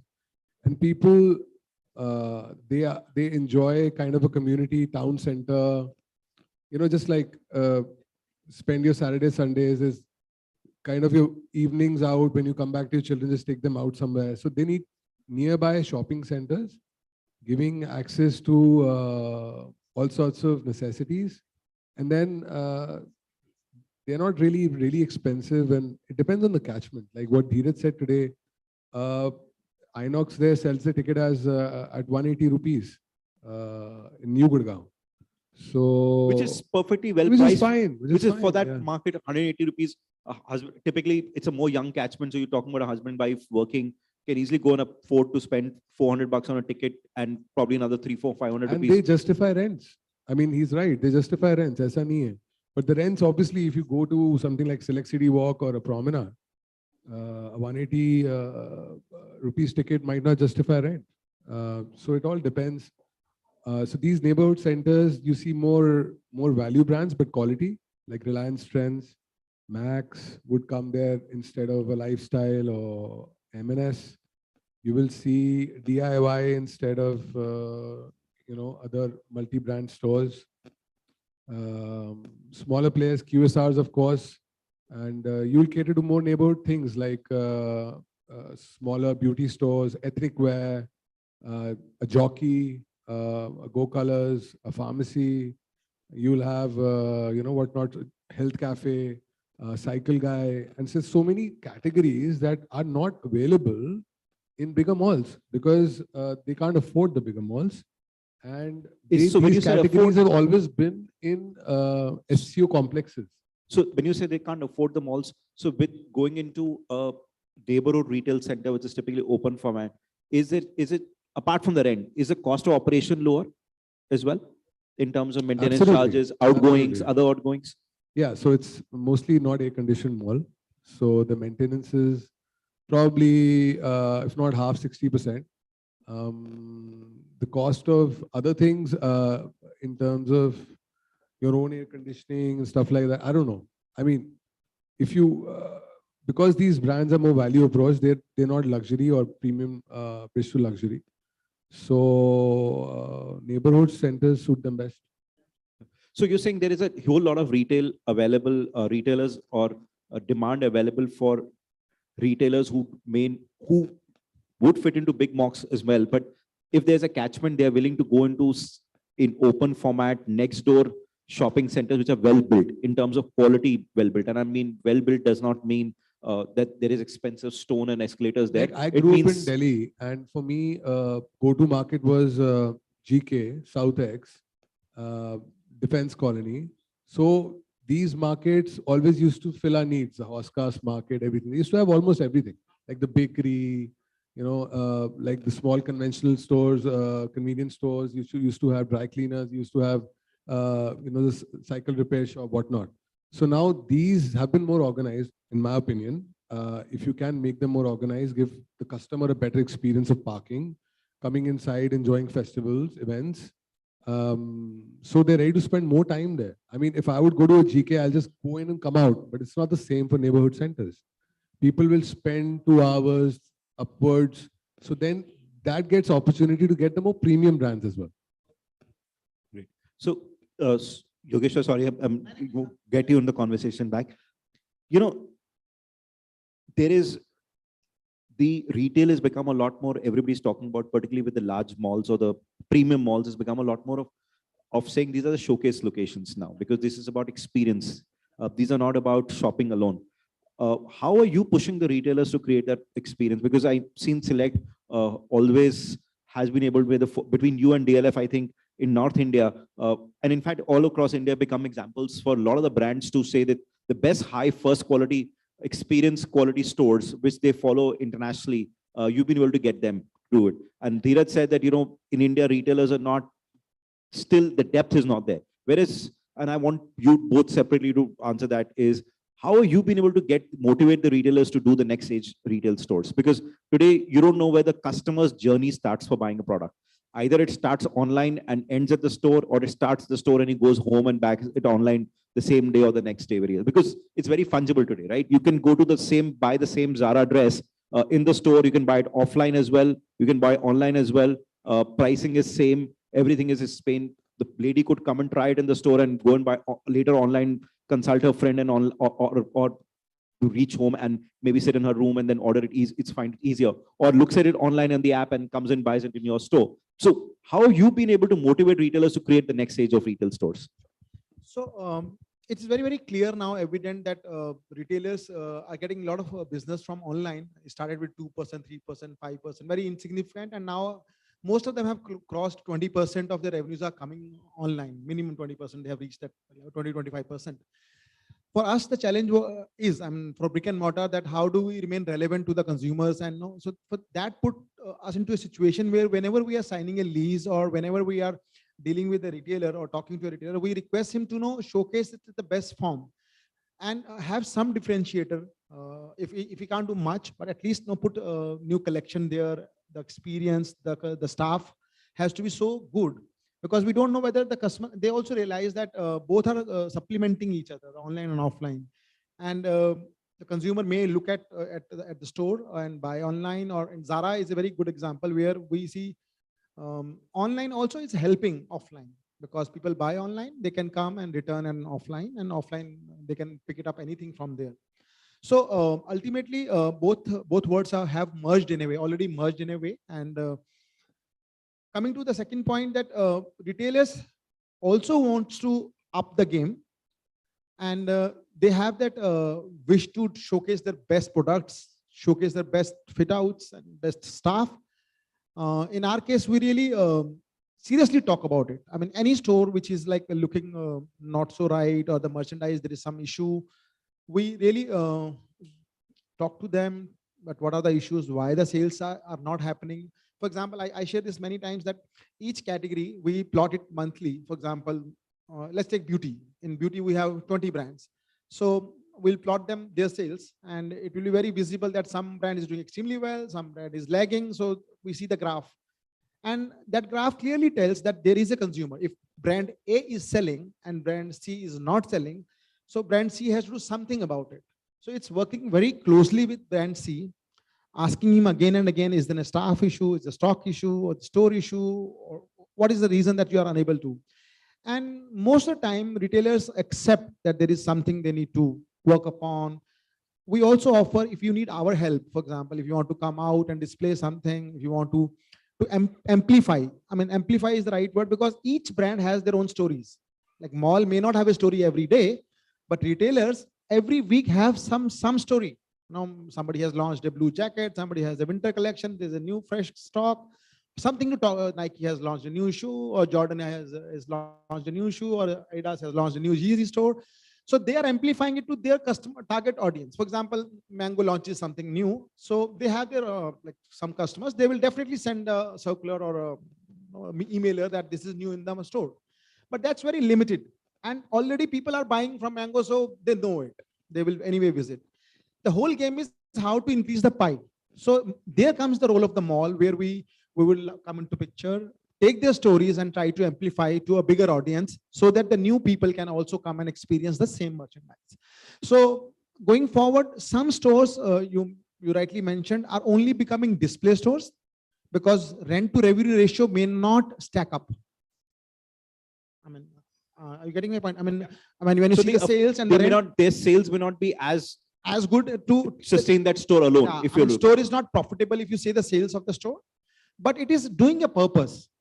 It is showcasing the and creating, like Dyson is a very good example. I'm not saying that their sales are low, but I mean, their store is an experience store. You can come and experience the product, and you can buy online anywhere. So this is really helping in my opinion. Pushpa, you want to add something? So Pushpa, I mean,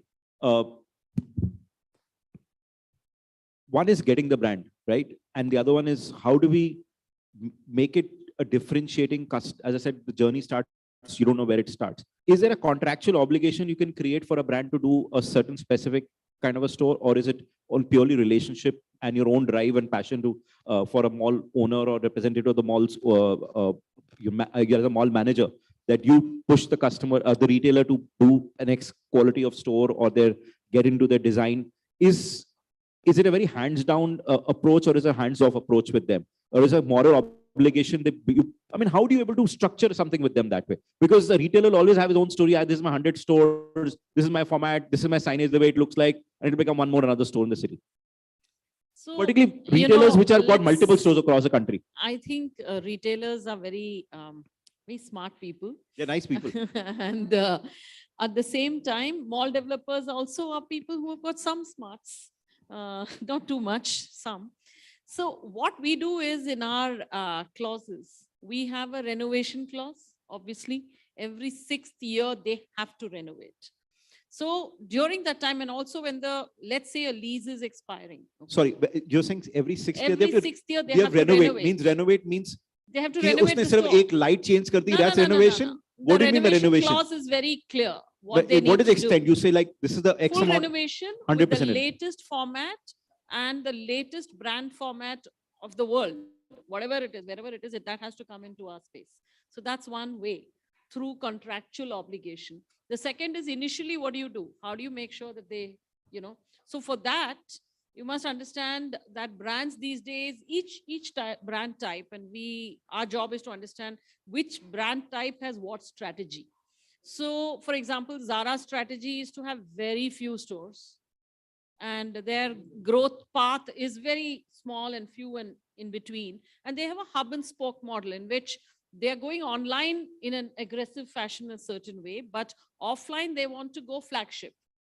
As compared to say an H&M who's carpet bombing, they don't care much about format sizes. They keep swinging between 30,000 to 15,000 to, 11,000 there's a also. 11,000 or 8,000 I heard.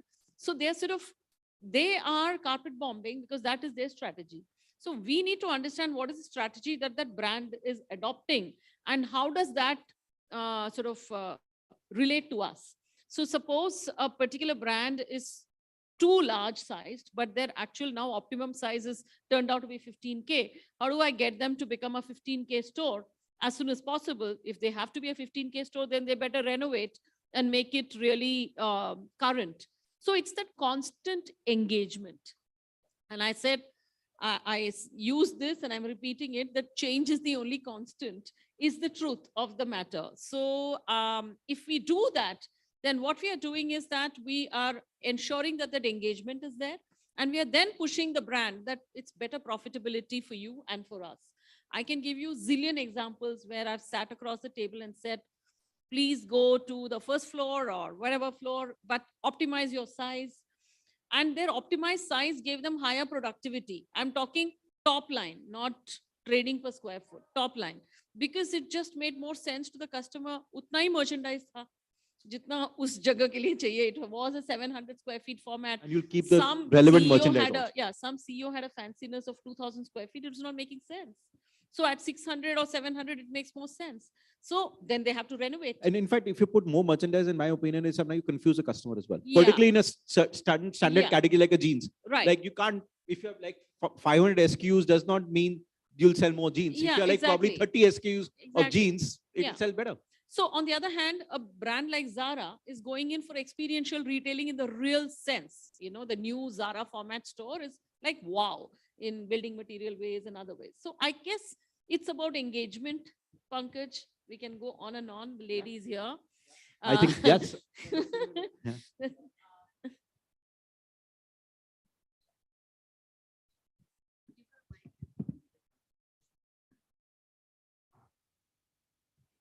Well, considering that this is quite a lively conversation, I believe we have time to take up one question. Please. If anybody has a question related to this particular conversation, please. We do, if only you are done with the conversation, then I may ask them for the question.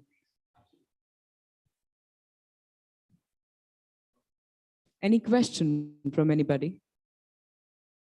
Well, then my take would be that you have managed to cover all the details, all the aspects of the topic. And I believe that was quite the detailed conversation that you've put forth. Thank you so very much. Can I please request you all to kindly come forward for a group picture? And also, as a small token of appreciation for taking out time and doing this for us, can I please invite Mr. Aditya Kumar, Managing Director, Victoria Lifts Private Limited, to present a small token of appreciation to you.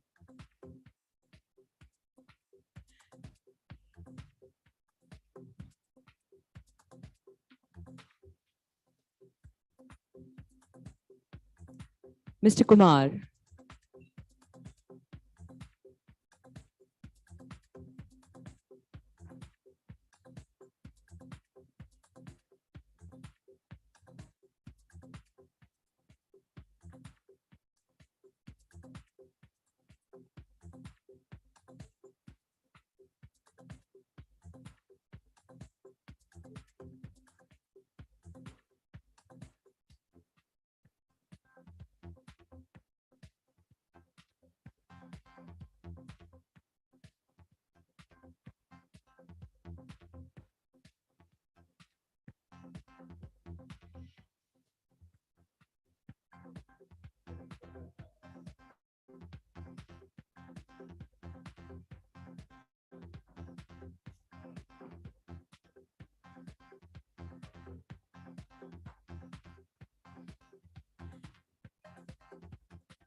Thank you, panelists. Thank you.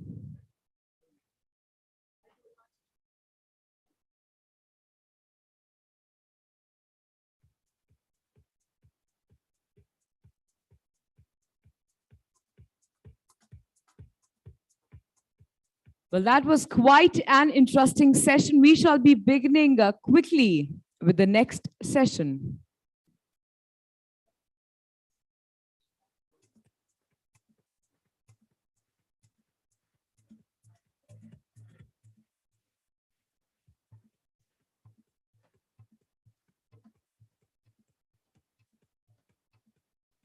So, ladies and gentlemen, with the same, we begin with the next fireside chat discussion. This will be the final discussion of this conclave before we head towards the most anticipated fun segment of this evening, that is the award ceremony. Well, the topic at hand for this discussion is Realty Sales and Marketing Playbook, the New Age Template. And our moderator for this session, the session will be chaired by a man with over 10 years of experience in real estate consulting to the leading real estate brands across India. He has specifically focused on helping realtors focus on efficiency and drive better ROI. He has handled more than 280 project launches and has helped brands optimize their media costs by focusing on digital media. Ladies and gentlemen, please welcome Mr. Govind Rai, co-founder and CEO, Insomniacs. A round of applause for Mr. Rai. Welcome. And now I shall be introducing our speakers for this conversation in an alphabetical order. Our first speaker joining in has over 15 years of experience and brought in accountability and professionalism in all functions of the organization's work. He firmly believes in working with professionals as that is the way forward for any business. He's connected with various associations like Entrepreneurs Organization, Roundtable, Indian Angel Network, CII Young Indians, and PhD, Chambers of Commerce. Currently, he is serving CII Young Indians Delhi as chair for Air Pollution Vertical. Please welcome Mr. Alok Gupta, Director, Graphis Ads. A round of applause. That's what I'm talking about. Wonderful. Well, up next, our next speaker is an integrated marketing and communication specialist with an experience of more than 20 years, for more than 2 decades, handling integrated marketing and brand communication on an array of consumer and business brands with leading advertising and communication agencies in India. His expertise include digital marketing, brand strategy, branded content creation, strategic business tie-ups, and brand partnership. And the man with such accolades is Mr. Mohit Mishra, Head of Marketing Office Businesses, DLF Limited. Let's give a huge round of applause. Welcome. And our next speaker holds an experience of more than 18 years in expert sales and marketing. He's a professional with demonstrated history of working in the construction industry and strong skills in negotiation, business planning, sales, market research, and management.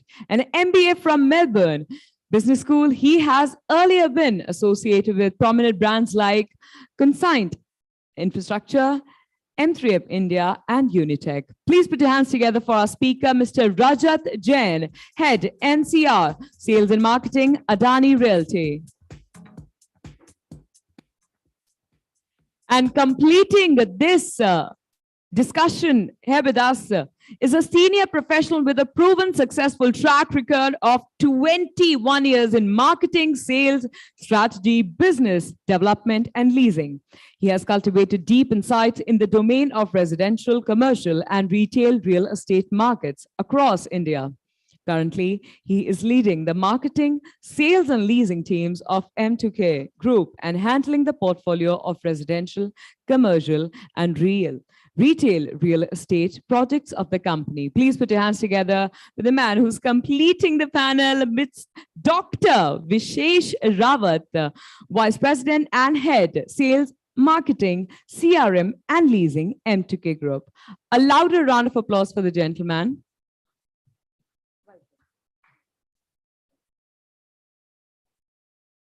We'll get started.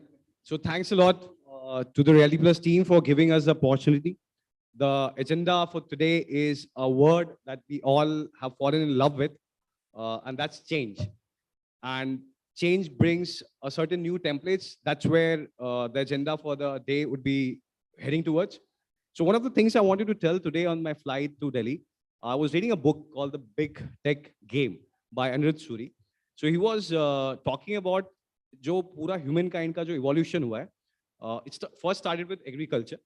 The second phase that came was trading. The third phase of evolution was majorly industrialization. And the fourth is where we are living in, which is digitization. So one of the very interesting things he said कि यार दिल्ली के airport से बाहर निकलो, आपको ये चारों की चारों चीजें आज भी वैसे की वैसे दिख जाएंगी. The learning is कि पुराने जितने भी ये phases रहे हैं, उसका कुछ ना कुछ rub off नए phase ने लिया है और आगे बढ़ते जा रहे हैं. And that is the evolution that we are seeing. So today's agenda I would want to do in this similar kind of a format.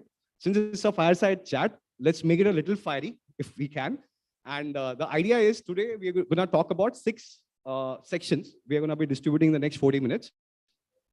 The first section that I want you to start with is us, which is people, the human resource. So the old ways or the current ways certainly has been where I have literally seen a lot of real estate developers have always chosen to have their own team. Unki khud ki team hai sales marketing ke liye. But then there's a new wave which is also coming where the projects are being underwritten. And at the same time, the whole sales and marketing aspect is being shifted to the third party companies or the what we call today as a mandate company. So I would love to ask this to my panelists. What you believe is the future going to be like? Is this all going to be outsourced to the mandate companies? That's how the human resources for the real estate developers will evolve? Or there's going to be a hybrid model? Or whatever that we are seeing is very temporary. So Alok, I'd love to start with you on this one. I think it's better if we start with the developers and then the agency can pitch So in. Mohit, All depends on the ownership that people take. I mean, marketing can never be a thing where you dispatch a guerrilla team and do it. You have to be on the ground and do it. We need a battalion, not John Rambo's here. Absolutely, I agree. Rajat. Hi. See, it really depends on the kind of product you're selling, the ticket size, the volume you have to sell, the scale of the project. It's important to have people with large teams at times, but it's equally important to have smaller channel partners with, and then of course direct sales, because you want to reach out to customers directly. Now both have their benefits. Having a mandate company has its own benefits, because then you have professionals, easy access to good professionals who understand the market very well. They're committed to you. They have their large teams. They're driven by performances versus having your own teams, which are of course driven by performances, but then they also have multiple things to look after, not just sales. Absolutely. So it's important to create a balance. I think hybrid model has worked very well for companies. Just giving a mandate to a single company and leaving it totally on them is a developer becoming totally dependent on one company. Now, their success is your success, their failure is your failure, and once you fail, then you've already lost your connect with the rest of the market. Also, I think as a developer, it's very important to understand and to make sure that whatever commitments are going to the customers are taken care of. Because for us, especially like a brand like Adani, we're very, very conscious of what is being committed by our teams to the customer. So that is the extreme, we are extremely conscious about it. And our own sales team makes sure that even every customer who's walking into the gallery is given the right information, is being sold the product with the true information and with complete transparency. I think with a mandate company, that is somewhere lost. I'm not saying that they pitch wrong, but they have a lot of churning and it's easy to pass on the buck. Now RERA is there, and we, not just RERA, you also as a professional are very conscious of what you're doing. I think combine the two, I think the hybrid model is going to stay. These mandate companies are now growing more and more professional. They're working with the likes of you. The kind of access they have to technology, because of the scale, they're able to invest more and more into technology. The kind of access they have to the market cannot be ignored. The kind of understanding they're getting of the product, of how to sell the product, also cannot be ignored. So hence, I think the hybrid model is there to save. So you're basically saying the brand custodian part, if you have to really look at it, it's its own team which can do it. The other guys who may come, they can give the velocity at best, but they will not be the one who will be taking forward the brand in the long run. Right? Absolutely, absolutely. They have their own stakes. At different times of the project, the volume will increase and decrease. With the market conditions, it keeps changing. Now, they're professionals, they're going to come, they're going to make money and leave. Who's going to carry on the baton? It's your own team. Absolutely. Appreciate it for such an honest response, Mr. Vishesh. It depends on two factors. One, the type of developer one is. If there is a established company like Adani, like M2K or DLF, so obviously the customers know them and they want to project their certain image in the market. They want to give right information, as Rajat has already spoken about it. Second is project. What type of projects you are handling? If this is a luxury product, niche product, so you cannot give a mandate to it because you want to attract niche client and you want to serve them in that manner. But particularly if you have a Me Too type of project on a large scale, this is a 40, 50, 60 lakh, even 1 crore ticket size. And if this is in bulk, so in that case, a few mandates can be given, but not entirely and not for entire purpose. We give mandate sometime, but we give mandate for 2 months, 3 months. And we generally do not give exclusive. We might say that this, how many units, this number of units we are giving to you, this number we are giving to other X mandate brokers. So that way we can control how our projects are being projected in the market. And we also have control if the mandate is not successful, then we can take control and we can sell. Lovely, absolutely. So Alok, आप एक और इस पे highlight कीजिएगा, since you have been working with a lot of developers here. Isn't the human resource as a talent availability also a problem? So a DLF and Adani, M2K might be attracting a certain talent, but that is not available for the others. So do you see a different kind of a trend with regards to human resource availability and जो real estate को समझ के customers के साथ एक अलग bonding बना के उनके साथ sales कर सके? Is there a scarcity of the human talent? And how do we fill it in going forward in the future? Definitely, scarcity is a huge challenge, rightly put. From an agency's perspective, so we have been working with real estate since last 20 odd years, since its inception in Delhi NCR, I'll say. And we've seen some interesting changes. So from the developer's perspective, what we've seen is that it started as a sales playbook. कि माल बेचो, आगे बढ़ो, ठीक है. But over a period of time, that sales has been converted into a marketing playbook. That it's not only a one-time sale. Okay, it might be a single off customer, but then if you evaluate customers' lifetime value, that's much more than just a single sale. So that's where developers today are very focused now on their marketing, complete life cycle value of the customer. And what we have observed is that, the more niche, the more customized a project is, the more builder takes care of the sale or marketing themselves. The more commoditized a project is, the more it is outsourced to the channel partners or mandate companies. HR is becoming a huge issue, and the best people to answer the issue is actually the owners of real estate companies, because day in, day out, they're facing these challenges. We are also seeing influx of a lot of automation in real estate as in the other companies. So tech is ensuring that, the lower level, the entry level jobs, or even a mid-level job today is now on more of an automated side. And over a period of time, only the higher level jobs would be the ones wherein actual skill of the people would be counted.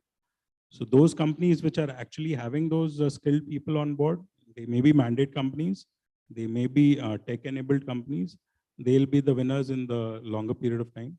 But at the end of the day, the developer is the owner of the brand, the custodian. So it is their moral responsibility to ensure that sales and marketing, at least some part of it remains in their own playbook. Lovely, lovely summarize. I'll move to the second section, which is very favorite to mine, right? Which is the advent of digital in the real estate off late, right? Off late it's been a while now, but after Corona, of course, it accelerated things. So my question is, the old playbook said that, हमारा project आ रहा है, हमने outdoor खरीदे, print किया, and bus create कर दिया, बाकी हमारे broker friends हैं, वो लोग लग जाएंगे, and we will have sales coming in our way. But digital has changed a few things for sure, right? The reliance of the real estate developers themselves onto their own digital marketing play. The brokers of late have emerged as one of the largest buyers of these inventories on the digital player. So what is your take? How is your brand focusing upon this new media shift in terms of the buying from just the offline mediums to now a digital play? If you do not mind, me asking, what is the percentage share that you guys are currently seeing via the digital that, currently in the market today in NCR, we are able to contribute solely via digital for even brokers combined, like, if you have had the conversation.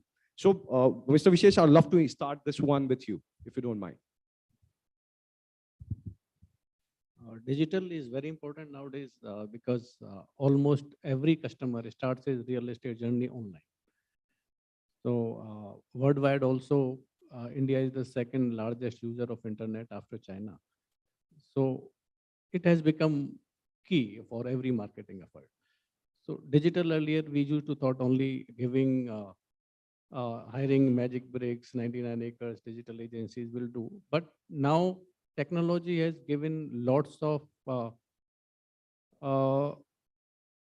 tools in the hand of ours that we may customize, we may target accordingly. Like if today I have to target certain groups, like I need to target the employees of Hero Honda or Carlsberg Company or Amul, that is in the 5 kilometer range of my township in Dharwada. So I can do that. So targeting has become very specific. Even if I want to target certain industrial areas, I want to target Manesar, I can do it. If I want to target uh, officials of certain companies, I can target. If I want to target CXOs, I can target. So this has given us a tool that, earlier what used to happen कि अगर एक कोई चीज किसी को देना है तो 1-to-1 कर सकता था. This has enabled us to do in mass. Mass level customization is possible due to the digital and technology to us. Lovely, lovely. Rajat, what's your take? See, just to add to this, if I see digital, how it's transformed, earlier you used to do your print ads, used to do your outdoors, and digital websites were the only media of giving information online. Then the transitions has moved from digital being supported by offline. So you had all your lead generation happening through digital, while your outdoor and print is more of a support and branding media. I see another transition happening now, which is providing information through metaverse, through AR, VR, augmented reality, virtual reality. And I think that's the third transition that we are going to see. Technologies like blockchain are yet to come into real estate, but I think from an investment point of view, they too will come. So your investment will move online. Metaverse is already making you invest online rather than offline. So digital is obviously seeing a huge ramp up or change. And I think we're still in the transition phase. We still haven't reached there. Coming to what Dr. Vishesh was saying, I think it has also given us the power to now collect data, which was not there earlier. What is now, we're still struggling as developers is how to collect data and accurately, and then mine this data and analyze it. I think we're still far behind it. While the technology is already progressing, we're still lagging as developers. I think with the scale that we are working on, especially at Adani, I think a lot of money is now being focused onto it. Recently, a couple of years back, we set up a business called Adani Digital Lab. And I'm trying to bring on the seriousness of how developers are thinking. We have already got 1,600 people there servicing all Adani businesses and other businesses. We are gradually moving as Adani to that vertical now. So all our in-house has been taking care of that. And we see a huge change in how we were looking at digital. The kind of innovation we're bringing into our own systems, our own processes is going to totally change the dimension at which we are working on. You yourself are, you're just discussing, are doing data mining at the back end and trying to bring more and more efficiency. I think that's where the world will now go to. Absolutely. So yeah. data which can give actionable insights to the team to take right actions, to drive more conversions in our favor, maybe at the lowest cost possible. So definitely, and the move that you talked about for Adani Lab, I've been following it, and I believe it's a very incredible space, step that has been taken for overall group.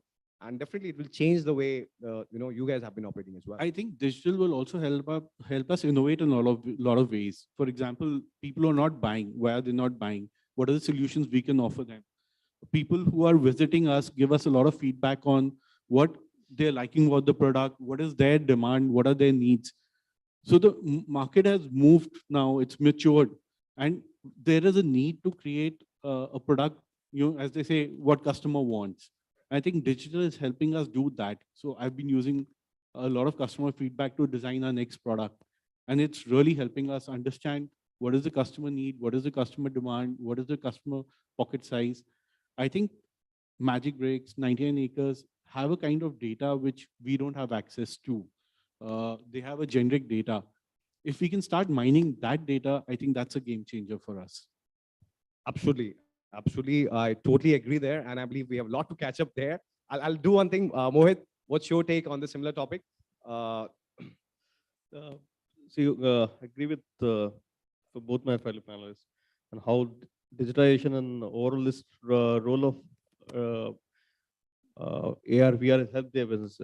I can vouch for the office business. Mine is a product which is a completely offline product. And today we're talking about a media which is completely online. At least, well, 2.5 years because of pandemic when the people are not meeting each other in person. For all kind of experiential and the client connects, this was the only way out. So right from virtual tours to AR, VR led site visits to starting conversation to mining, all of that happened digitally. In fact, we were in the path of digitizing our efforts, but as it happened with everyone else, we too preponed it. We too expedited that and got all of that ecosystem built in the last 2.5 years. And today we are seeing the results now. In fact, not just us, digital has also opened another sphere of commercial real estate, which is data centers.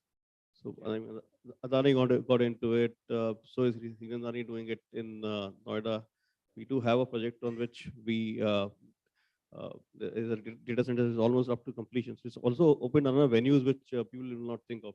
It's not just IT spaces, it's not just backend offices. It's also a new stream of revenue that we have. And for an offline product, the digitalization really helped us in putting some kind of matrix in terms of consumer connect, in terms of who the people are, how to reach these guys when they all are working from home. We all knew for a fact that last 2.5 years, 2 years, people would have waited for the right thing to happen. Through digital, we at least were able to sense where that is moving in. So the jury was out for last 2.5 years saying work from home, work from office, hybrid, all of that. But with this digitization, I mean, you can reach a customer irrespective of where he is. You can never replace an experience of an online, offline with an online experience. But every media has their own merits and demerits. Absolutely, absolutely. Thanks a lot, Mohit. Alok, your take, since you come from an agency background as well. I would love to give a little bit of an idea to the audience that, based on your experience with the developers, how their mindset has evolved since you have been onto the whole journey, like, the last 20 years. So if you could just throw some light from that perspective. No, it's amazing. As Rajat mentioned, that we are still in the infancy of Web3, so to say. I mean, talk about metaverse, talk about blockchain. They have huge use cases in this industry. So next 10 years would be very different from the past 20 or 50 years, how real estate has operated. Be it real estate, be it automobile or any industry whatsoever, the industry or the real estate owners, they are dependent on the consumer. So we have to analyze where is the consumer today. 4 to 6 hours, the consumer is on either social media or Google or whatsoever. At the same point in time, what is the age of the average buyer today of a home, of a flat, of a resident, of a commercial area or whatever? I was reading a very interesting news a couple of days ago. Now automobile companies are actually looking at consumers which are between 25 to 30 years of age. And when we were growing up, we were not the decision makers at that point in time. So we actually think that our decision making has never happened. Our parents used to take decisions for us, and now our kids take decisions for us. But it is very interesting that the next real estate buyer, today it might be between 30 to 40 years of age. Maybe 2-3 years down the line, they will be 25 to 35 years of age, and they'll be a digital first generation. So all the engagement, all the touch points for any real estate company or any company whatsoever have to be planned, keeping them in mind. That is very critical. Absolutely, Alok. So I totally agree there. I keep talking to my team as well. कि हमें ये ध्यान देना है कि हमें अगर अगले 20 साल जिंदा रहना है, तो अगले 10 साल के अंदर जो नई generation आएगी, that will be a millennial, and you do not know if they will be wearing the Oculus and they will be living in that world. So be prepared that we might have to sell things in that Web3 environment. If you miss the bus, there will be someone else coming and disrupting us. So that was quite insightful, gentlemen. I would move to the next topic, which is one of the most interesting phenomena that I've seen, at least in the Delhi market, which is the brokers, right? So the play the brokers have had, जिस तरह से वो पहले काम कर रहे थे और उसके कंपैरिजन में जो आज उनका जो कंट्रीब्यूशन है और जिस तरह से उनका कंट्रीब्यूशन है, there's a huge change that has happened. At the same time, we have all realized somewhere that they play a very important role. They are the distribution touch point for all the projects. They are the one who are getting the amplification and the scale for our business. My question to you is, how do you see, have you seen and witnessed this transition of what they used to be, what they are doing now, and where do you think the future is heading with regards to the way brokers are responding to the changes as well as their contribution to the overall sales? So Rajat, I'll do one thing. I'll take this question with you and then we'll do a little different format this time. It's a very interesting question.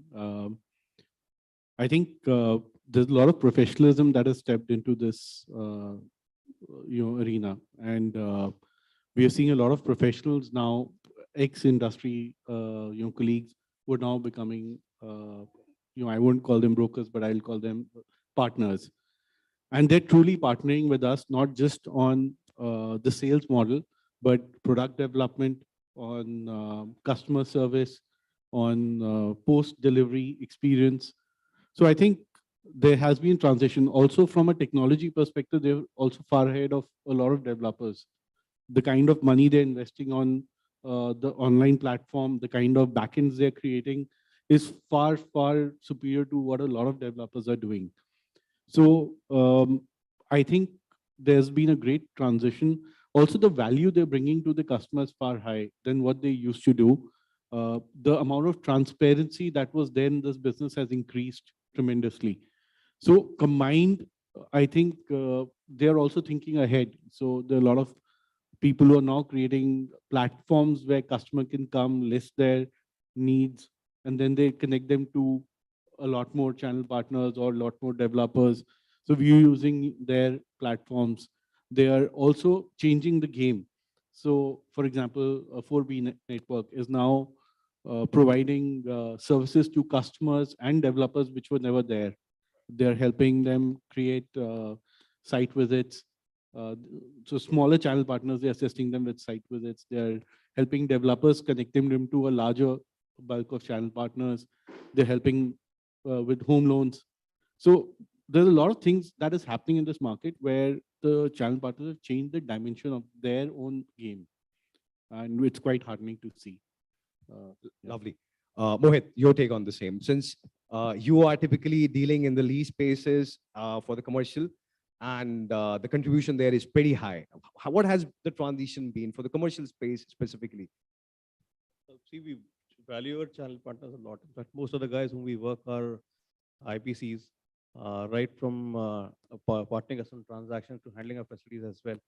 I mean, they are really ears and eyes to the market per se.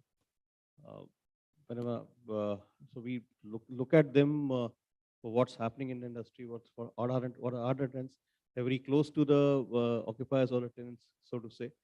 So their needs, what exactly is happening in the other markets with the same companies beyond India, what's the learning from them, what best we can offer as our value services to those tenants is how we look at our channel partners.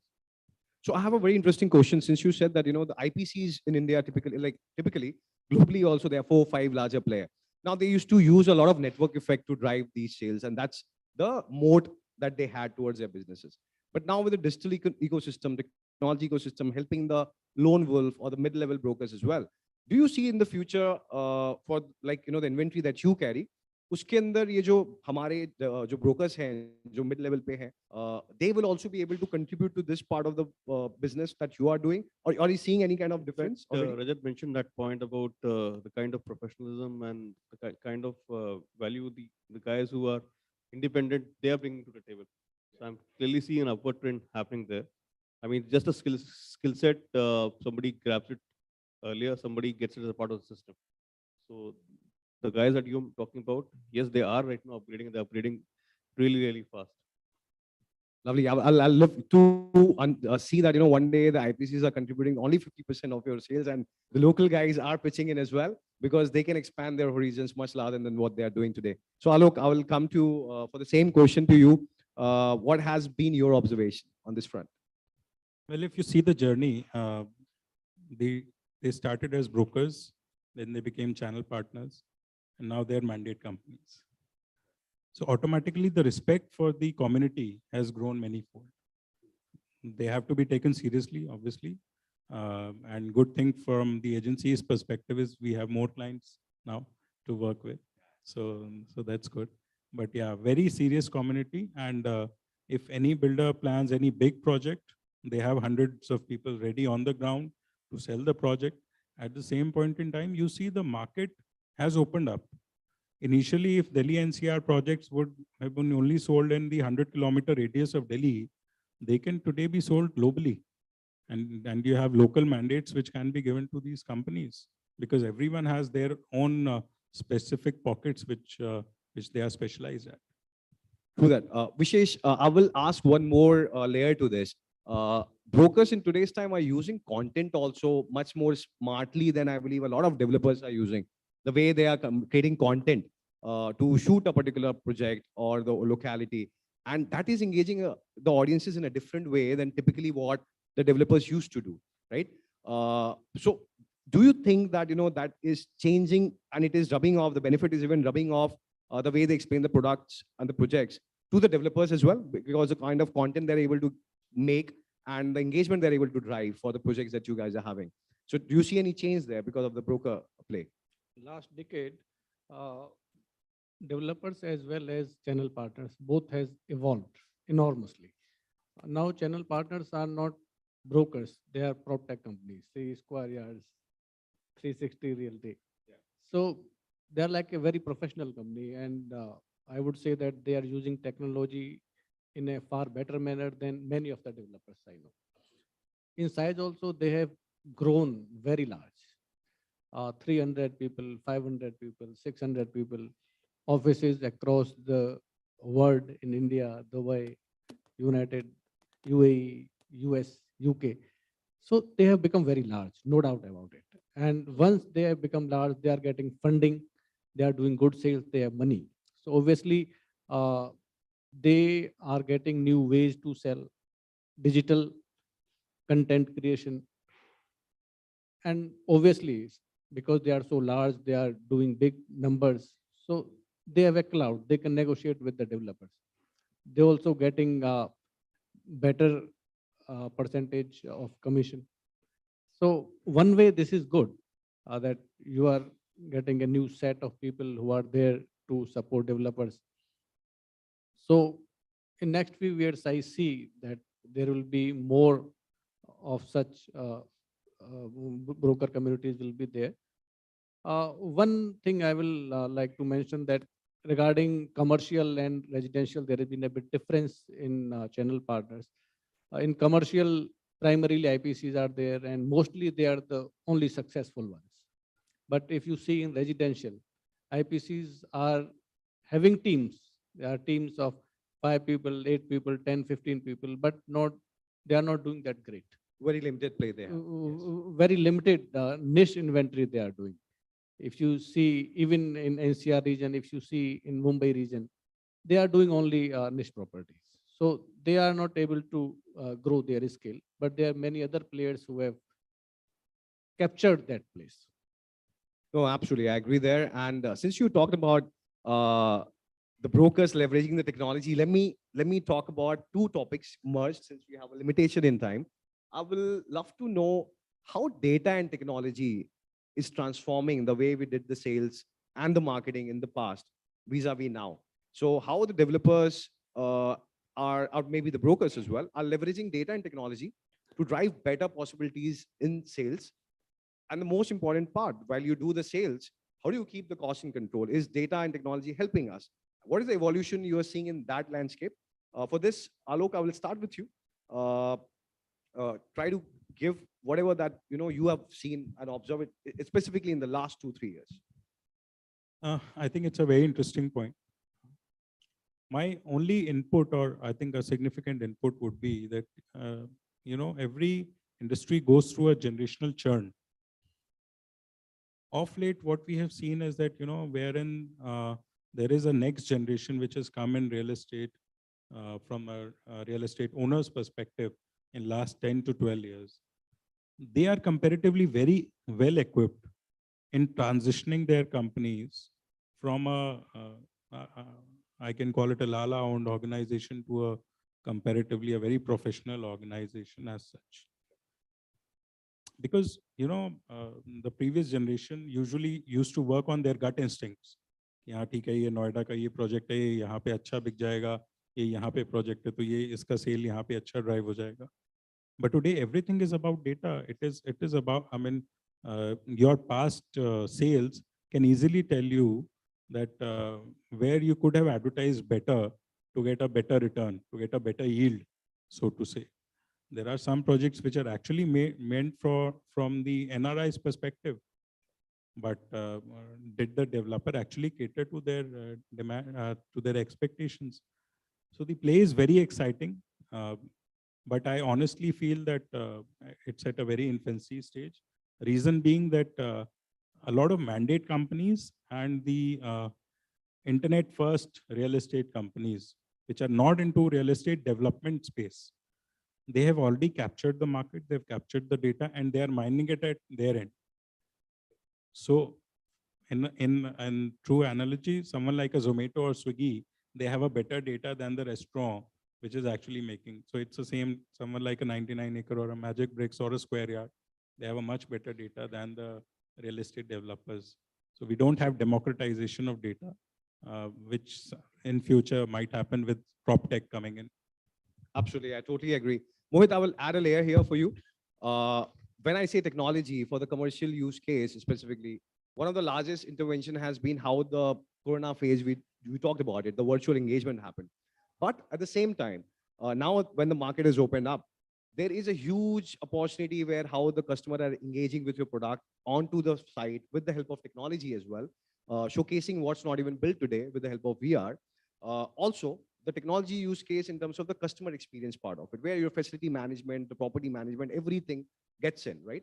The experience of security management, everything, how technology is evolved with regards to you, how much ease it has added to your customers, and where do you see there's still a need gap which can be fulfilled by some next set of companies, if you can put some light there. See, Govind, the technology has helped us evaluating an offline response in an online mechanism. I'll phrase it like that. So when the person spends the time in an office premises, both the facility heads of my occupiers or their own employees, I mean, every minute, every second that is spent inside the office premises is a learning back for me to improve my services.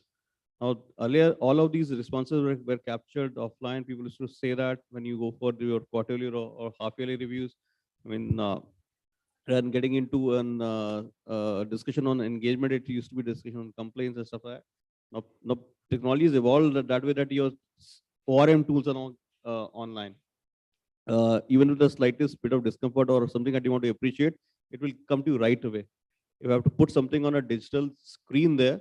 I have people who are Instagramming the same things as stories for them. So for something which is part of my interior decor today becomes a background of someone's Instagram story, and people talk about it, what I've done as experience. I mean, those things were not possible earlier. I mean, physical space was physical space and your online world was online world. But today when people are spending about 10, 12 hours inside the office, it becomes an extension of the entire life. I mean, it's not divided in silos.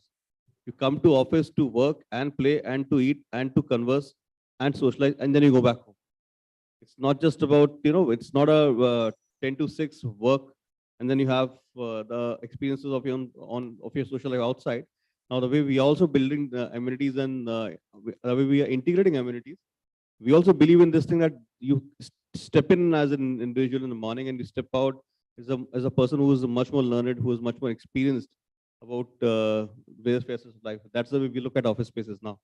I mean, it's not about, it's not giving them a fear or a thing of, oh, you're in office space, so this is the way you have to behave as a protocol, and this is the way you have to, experience office spaces. I mean, these are interactive spaces. These are in spaces for personal development.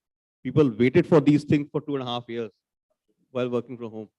So young guys who are coming back to my campuses today are just saying that we have been waiting for it. We studied 18 years of life to experience an office life post that. We studied 22 years of life, including a school and a college, to experience an office culture, and that can't happen in work from home. So all of these experiences now are something that we're capturing through our own listening tools, through our CRM, through our ORM tools, and then we are putting it back into our own experiential guide for them. It's giving us a lot of good feedback. It's also giving us a lot of pointers as to what people expect out of us. I have CFOs who are in the early 30s. Where this was not, this wasn't the India 5 years back. So it's the same young guy who's actually in college about 8-9 years back. Today is heading up position, and that guy is telling me this is the way I want my next office to be. So when I become the CFO of my group company, this is the way office has to be shaped. All of those things are happening through data. Govind, than just conversations. Absolutely, absolutely. Thanks a lot, Mohit. There was a few pointers I'm taking as a, a takeaway for myself. Rajat, I will customize this question a little more. Technology and data. Since you are, you're working for a group like Adani, right? They are not just present in the NCR market. There's a good play in Gujarat, and there's good play in Mumbai market as well. Now there's a huge community that you guys are creating of the residents who are the citizens of Adani projects, right? Are you leveraging data technology to bind them into a phenomena to drive more sales for the future, create a customer experience like none other? Or is there any thought process?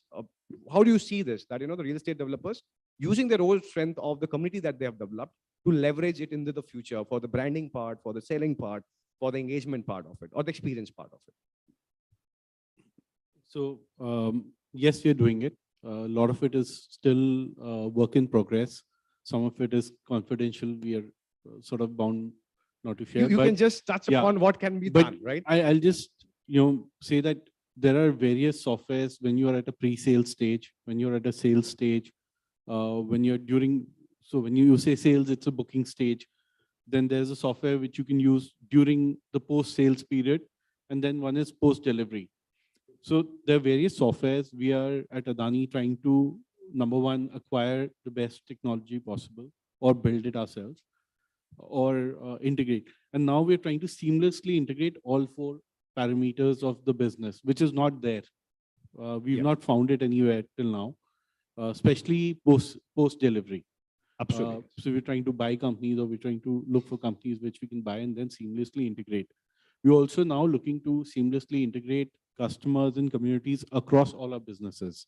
So we're building a super app for it. So that our customers then can also experience our products across different businesses. So there's a lot happening. Hence, we've created a large firm which is helping us do that. I think we just started. It's too early in the cycle, but the way the technology is evolving, I think metaverse is also going to change the game. So customer can now, sitting at home, talk to other customers. So ultimately we'll be able to go to the project. He'll be standing inside the project. The experience will be that he'll be able to talk to other customers. He'll be able to get a sales presentation from the sales guy sitting at home, the sales guy sitting at his house, and they're basically visualizing, they're at the project discussing the features of the product. And I think that's something where we want to get to very quickly. The technology is already here, and we want to use such technologies to give the right experience to our customers. No, absolutely. What you just spoke, one of the very interesting thing, I was having a conversation with the prop PR team of Square Yards, and they mentioned the advent of 5G that's coming in. That's going to make things even other level. Why? Because the renditions, the renders, the kind of sharpness and the speed with which it can be processed, that merged with the Internet of Things, IoT elements getting added, be it the commercial spaces and the residential spaces, the kind of play and the data that can be captured at a real-time basis is going to be of another level altogether, which will be not just increasing the efficiency, but at the same time, all the engagements part that you talked about. So, Vishesh, yeah, you wanted to pitch in something? I agree with you. Yeah. Technology is now being used to actually drive efficiency into the system, enhance the customer experience, and also, I'd say it's also to get better and better, faster and faster results. So I think that's how we are looking at technology. Lovely, absolutely. Vishesh, your take on the data and the technology conversation. data obviously is very important, but in terms of real estate, where you see 80 to 90% people are end users, so they are unlikely that they will buy again. So this is okay, but I don't think this is a much weightage to be given to that. Instead, product, what type of product you are delivering, and how you make your customer feel. That is most important in real estate. I can tell you one example. I was visiting one of the best building in Mumbai, who claims to be the largest developer by number of sales. So I have a duplex villa there, and I have to wait for 1 hour to get to own villa. So this is very important, how treat your customer. There was a huge technology, lots of emails, one week in advance. Then there were layers that how you will be reached to your apartment. So personal touch and how you make your customer feel. This is the most important thing. No, absolutely. I totally agree. And the fact that technology is helping us automate these journeys, right? The different funnel communicating different things to different customers at different stages. That's where the leverage of technology and data comes in for the point that you spoke. So with that, I believe, do I have some time? I have one question if you don't mind. Okay. So since we have got time, one very interesting question. Since we are talking about the change that the sales and marketing landscape has got, my question is, as an asset class, हम लोगों ने एक campaign देखा है mutual fund सही है, and उसने बहुत अलग तरीके से जिस तरह से हम पहले म्यूचुअल फंड सही है में म्यूचुअल फंड्स में इन्वेस्ट करते थे, that really changed the landscape in today's time. I am a very optimistic person, so I am definitely seeing there's a huge opportunity that's coming in because now we are more regularized, we are more transparent as an industry. The asset class opportunity of real estate and the retail audiences investing in real estate beyond the normal capacity of end use, right? Which is just for the investment sake of it. Do you see a transformation coming in this space because of the advent of data, technology, more transparent data available, and more importantly, something called fractional buying as an opportunity available? So be it commercial spaces, be it the residential with co-living arrangements or the plotted lands, right? Do you see there will be a new set of buyer with low ticket size barrier increasing? तो आपने जैसे कहा कि customer घर तो एक ही बार खरीदता है लंबे time के लिए, like they are not going to be our customer, but the asset class possibility of them investing into a different opportunity of yours with smaller money. Do you see this is a trend that we can bank upon? So my question, anybody who would love to take, I'm going to keep it open for you, whoever would love to answer. I'll quickly start. Sorry, I beg to differ कि customer एक ही बार घर खरीदता है. Customer now is very aspirational as we see it. वो एक lifetime में भी 3 बार 4 बार घर अपना बदल सकता है. 2 bedroom से 3 पे जाएगा, 3 से We 4 finally पे have a जाएगा, fireside now. फिर villa पे जाएगा. So that's my perception or perspective. तो changes होंगे. With respect to fractional ownership, REITs, new structures, I just like to say अभी तो party शुरू हुई है for real estate. The more transparent the industry is, the more democratized it is, the more ownership in terms of smaller pies, it will add to the overall top line as well as bottom line for the industry. So amazing time. Blockchain is something that over a period of time, I think the industry would embrace, because fractional ownership and blockchain are a very, very good combo to go ahead. Go ahead. Anything you would love to add? See, real estate as a product class was always an asset to be invested in. So now all depends on how we institutionalize that. Completely agree with what Alok said. I mean, REITs are coming, and REITs are coming in even niche categories like retail. India already has about 3-4 REITs, and there are many lined up. I think people are just waiting for the dust to settle down, and then the ball gets rolling. It is. I mean, we are part of a core sector that we should never forget. Look at it. Whenever people are in doubt, what do they go? They go back to the basic. Real estate is a basic core sector. Absolutely, I totally agree there. I think Alok has summed it up beautifully, and what he's touched upon is very interestingly blockchain technology. I think fractional ownership and blockchain needs to be looked together, which I think is still not being done. I think it's a great thought, and that's why I said, unless we don't use technology, we'll not be able to invent new and new products for our customers. And these tech companies are already thinking on those lines. And I agree with him that we'll definitely keep buying houses, we'll keep investing in real estate. Smaller ticket size, and REITs and real estate mutual funds will allow us to do SIPs. And that's why I think that will be the game changer for India, at least. Right now, globally it's happening. As a country, we're so far behind. And that's owed to the lack of transparency in the real estate sector. I think with increased transparency, we're still not there. We have to go a long way from here. I think there'll be chances for us to get more and more products for our customers. Yeah, that's my take. And Absolutely, we shall reach there soon. Vishesh, the parting note from your end, what would be your take? So technology, as I already said, this is going to be the cornerstone for the future. And India, as of now, is catching up. And I hope we will reach there soon. That's all to sum up. Thank you. Lovely. So thanks a lot, guys. And I believe we had a series of topic covered. I'm very glad that you आप लोगों ने इतने सारे questions को झेला. And I hope we had some good insights coming in. I really enjoyed the insight that you guys all gave. Alok, the points that you addressed with regards to the possibilities that technology would be leading us towards, the Web3 phenomena getting merged with the fractional ownership play. There are two, three companies I know they're getting there. It's adoption that we have to see. Innovation is one thing, adoption is the second thing. Mohit, I've always loved interacting with, and he knows exactly where the business is, how exactly it has to be led. And there's certain pointers that I'm taking. Rajat, it was phenomenal, understanding your viewpoints with regards to how the broker element part where you specifically mentioned that I'm taking back with me.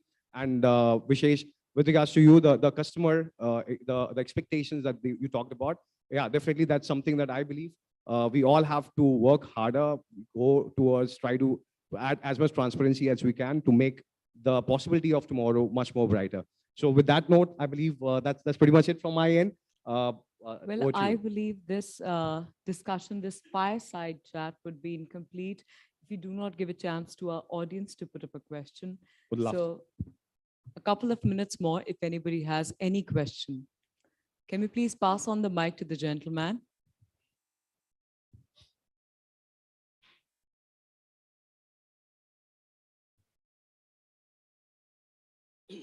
Hi, good evening. I'm Vikas Mahajan from Growth Catalyst.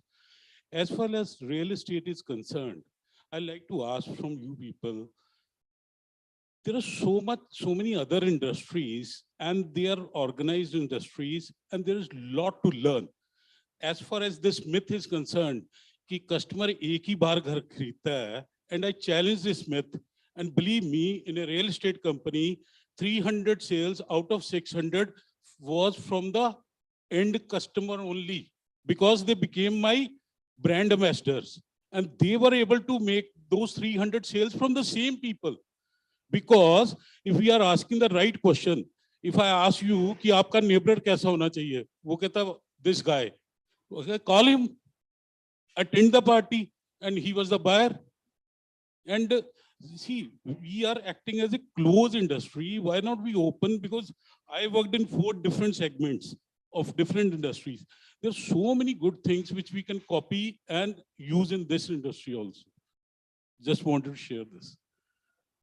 So that was an opinion, not exactly a question, but thank you so very much. Since this is a fireside, so that's the fire. Yeah, so we totally, I believe everybody has agreed. That's our concluding point. As an industry, we are opening up much more than before. The collaboration opportunities when we are talking about technology company, when Rajat talked about the 4 different verticals coming together into one piece, right? These are the open approaches and the collaboration approaches that we are trying to add to the industry. And I'm really, I must congratulate you. Out of the 600 sales, 300 sales coming from the end users, that's quite a 50% phenomena at a 0% CAC. That's something that we all die for, right? So wonderful, sir. You're right. We're creating a whole, at Adani, we're creating a whole paraphernalia of, customer products, and that's to create the right customer experience. We have recently got online customer portal, which is more like anytime, anywhere. He has access to every data that he's bought with us. And the only reason we are investing into that technology and giving him that platform is because he would have 2 or 3 or 4 properties with us at different locations. And we don't want him to keep calling us and asking us questions and then waiting for an answer. So everything is now brought online. We brought everything online so that on the tap of a single button, he has everything, the status of his property, his agreements, his receipts, what payments has he made, what is the update on construction, what is happening in the market, newsletters. We are also bringing in customer, I would say, redressal system. So any grievance he has or any request he has, we are raising a ticket and we are giving a 24 or 48-hour tag, depending on what kind of query it is. So ultimately, we are doing all this because we want him to come and buy multiple properties from us and refer, of course. So reference sales, especially in the luxury segment, is really huge. I think more than 50%, like you said, is through referrals always.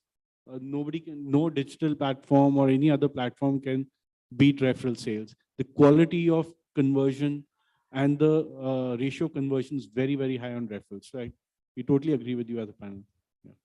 Yes, as Rajat rightly said, customer experience and customer delight is of utmost importance. When I said that, 80-90% people buy only once, I tried to highlight on the fact that customer experience is very, very important. It's not about data mining only. Customer is not a data. So we need to put a human touch. We need to delight the customer because maybe he himself doesn't purchase, but obviously he's a brand ambassador to others. Absolutely agreed. Well, thank you very much, gentlemen. As we are nearing towards the awards ceremony, I was pondering on the ways to fill the room with enthusiasm. And I can positively say that this conversation has served the purpose, and my job, my stress has come down a little bit notch. Well, thank you very much, gentlemen, for this fireside chat. Can I please request you to kindly come up front for a group picture? And also, as a thank you, a token of appreciation, can I please request Mr. Aditya Kumar, Managing Director, Victoria Lifts Private Limited, to kindly join us on the stage to present a small token of appreciation.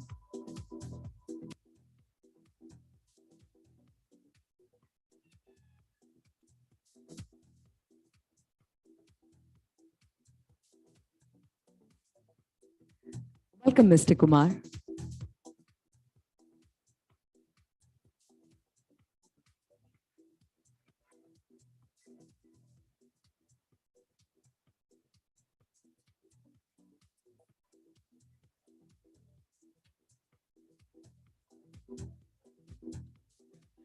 And with the same, ladies and gentlemen, we come to the end of the first segment, that is the panel discussions and the fireside chats. And we are nearing towards the second segment, the awards ceremony. And in order to prepare the room for the awards ceremony, I must request everyone to vacate the room along with their belongings and kindly join me back in exactly 10 minutes. Thank you very much. Looking forward to host you all for an enthusiastic session of award ceremony in exactly 10 minutes.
One. Hey. Hey.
Check.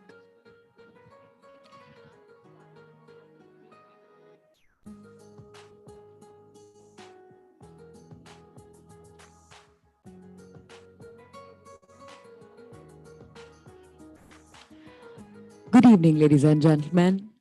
I request everyone to kindly start settling down as shortly we are about to begin with the program.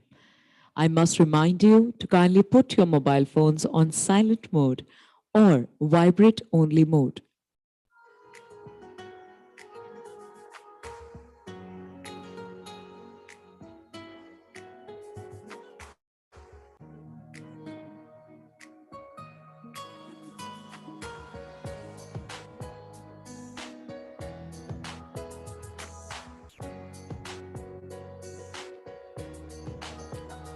Requesting everyone out in the hall to kindly join us in the function hall. Ladies and gentlemen, I request everyone to kindly settle down as shortly we are about to begin with the program. Kindly put your mobile phones on silent or vibrate only mode.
मत पूछ मुझसे कि मेरा कारोबार क्या है। मत पूछ मुझसे कि मेरा कारोबार क्या है, मोहब्बत की दुकान है नफरत के इस बाजार में। Namaskar, Sat Shri Akal, Adab, a very, very good evening, ladies and gentlemen. My name is Sahib Jeet Kaur, and it's an absolute delight for me to welcome you all lovely people to the 14th edition of Realty Plus Excellence Awards North 2022. Can we give a huge round of applause for the lovely audience present here with us? एक बार सब मिलके तालियां बजा सकते हैं? क्या बात है? Wonderful. Well, ladies and gentlemen, a quick AV that I'd like to share with you all regarding Realty Plus. Can we take a look at the AV, please? Some people are born to show the world which path to choose in a crisis. Some brands are born to do the same. And during the times of challenge, the stalwarts of Indian real estate industry have chosen to do just that by showing others the way to finding opportunities, even amidst a crisis. By showing the world how to go about delivering on promises, even amidst adversity. Success doesn't just happen. It happens by design, by pushing the boundaries, by raising the bar. It's days of creating a vision and nights of bringing it to life. Knowing that pictures are worth 1,000 words and every word makes a difference. It's doing the research, trusting your instinct and finishing what you started. For the past 17 years, Realty Plus has been turning obstacles into opportunities, keeping the industry informed on the latest developments.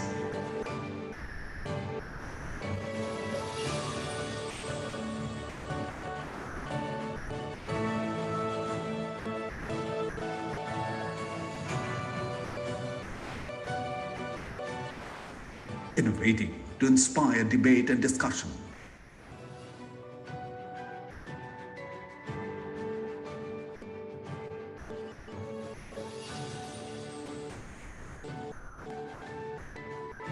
bringing forth the perspectives of industry leaders.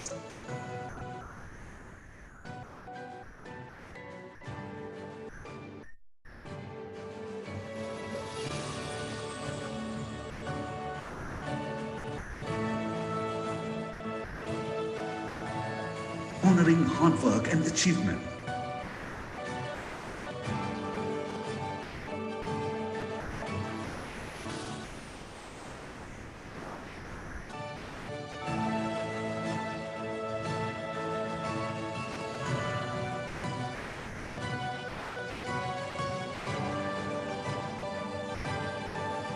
Keeping the industry connected.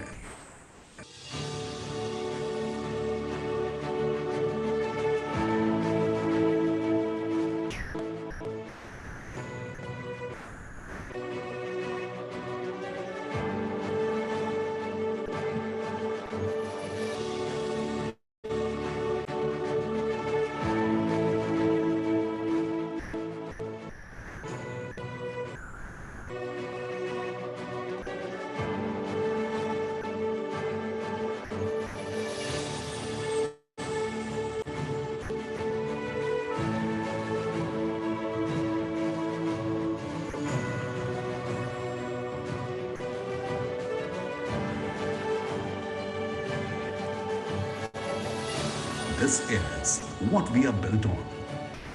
This is what we are building.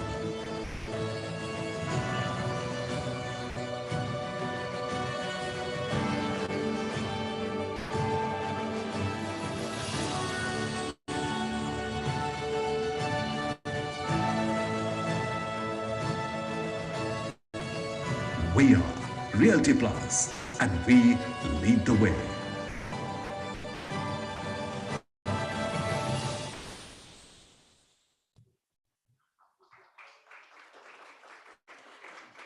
And also, I must inform you, since we are celebrating this evening, I'm sure your family and friends would want to watch you. So, focusing on that, this event is being live streamed on Realty Plus website, that is www.realtyplusmag.com, on Realty Plus LinkedIn page, and on Realty Plus Facebook page. The tag is @RP Realty Plus. Ladies and gentlemen, I must not forget to mention our friends, our associates, our partners who have made the Realty Plus vision a reality. I'd like to thank our partners, co-partner Gores Group, luxury partner DLF Offices, housing partner Hero Homes, session partners Intellion by Tata Realty, Colliers and World Trade Center, event associates Signature Global, M2K, Victoria Lifts, Gruhas and Lumos Alternate Investment Advisors Private Limited, business media partner BW Business World, online media partner Exchange for Media Group, and organized by Realty Plus. And of course, since this is the award ceremony, ladies and gentlemen, we wouldn't have been able to do it without our jury members. I'm not going to talk about them, but instead give you a virtual treat regarding it. Can we please take a look at the AV?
This is Rajshekhar Saha, a director with the Capital Projects and Infrastructure Practice, PwC.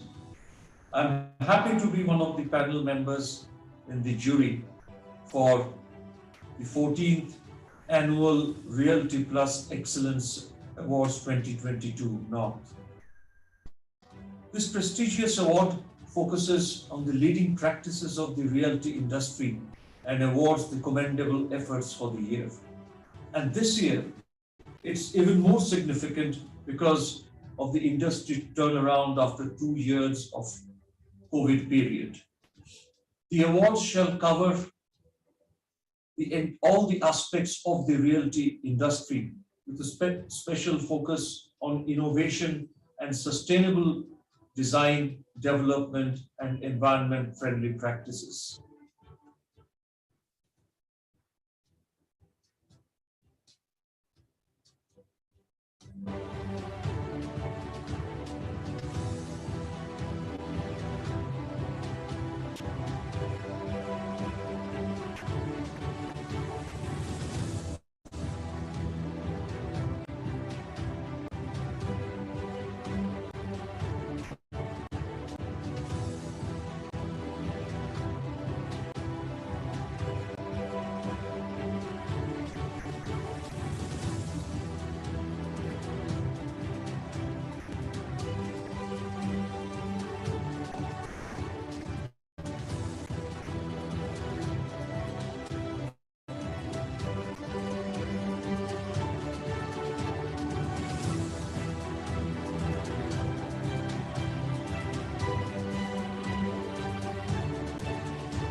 A round of applause for our eminent jury who have gone through a very difficult selective process to make this night a possibility. Ladies and gentlemen, I am up here with you, welcoming you, but we do have a very special personality up here on the stage joining us shortly. Well, without a doubt, he is known as India's media mogul. He's a first-generation serial entrepreneur, a journalist, and an eternal optimist rolled into one. After acquiring the iconic business media and magazine brand, Business World, he has expanded BW Business World Media World into digital events and BW communities. Ladies and gentlemen, join me as I welcome Dr. Anurag Batra, Editor-in-Chief and Chairman, Exchange for Media and BW Business World Media Group.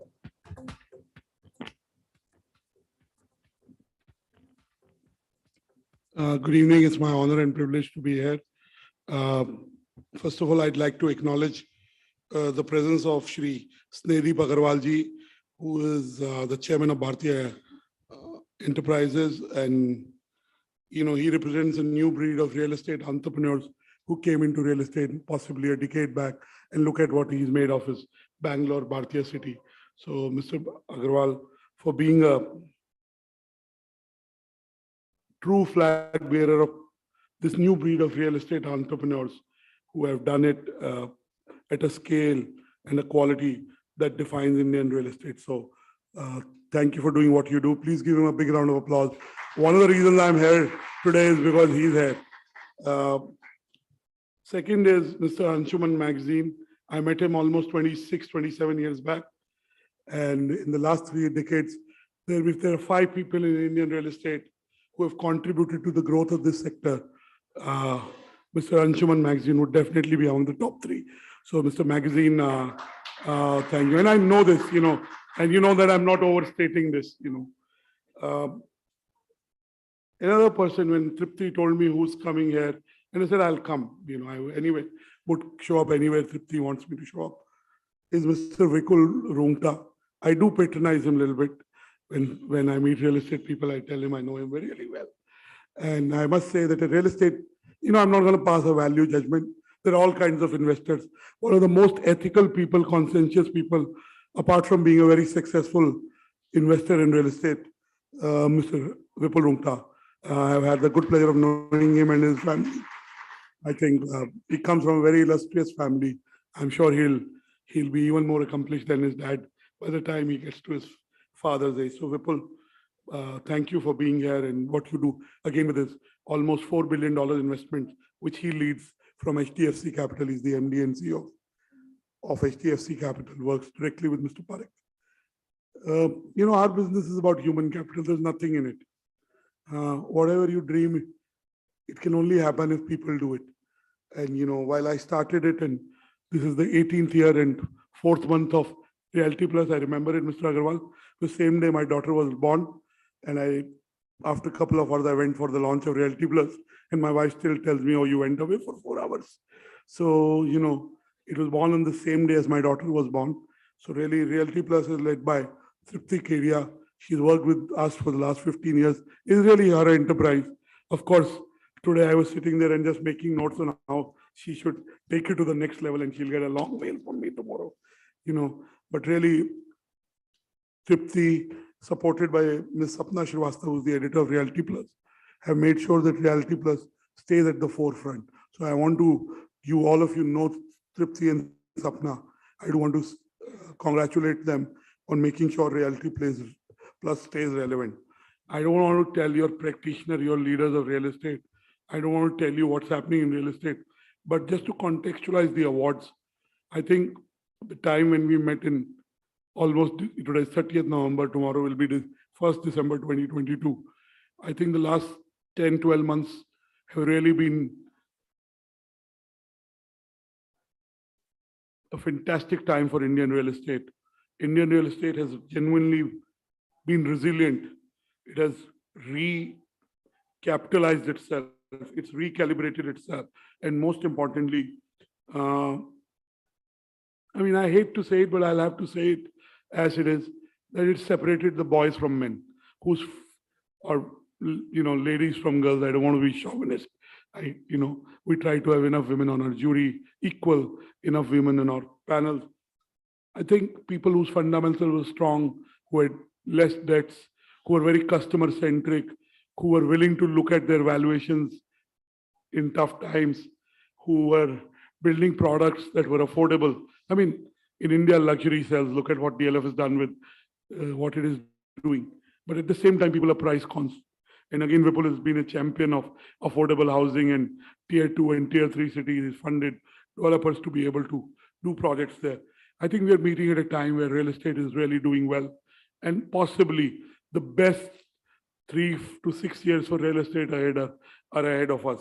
Whether you take the real estate residential segment, where genuine buyers are buying real estate, inventories are being sold, people are starting to living, to commercial real estate. During COVID, people wrote off office spaces.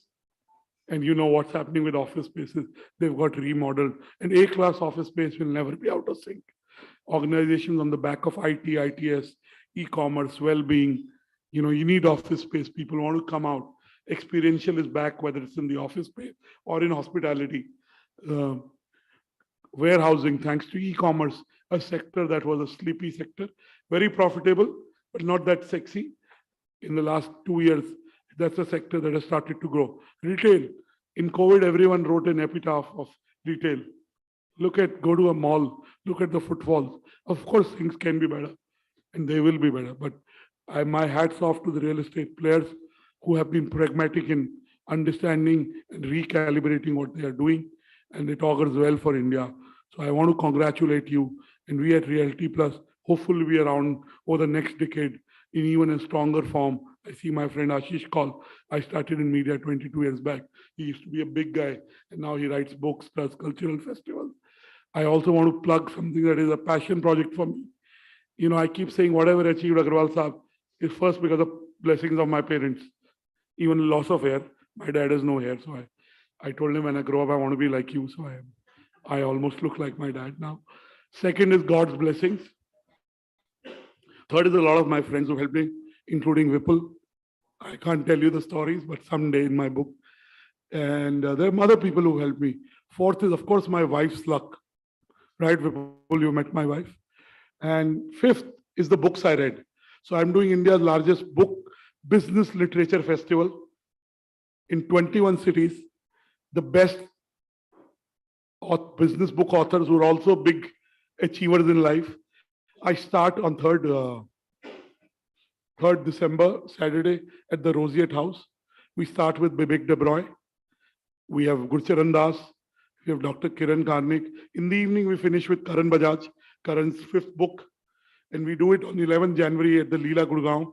Our opening act is Prakash Iyer, then is Gaur Gopal, that is Gauranga Das, then is Paul Duffy. 15 speakers in every city.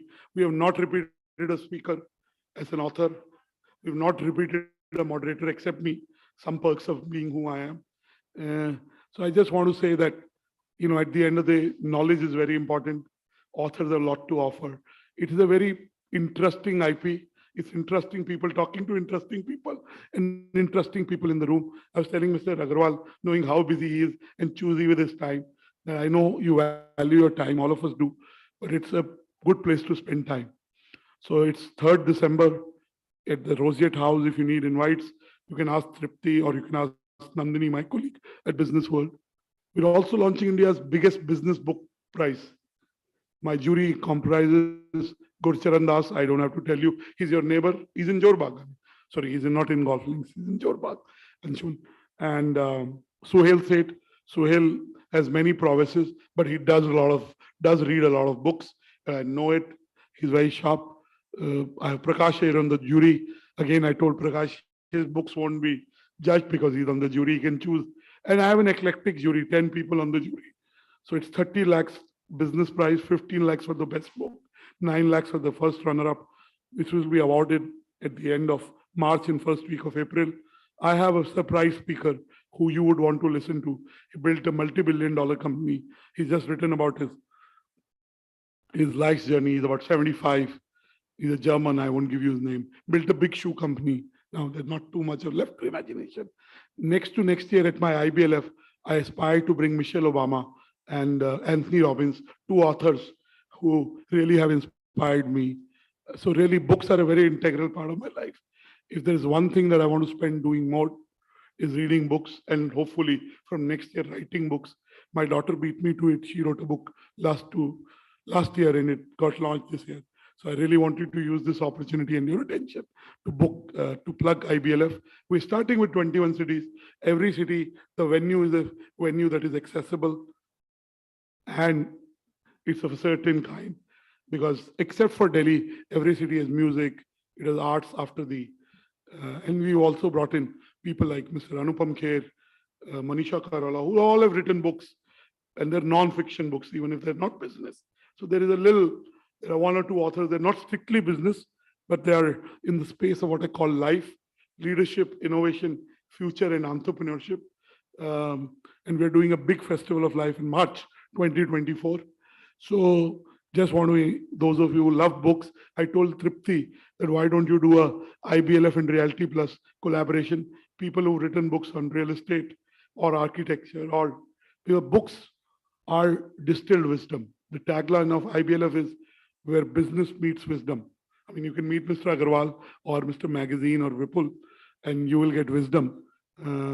But books, if you can't meet them every day, you can definitely, I'm sure books, Mr. Agarwal will have a book on his life.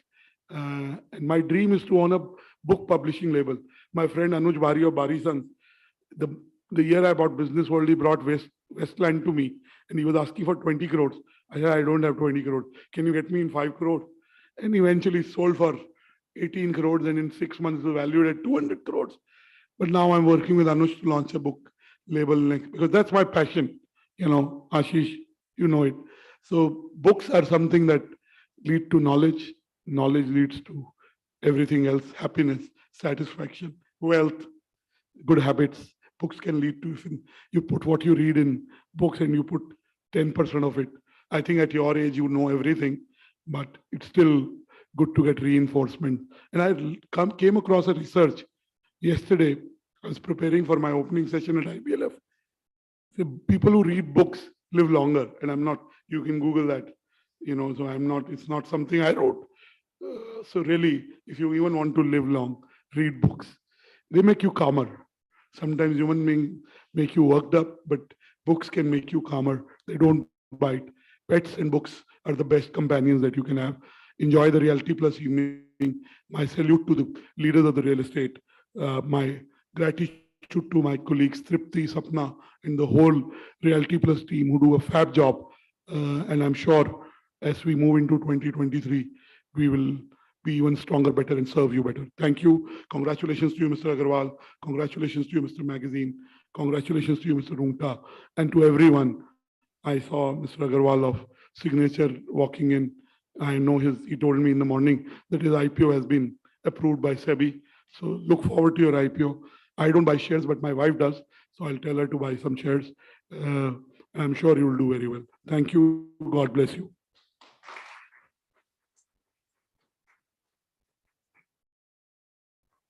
Thank you very much, Dr. Batra. Thank you.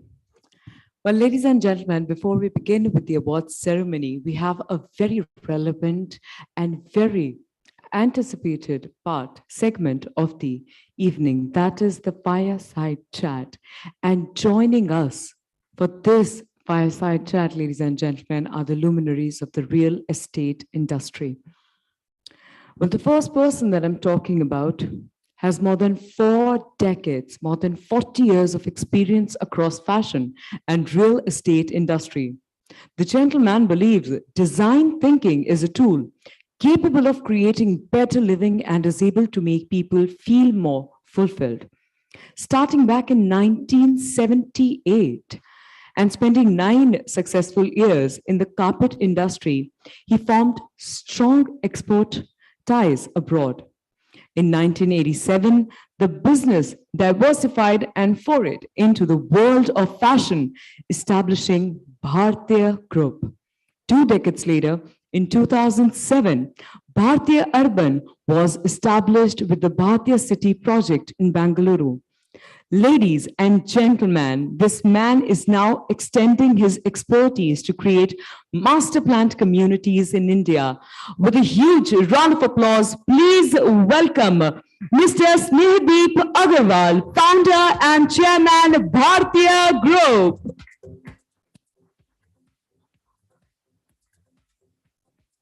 Welcome.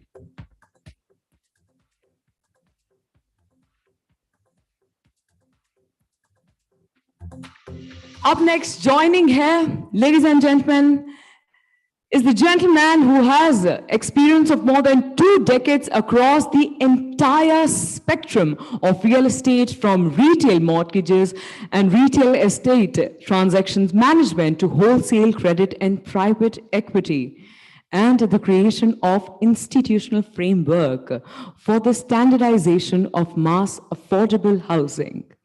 As an active contributor to key initiatives in the fund industry in India, he has served on various boards and committees and industry associations. He recognizes the immense potential of the role of technology in housing that he has led to launch of HDFC Affordable Real Estate and Technology Program. Ladies and gentlemen, with a huge round of applause, please welcome Mr. Vipul Rungta, Managing Director and CEO, HDFC Capital Advisors Limited. And completing this panel for the fireside chat, we have another luminary joining in. He is responsible for strategic and operational leadership for 19 countries, over 50 offices and affiliates across geographies. He is one of the most recognized and experienced real estate industry veterans, spearheading SBRE's advisory and transaction services, asset services, capital markets, project management, and valuation businesses. Being at the helm of CBRE in India for nearly 30 years, he grew the India business, offering industry-leading real estate solution. Let's give it up for the session chair, Mr. Anshuman Magazine, Chairman and CEO, India, Southeast Asia, Middle East, and Africa, CBRE. Thank you. Oops. I hope some of our energy is, moves there also. At this time of the evening, where I'm sure all of you are tired, But thank you, and hope her energy rubs. In fact, I want to mention that little secret, which I'm not sure Anurag everybody knows, that you were part of the real estate services industry once upon a time, and that's the time I met him. And he was one of the few people who really changed tracks, got into journalism, publication, and stuck with it, and has done a fantastic job. Normally doesn't happen. I've, of course, like others, seen many people, many careers. People don't stick to one place. He took that decision at that time. And what a wonderful creation. I must say, you were the pioneer in real estate journalism, I would say. There was no, when I started my career in real estate, there was no discussion, there was no education, there was no media, nothing about real estate services firms. So Anurag, congratulations, you've done a great job. Yeah, I think you, thanks to the lady, I don't need to, introduce, and we'll jump right in, and we'll try to, the real estate industry, especially what's happening right now, we can keep on discussing things for hours. You spend the entire day, so we'll try to cover some of the major topics which are relevant, and we'll try to remain as brief as possible because we appreciate it's end of the day. Sorry? Oh, 18 minutes. Oh, great. We'll try to do it earlier. No, I think there's something wrong with that. So I would first come to Mr. Agarwal. In a country like ours, where development is really, really difficult, Mr. Bharte, you have a Bhartiya city you have developed. Very few people, again, if I look at last 25 years, have been able to develop even a small city. So just, on the high points, what were the challenges? First of all, how come you thought of, developing a city? Normally people think of doing an office development, retail development, just the entire city. So how did you think of that? What have been the challenges? I'm sure there are a lot of joys. Just a brief experience on that, So this is, we already were in business. And my son went to school in UK. And we used to do our annual conference every year. So we asked him to join us in Bangalore. And he said, Father, I don't have any role in your company because everybody's an uncle for me. So I want to do something in real estate. I said, what do you want to do? He said, I want to buy 2 acres of land and I want to create a food mall. His idea was from UK somewhere. So I said, go ahead and find that land. So a few days later, he came, I have 2 acres. So then he came back and I have 10 acres.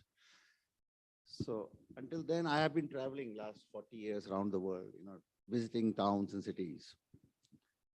Then I once told him, then one day I told him, I said, why not 100 acres? He said, Father, I think you've gone mad. I'm looking for 2 acres. You're telling me 100 acres. Well, the real reason was that by the time we got into development business, we started constructing about 9 years ago. Yeah. We thought that there are so many developers in the country, very large developers, and they've been established for 3 decades, 4 decades, 7 decades, 8 decades. So if we come into business, we must do something meaningful, right? And to do something meaningful means then you will have a sustainable business model. We said we will do a city because what had happened, state has a lot of role in the development of cities in India. But in India, somehow because of the explosive growth, the local bodies did not know how to plan cities. So the quality of life, we all think the quality of life is inside my home. Actually, in our wake-up time, when we are not sleeping, 70% of our time we spend outside our homes. So if the quality of my life outside my home is not good, then I'm not leading a good quality of life. So I thought if the governments can't do, local bodies can't do, look at Gurgaon, that is a huge potential. But my offices are in Gurgaon and Taj Vivanta is 5 minutes walk, 3 minutes away. But I can't walk to Taj Vivanta. I have to get into a car and I have to go around. It takes me 15 minutes to get to Taj Vivanta. it's difficult to walk. It's difficult to cycle in my city. So we all need to go abroad. We need to walk. We go to a park. So we said, why not create a new project? Because all these mega sprawling, massive cities don't offer our customers a quality of life. So we came up with this idea of Bhartiya City, where I can promise you that this is one place where you can walk and cycle with pride and dignity. That's the place where you can cycle and walk with pride and dignity. So that's how we came with the idea of Bhartiya City.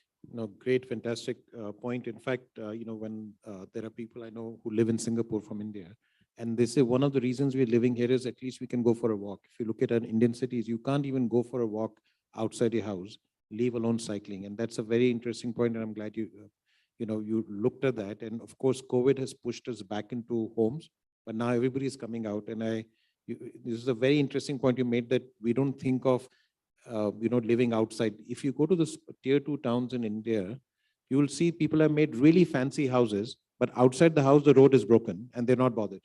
So this is really a thought what everybody should, really give some attention, that you need to look at quality of life outside your home. That's interesting. Vipul, coming to you, I will come straight, as we have limited time, on financing side, which is your expertise. The big question mark for our country, for all the developers, anybody doing development, you cannot do anything if you don't have access to, I would say, cheap financing. If not, cheap is not the right word, let's say competitive financing. And if you look at any country which has grown, done development, they have done it on long-term, low-cost financing.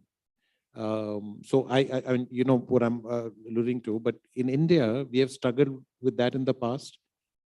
In the last few years, interest rates have dropped. But leaving all that aside, what do you think in India, what should we do to access long-term, low-cost financing?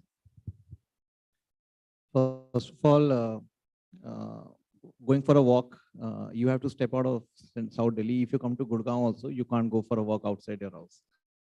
Despite all my friends sitting there making all the townships in Gurgaon, or for that matter Noida. So if Gurgaon is a tier 2 town, then yes, that's the way. In Delhi, you can't even breathe outside. So that's another discussion. And as far as competitive financing is concerned, all you have to do is apply to HDFC, to HDFC, and then go for a walk in the park.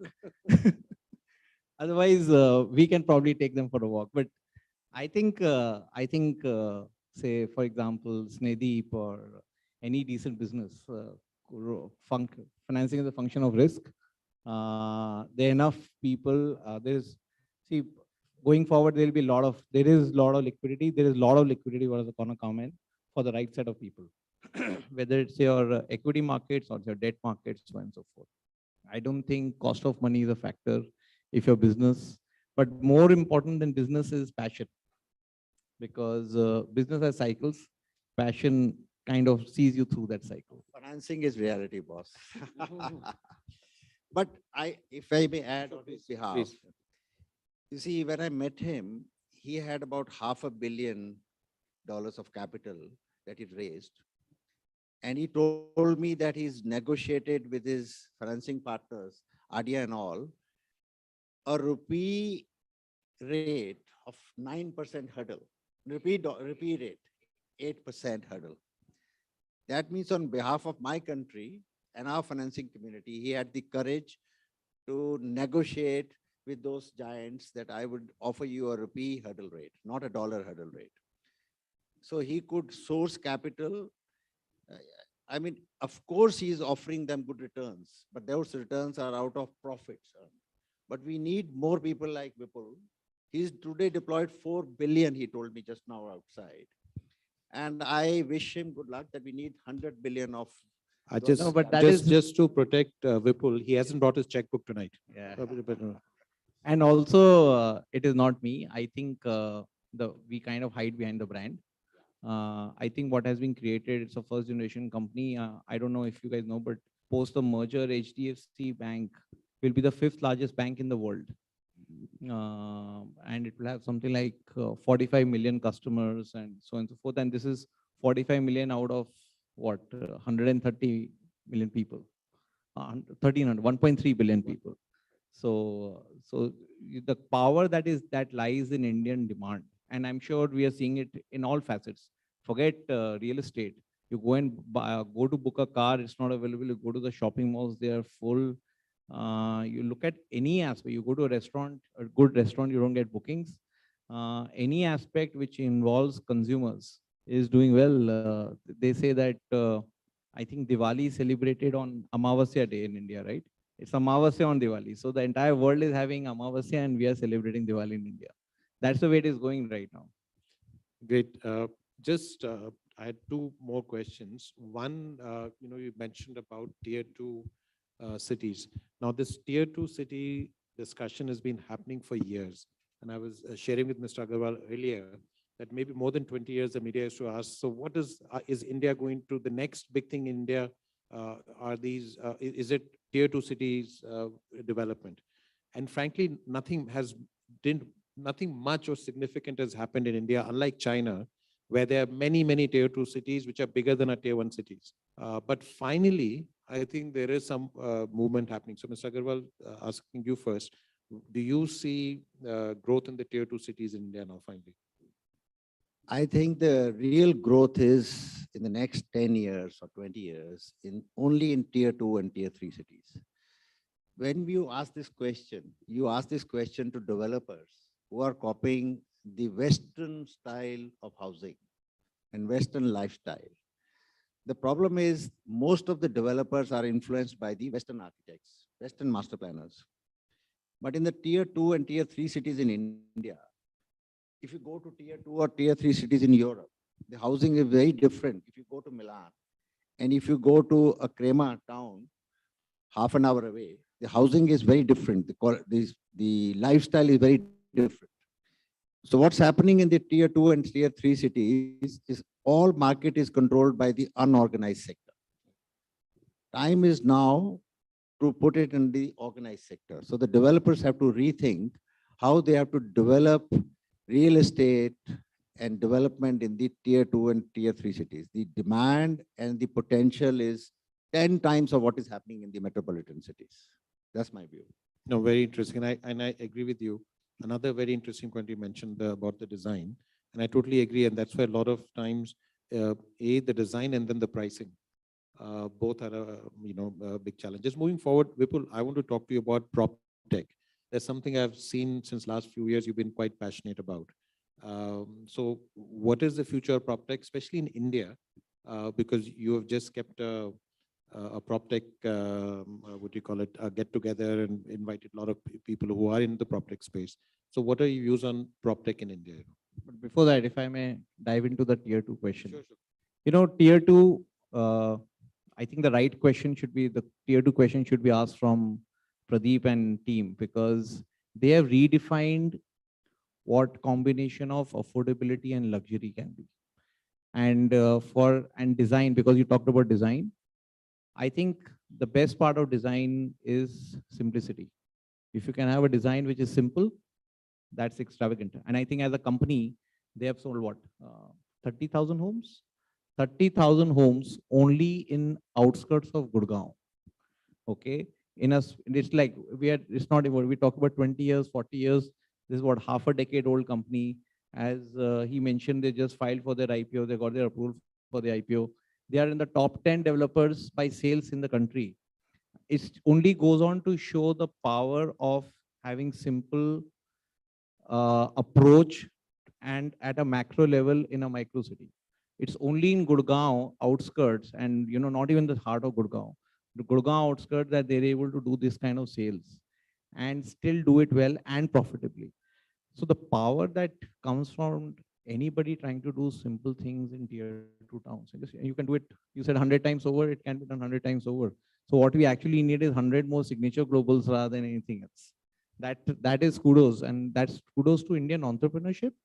And also, I think kudos to the demand that exists in the ecosystem.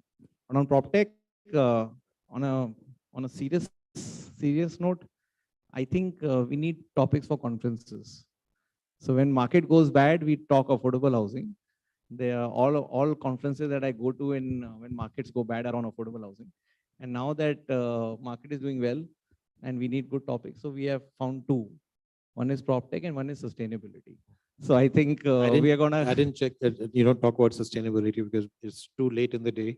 We need patience to think. But on prop tech, if you can, Prop tech, see, we real estate investors are suffering from FOMO.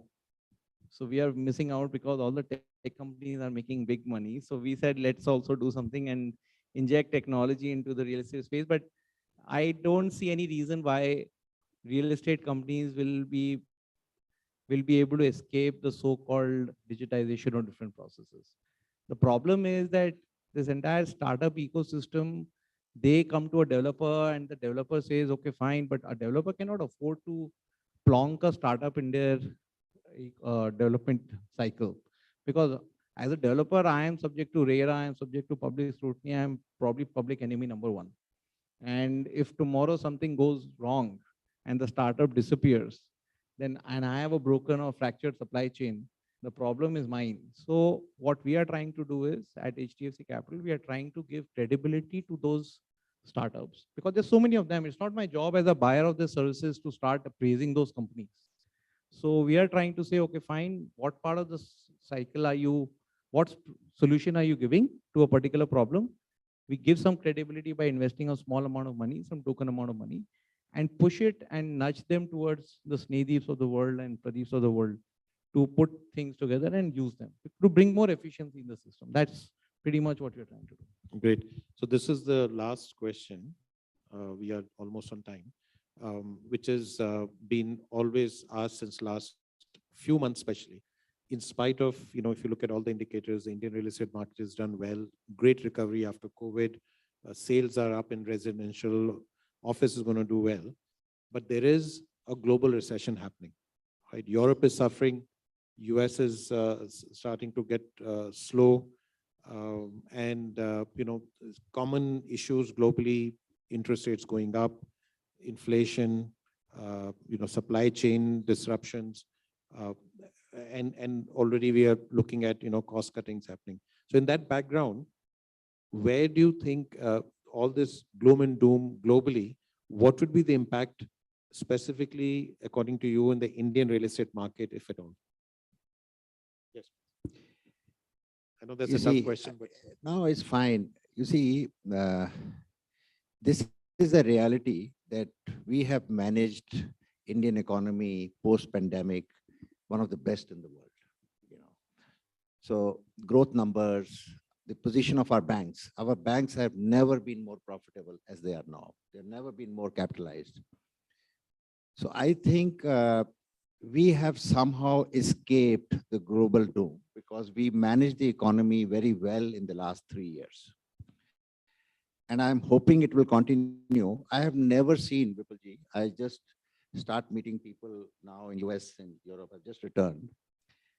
And European investors who are very careful about India. There's hardly any European capital here. If you go to Southeast Asia, India was the last in the line. Absolutely. But today, India is top on the line. And that is a reality for all global investors. India is a reality in my view. In my fashion business, every brand, every global brand, whether it is Coach, Ralph Lauren, they all are moving their sourcing from China to elsewhere. In India is the first option now. Coach, which is a 6 billion plus company, had only 1% sourcing from India. They have just committed 15% sourcing to India, which means millions of new jobs. All these millions of jobs are going to create employment and the economy is going to grow. So I think Indian real estate, as a real estate player, I would say Indian real estate for the next 20 years, Vipulji. This is going, there used to be these 5-year cycles, right? I don't see any cycles anymore. Since the market is consolidated, serious players, so I think good times. Okay, that's very encouraging, Vipul. What do you feel? You finance so many developments. So what is your feel? See, I think so. Cycles exist. The severity of the cycle has to be. But 2 points. One, 2/3 of India is below 35. The average age of a home buyer in India is 37.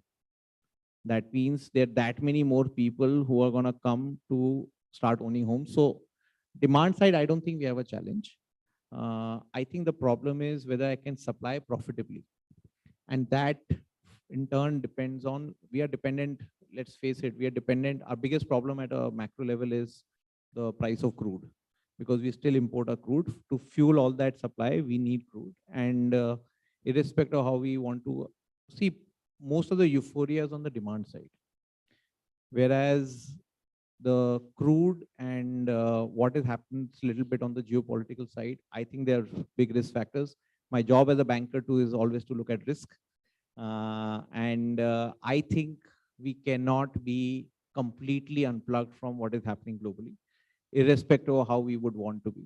So my thing to everybody would be, keep your leverage low, and assume that, prepare for probably what may be the worst and hope for the best kind of. Yeah, no, thanks. I'll just add two bit in. Most of the economists are saying this will be a short recession. And I don't think anybody, even the best economists, can forecast what's going to happen. And we should be cautious. I totally agree, Mr. Agarwal, that India is in a very good position. Besides everything else, what is not realized is that we may say, okay, we are great, we did great things, but the big plus is really China +1 is going to help India a lot. In fact, you mentioned talking to investors. I was talking to some foreign institutional investors in Singapore. The ones who are in China want to leave, others don't want to put any more money. And fortunately for us, India is the only country left with the amount of the size of the market. So we will see. The only big challenge for India is our per capita income is still very low. So when you say that India is the only market left with 1.35 billion people, unlike China, our people do not have the consumption levels. So, but over next 5-10 years, as the per capita income grows, India will be the market. But I completely agree. I think for next 20-25 years, India is going to grow. Besides all the good things, we are so behind that there is no choice but that will be growing. So we are very fortunate. And I always tell a lot of young people that we are very fortunate that we are in India, because we'll see growth for so many years. There may be cycles, which imagine you sitting in Europe, it's just flat for years to come in, So yeah, so we're in a good position with that. We are left with only 2.53 minutes. So Vipul, 2 minutes. So that's for Indian stretchable time. That's very good, IST. So again, thank you, Vipul, Mr. Agarwal. Thank you, Anurag. Oh, questions. Okay, sure. I don't think they have a mic for question, but they can get it.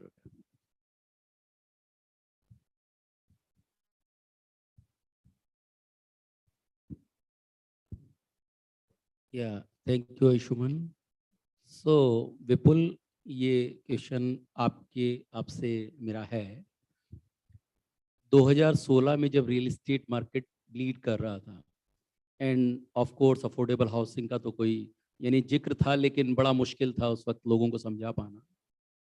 ये करेज आया कहाँ से कि real estate के अंदर इतना पैसा उस वक्त लगाने के लिए विजन बनाना कि यस, हम इस मार्केट को अफोर्डेबल हाउसिंग को डराइव करेंगे। और ऑफ कोर्स आज तो स्टेटमेंट बन गई, बिकॉज अदरवाइज क्योंकि उस वक्त ये डिसीजन लेना कि हम मार्केट को फीड करेंगे, और जितने भी आपके डिसीजन रहे हैं आई थिंक सो बहुत अच्छे गए हैं। लोग आज सोच रहे हैं कि ये कैसे स्टेटमेंट क्रिएट किया। सो एक क्वेश्चन ये है। दूसरा, क्योंकि उस वक्त एक स्टेटमेंट आपने क्रिएट किया और आज उसको सक्सेस किया, प्रॉपटेक जिसके ऊपर आप इतना कंसर्न रख रहे हैं, आने वाले वक्त में कैसे देख रहे हैं उस प्रॉपटेक को? And at the end developers को क्या ऐसे स्टेप लेने चाहिए, क्योंकि जो गलतियां पहले कर चुके हैं वो फिर दोबारा ना करें, उनके लिए कोई एक सजेशन आप देना? मैं तीसरा क्वेश्चन पहले आंसर करता हूँ। प्लीज। गलती ये नहीं करनी चाहिए कि जब full time all developers in my opinion lose money because when market is good like it is today, you go over aggressive. ये जमीन खरीद लें, वो टाउनशिप, ये 500 एकड़, 200 एकड़, 100 एकड़, take debt. Please don't do that. And because when things, I have a little bit of a different agreement with him, but things don't go one way ever in anything. So if things are going so well in last 1 year, like you mentioned, last 1 year has been exceptional for Indian real estate. Yes, it has been exceptional. Will it go one-way street for the next 3 years? I don't think so. There will be bumps, so you have to be careful. That's one. As far as the vision is concerned, that's the vision of my company, and frankly, it's a vision of my boss, Mr. Parekh. He said that we should do something on the real estate affordable side, and which is why this company was formed, and which is why the entire thing happened, and we just kind of added on to that part. And tech, I mentioned, I think tech is a necessity which has to happen. And tech does not mean Facebook likes and Insta, and it also does not mean having a good ERP ecosystem. Tech has to be integrated, and I think it will be one of the it will probably be the sunrise sector within the tech industry.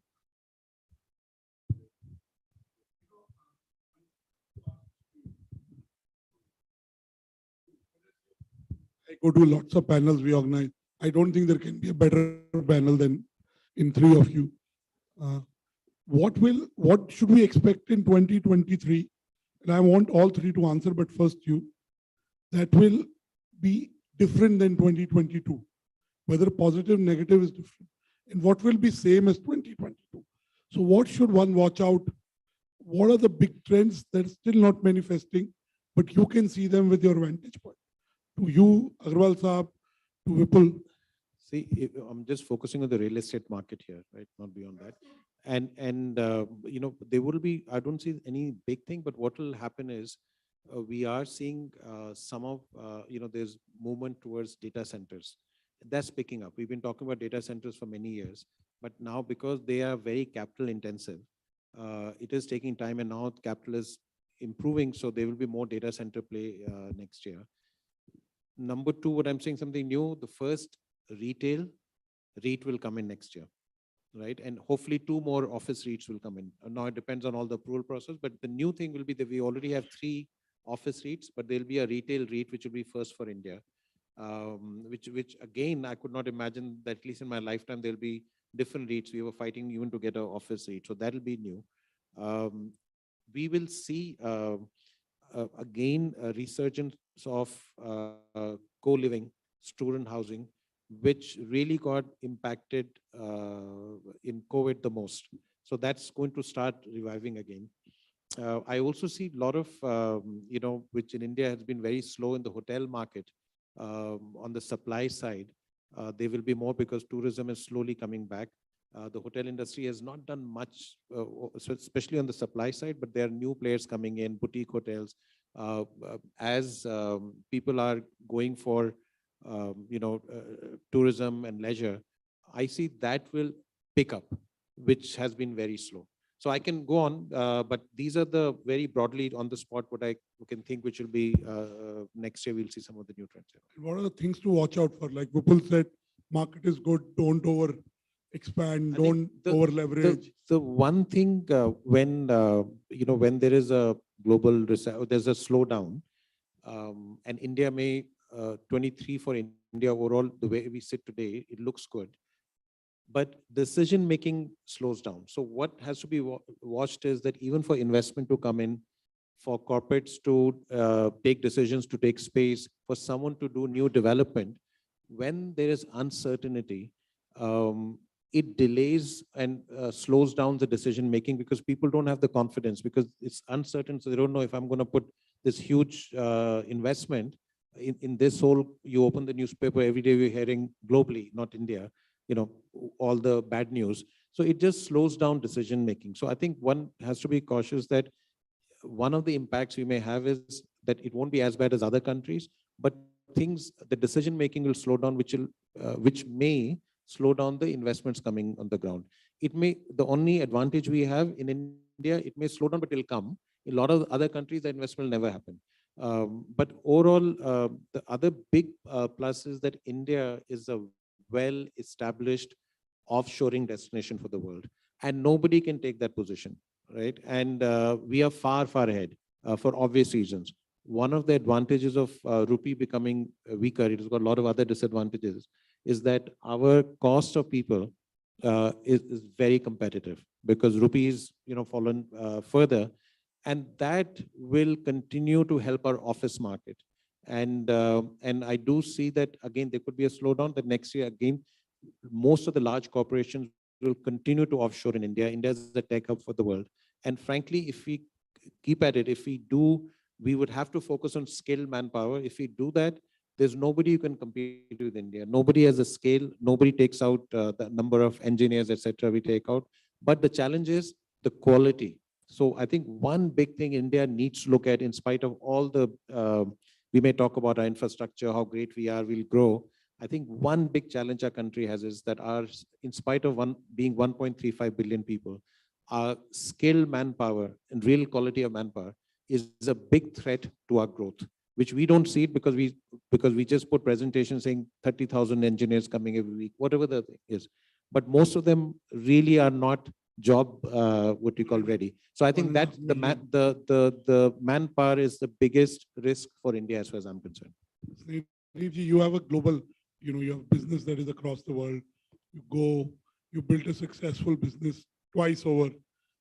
At least the two businesses that I know, maybe more. Yeah. So what is your view? What should we expect in 2023? Yeah, you see, real estate business has a little bad reputation. In the last 15 years, if we see. I'm glad you're saying little. Yeah, bad reputation. You see, I am talking of the market size and the opportunity and the growth. Financial prudence is important for every business, individual business. What had happened, let's say in NCR, let me compare NCR with Bangalore. Why has NCR so many failures and not Bangalore? Because Bangalore developers had financial prudence. And why did Snehdi go to Bangalore sitting in Delhi? So NCR had lot of speculators, I am saying, entering into real estate development. So that I can't help. Any place, anywhere in the world, if you have speculators, you look at China. The Chinese developers became bigger speculators and Chinese capital supported them. They were raising bonds at 14% dollar rate and the world was lending them happily. So it had to bust, right? So I don't mention that. I still maintain India, and if there's now with the RERA and the bad players getting out of the market, I think it is going to be good. I don't see cycles. You see, when I look at a business, I look at the next 100 years. When I enter a business, I think 3 generations will look at that business and I'll set up institutionalized businesses. So from that respect, India is a great place. Now coming to your question globally, also on the office side, Anshumanji, I don't think it is only arbitrage on our cost of engineers. Where will the recession in the world means opportunity for India? Recession means companies have less dollars to spend on research. Where would they go to do research? They would come to Bangalore. And they are coming to Bangalore, and I see office. This is only temporary when only 20–30% people are coming offices. But in the office sector also, I see big growth in the next, I look at 10-year cycles. Huh? So in 10 years or 7 years, big growth. Hospitality. Can you imagine? My daughter is going to that Oberoi resort. Wildlife. Huh? Ranthambore. She told me, Dad, I mean, I feel, she says, I'm spending 90,000 rupees a night, which is $1,200 a night there. I said, how many days? She said, I can afford only 2 days. In India, can you imagine people are spending 90,000 rupees a night? I'm going to tell you how many people are going to go for tourism in India. I'm your friend, I can spend a week. Yes, I'm telling you, I'm sure the hospitality industry has the largest potential. I met the other day Mr. Kachru. उनके साथ वो जुबिन आए मुझे बैंगलोर में मिलने बोले कि हमारे पास 500 होटल रिजॉर्ट्स बनाने की जगह है इंडिया में हमने मैप किया जो होटल का रिजॉर्ट का कमरा 10,000 में मिलता था आज 25,000 में मिल रहा है और जगह नहीं है मिलने की. So this is the potential in the hospitality. Yeah. So I think I am an eternal optimist on my country. Yeah. Final word from you, Mr. I'll talk Roonghta. about, because you talked about a very macro question, but let me talk about from the perspective of financing. Okay, risk, because I'm a big fan of risk. I think the biggest risk in India is not going to be recession and this and that. I think personally, I think it's going to be the inequality in the system. Because for every one person who is probably sitting here, there are 5 other people who want to be here and are out there, and they are only with media and whatever say your group is doing and the entire thing is doing and everything being on phone and 5G coming, the exposure of anybody to what they can possibly see and do is phenomenal. See, ignorance is bliss. But today, if you buy a luxury car which is not available, you buy it after 3 months, 6 months. For every one car that is bought, there are 5,000 people who want to buy that car, and I know that that guy is affording it and I can't do it. So in the real estate context, why I'm saying this again and again, in the real estate context, for every one $500,000 home that is sold or $1 million home that is sold, if you are not able to house the 10 people who are helping build that thing or working in that thing or even junior employees of any of these IT companies, we are going to have a serious problem. And I think that has to be covered. Financing aspect of that is that I think Anshuman talked about it. I think there is going to be new financing models of rental housing for middle class, lower middle class and junior class people. That has to happen. And I think that is going to happen over the next 3 years. That is rental housing for workers, blue collar workers and junior white collar workers. That's one. On hospitality, because of the demand, see I don't know of a single, with your exception, I don't know of a single developer who owns hotels and has made serious money. Hotels, 5-star hotels especially, are an ego product. Okay, and because most of them work on it in a different manner. And the way it works is, because it's an ego product, they have not made money. In fact, they have gone bankrupt because or had serious financial stress because Yeah, of developers should not be in hospitality business. Yeah, they should not be in Yeah, hospitality developers, business. hospitality is serious business again. But and if developers go and build hotels, saying because they know construction, I'm in the hospitality business. But what is going to happen buy now up- is, thanks to Airbnb and all, the financing of hotels now, I don't know if you know this, I'm sure. Now you can sell, I saw an amazing thing. They said we are making this cinema hall and we're selling every seat. So there is a 300 cinema hall thing and he's saying I'm selling every seat. So you invest 5 lakh rupees and This is you'll India. get some top line share of, and in the larger ecosystem, they say it's prop tech. I said, how is it prop tech? So he said, it is fractionalization of real estate. So if you can do that to a cinema hall seat, you can do it definitely to a hotel room. So what is going to happen is that hotels will no longer be funded by banks. Hotels will be funded over a period of time by individuals who are going to buy, say, because hotels need not be vertical, especially in the places that you Hotels mentioned. means there is a they lot can of be, for resorts actually. Yeah, for tourism, I said. but that is going to be the Cities big don't play. need so many hotels anymore. Cities don't need, you have Airbnbs, and the outskirts, what will happen is people will own villas and then they'll lease it to the operator who will be asset light. So it makes sense for the operator and it makes perfect sense for anybody and everybody because they own a place in Goa or Nainital or Coorg or whatever it is.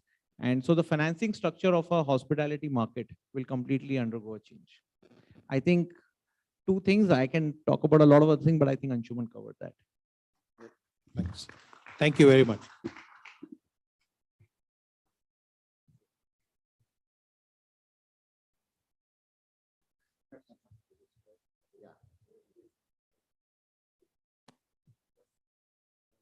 I'd like to request Dr. Anurag Batra to kindly join us on the stage to present a memento, a token of appreciation to our panelists for conducting this conversation.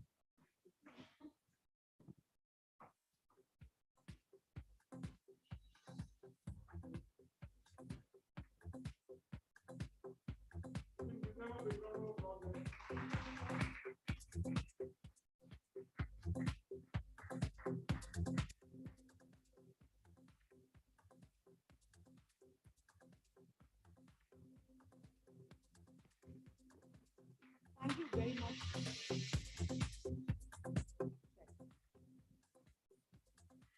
Thank you very much, gentlemen. I must request you all to kindly stay back with us. I request Mr. Agarwal and Mr. Rungta to be kindly seated for the next segment. And I request Mr. Magazine and Mr. Batra to kindly join me on the stage to present a very special category of award.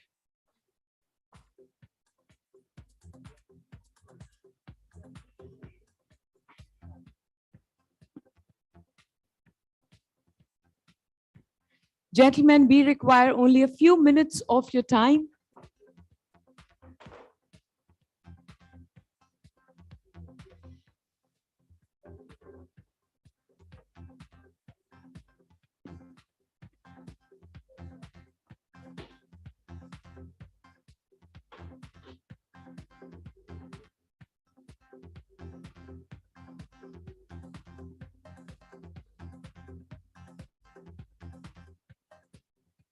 And ladies and gentlemen, now we are beginning with the Realty Plus Iconic Business Leader Award of the Year. And to present this award, can I please request Dr. Anurag Batra to join us on the stage and Mr. Anshuman Magazine to join us on the stage to present this prestigious category.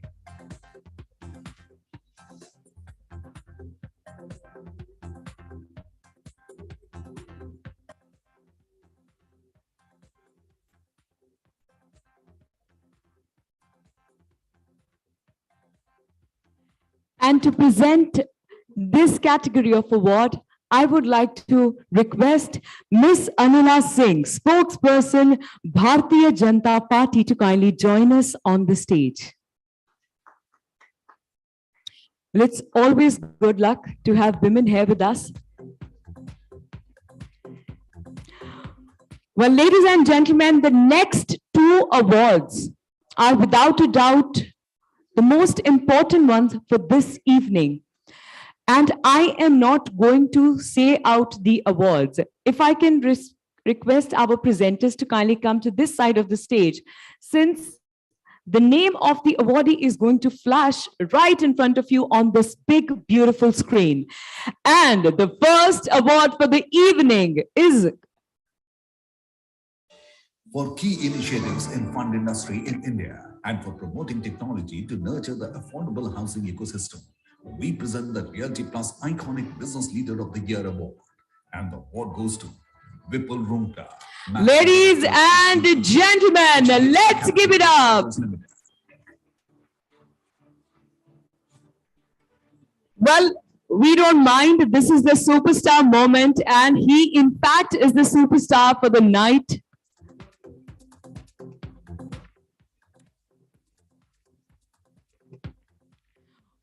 Well, we wait for a couple of moments for Mr. Rungta to join us back. Meanwhile, let's quickly move on to the next special award for the evening.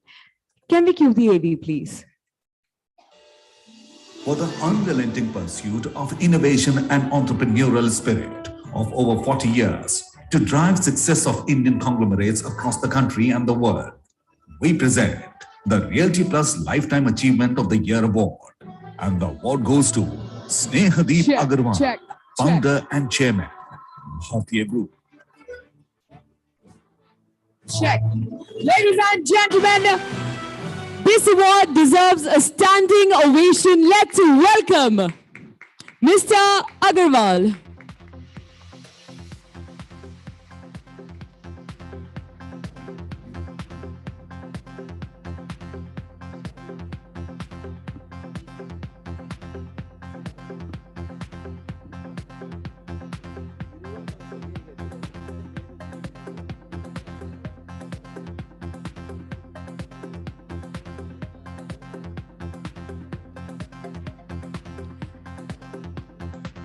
Well, we'd like to express our gratitude and we'd love to hear a few words, sir.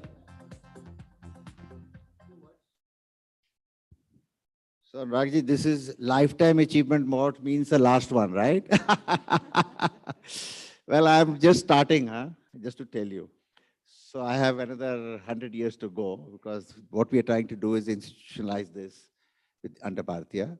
And thank you very much for giving me this award. I value it very much, and we will do our best to contribute to the industry in every way. Thank you.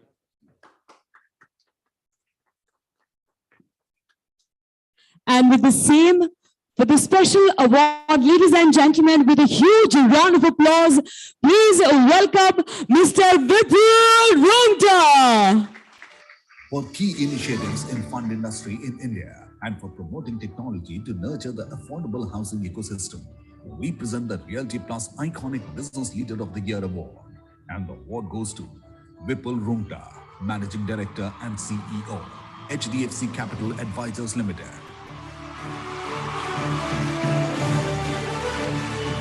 Ladies and gentlemen, a louder round of applause.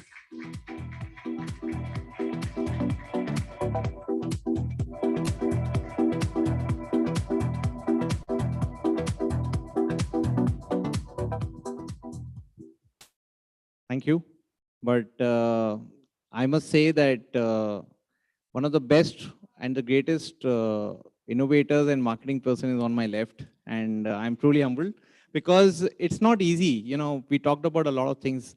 The one thing which always inspires me is that you should go out there and dream and take risks.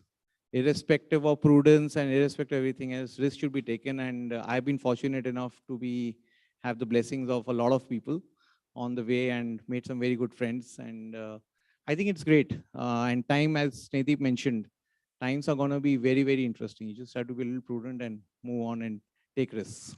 Thank you.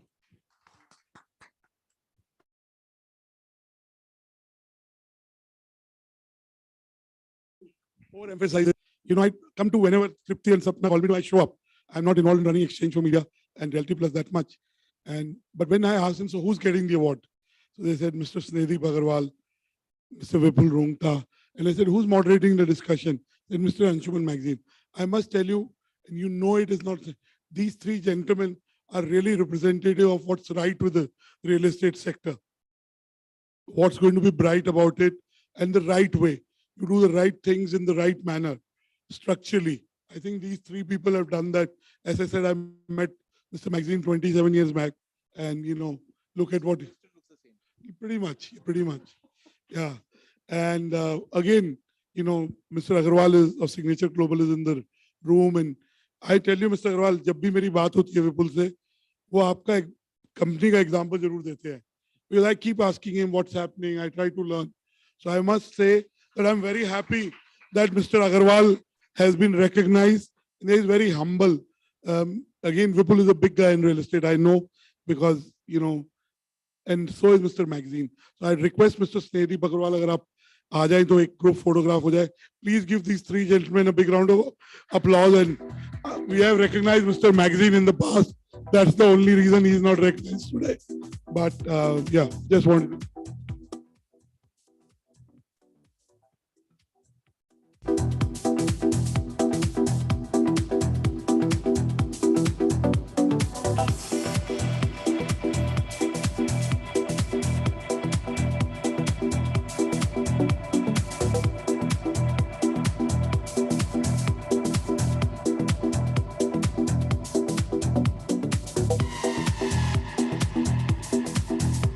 Well, I would like to request Mr. Magazine, Ms. Anila Singh and Dr. Batra to stay back with us to present the next categories of award.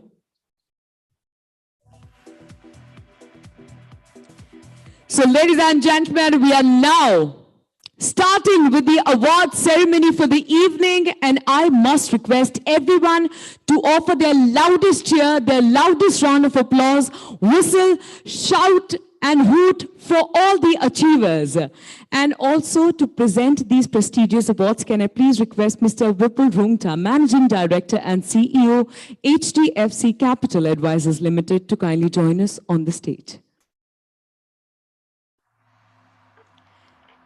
And once again, ladies and gentlemen, the name of the awardee will be revealed by the big, beautiful screen. Let's take a look at the name of the first winner.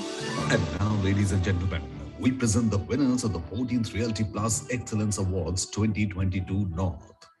Our winners are scaling new heights with hard work and dedication to Indian real estate. The awards are divided into broad categories of real estate projects, developers, architects, interior design, PropTech and co-working, branding and individual achievement. Ladies and gentlemen, we begin with the most popular category, Residential Project of the Year. And the award goes to Eldeco Group for Eldeco Accolade, Sohna. And there's a surprise. Birla Estates Private Limited for Birla Navya. And joining us from Eldeco Group, please welcome Mr. Varun Kapoor, AVP Marketing, and joining us from Birla Estates, Mr. Avinash Pandey, Senior Manager.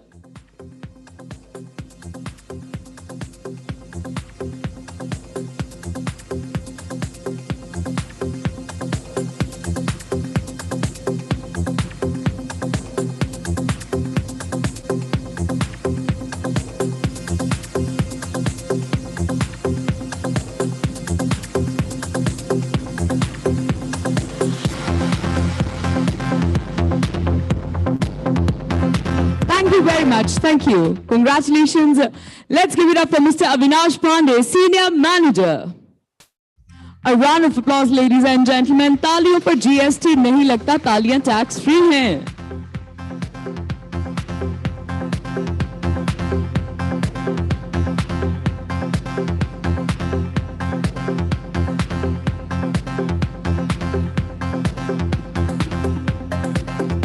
Audience, congratulations. Let's quickly take a look at the next category and the next winner.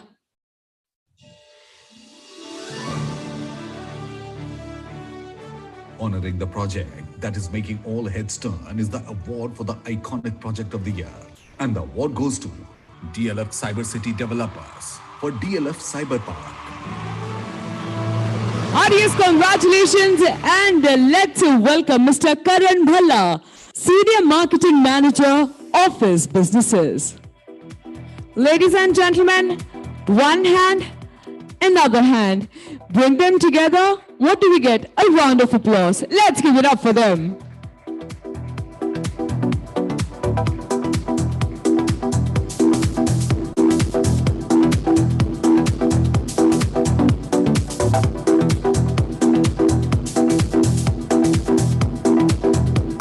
Congratulations, thank you very much. Quickly on to the next category and the next awardee. On the screen. Quality leadership at its finest. Next, we have an important award for Commercial Project of the Year. And the award goes to Tata Realty and Infrastructure. Let's give it up for Tata Realty and Infrastructure Limited. And joining us, we have Shruti Gruber, Deputy General Manager, Project Management. Well, the star walk, red carpet star walk for Shruti, and without an applause, well, that feels kind of faded.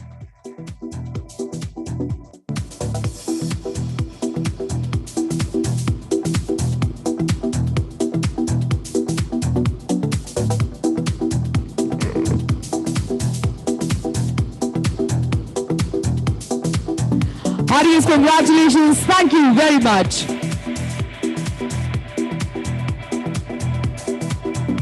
Well, with the same, I would like to request. Thank you very much. Thank you very much.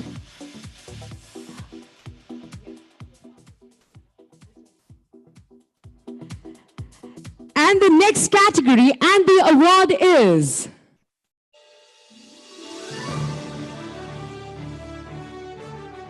Next is an exciting tribute for the category, Affordable Housing of the Year. And the award goes to Signature Global India Limited for Serenas.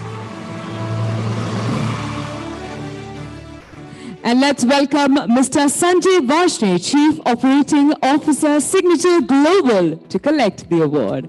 A round of applause, ladies and gentlemen. It's as easy as breathing. And joining in is the man for the hour, Mr. Lalit Agarwal, Vice Chairman and whole-time Director.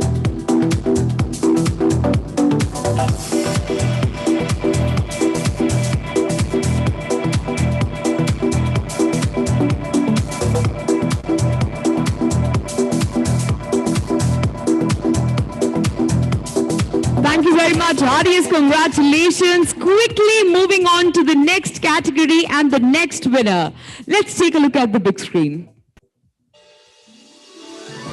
Creating a luxury project is one of the most lucrative businesses. Next is the winner of the luxury project of the year. And the award goes to Gorse Group for the Islands by Gorse. Heartiest congratulations. Let's welcome Mr. Siddharth Sood, Head Marketing and Corpcom. With a round of applause, ladies and gentlemen, with a round of applause.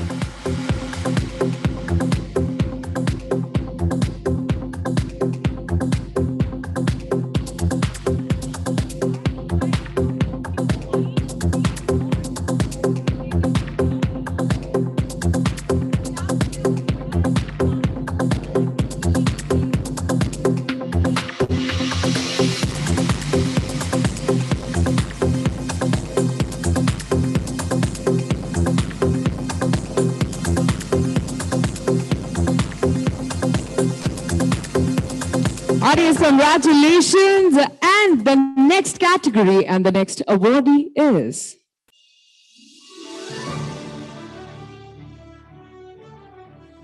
Our next award is for the Industrial Warehousing Project of the Year. And the award goes to Indospace Development Management Private Limited for Indospace Logistics Parks Luhari 1 and 2. And All Cargo Logistics and Industrial Parks Private Limited for All Cargo Logistics and Industrial Park Private Limited, location Jhajjar. Heartiest congratulations. Let's welcome Mr. Vaibhav Mahurkar, Vice President, Leasing, Head of Leasing North Region. From Indospace Development Management Private Limited for Indospace Logistics Park, Luhari 1 and 2.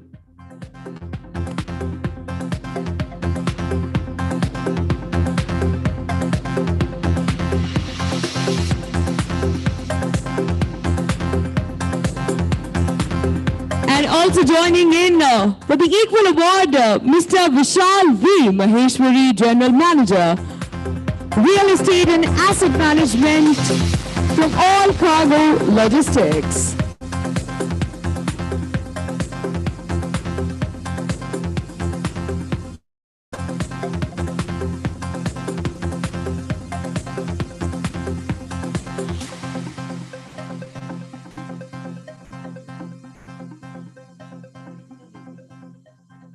And to present the next set of awards, let's invite Ms. Sapna Srivastav, Editor, Realty Plus.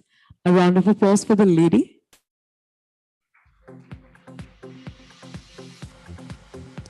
Ladies and gentlemen, towards the beginning of my career, I used to ask my mother, "Hey, Mummy, how do you get out of bed? Why do you get out of bed?" Ladies, I hope you're listening.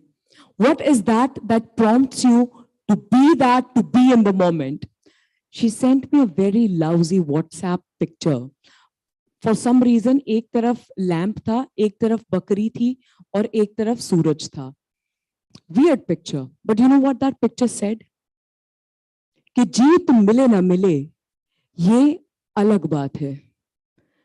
कि जीत मिले ना मिले, ये अलग बात है, पर मैं कोशिश भी ना करूं, ये तो गलत बात है. Tonight, we are celebrating that effort and that moment of achievement for everyone. I must request you to offer your loudest cheer. And with the same, let's quickly take a look at the next category and the next awardee.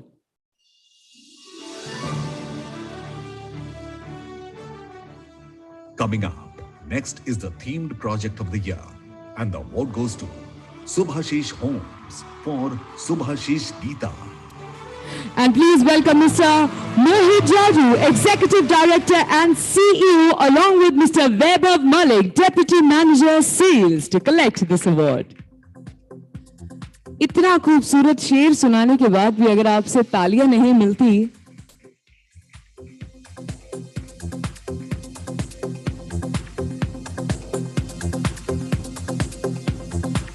Heartiest congratulations, gentlemen. And the next category is the most popular category as a category as well. Can we quickly take a look at the AV?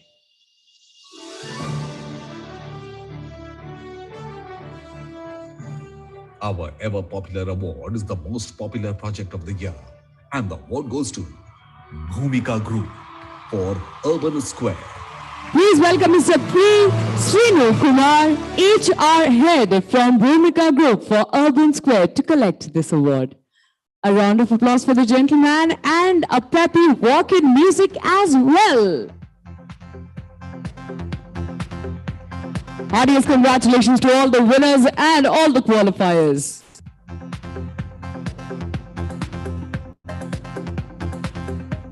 Ladies and gentlemen, we are halfway through the award ceremony. Few awards left for the evening. Let's welcome all the awardees with the highest of our spirits to offer. And the next category and awardee is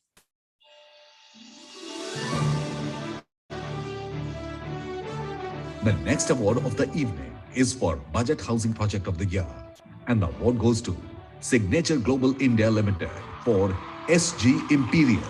And to collect this award, we have Mr. Devendra Agarwal, Joint Managing Director and Whole-Time Director.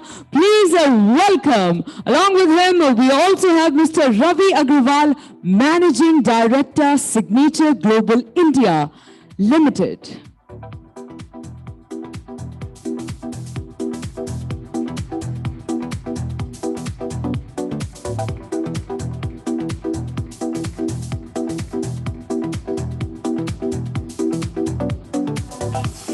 Heartiest congratulations to all the winners and qualifiers. Quickly taking a look at the next category and the awardee.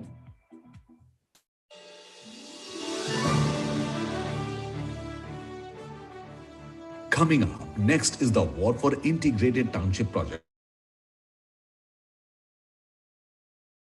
Cyber City Developers for DLF Cyber City Gurugram. Please welcome Mr. Mohit Mishra, CMO, DLF Cyber City Developers.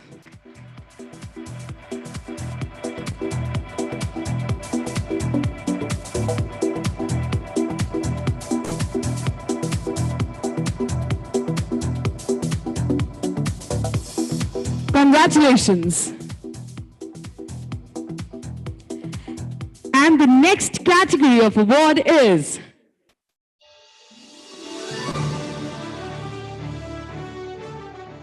Our next award for the evening is for IT Park Project of the Year, and the award goes to Tata Realty and Infrastructure Limited for Intellion Park. Heartiest congratulations. And to receive this award, we have Mr. Vijay Mishra, General Manager and Facility Management from Tata Realty and Infrastructure Limited.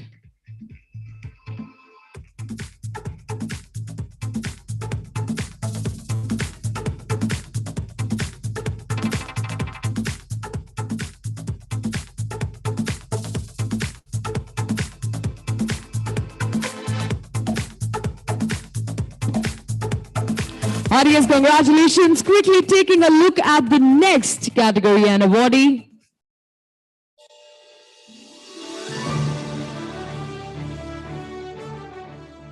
Next up is the prestigious honor of Real Estate Destination of the Year, and the award goes to Trehan Iris for Iris Broadway, Gurugram.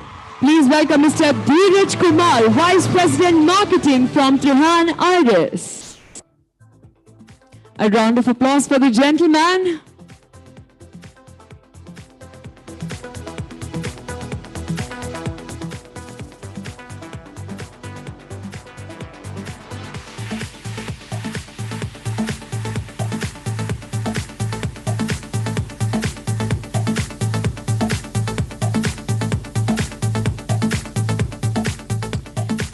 And the next award and the awardee is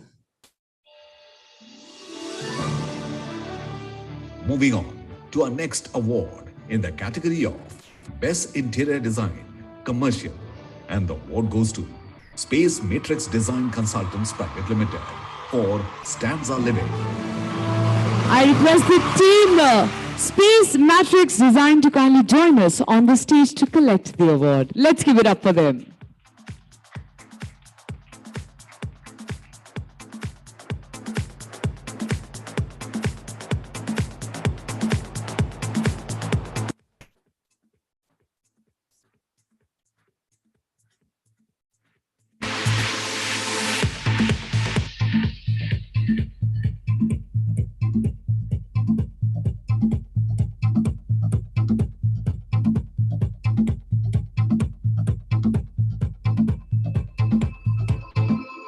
Up next is a relatively new category, but at this point of time, globally, a very important category. Let's quickly take a look at it.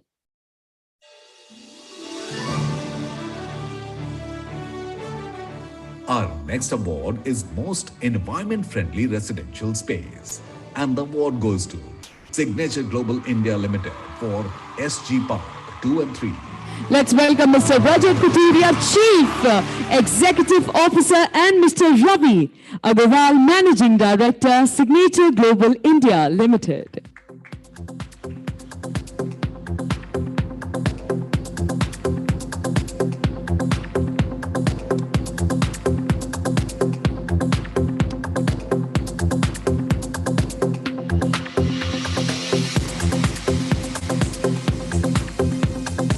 Audience, congratulations. And the next category and the awardee is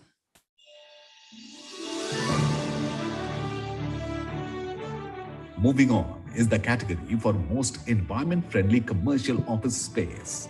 And the award goes to DLF Cyber City Developers for DLF Cyber City Gurugram. Please give it up for Mr. Mohit Mishra, CMO, DLF Cyber City Developers.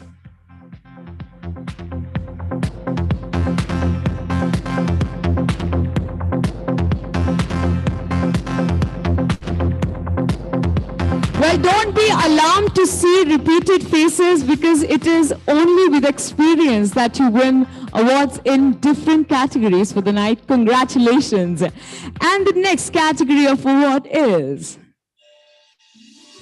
And now, ladies and gentlemen, we proceed to the Builders and Developers category. First up is the Developer of the Year, Residential, and the award goes to Signature Global India Limited.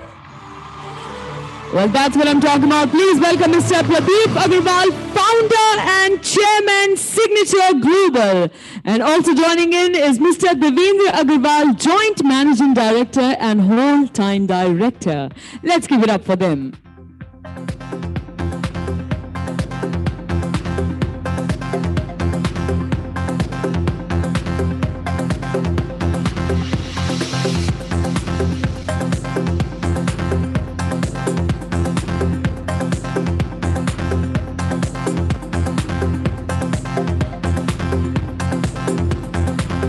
Heartiest congratulations. And the next award category and the awardee is...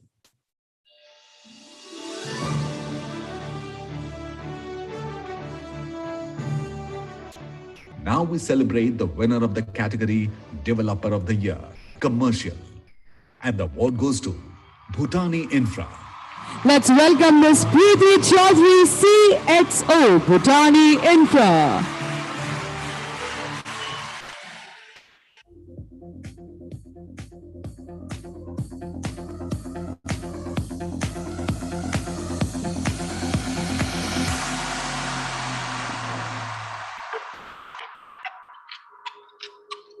Heartiest congratulations.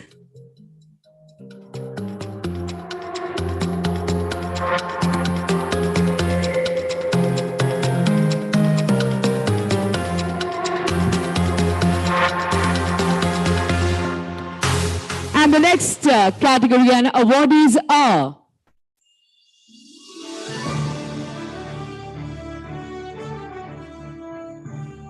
Felicitating now is the Developer of the Year, Township. And the award goes to M2K Group.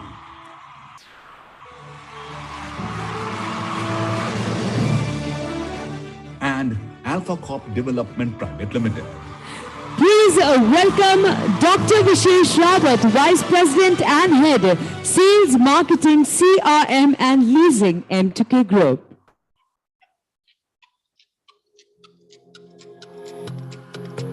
And joining us from Alpha Corp Development Private Limited, Mr. Mukul Kumar, Executive Director.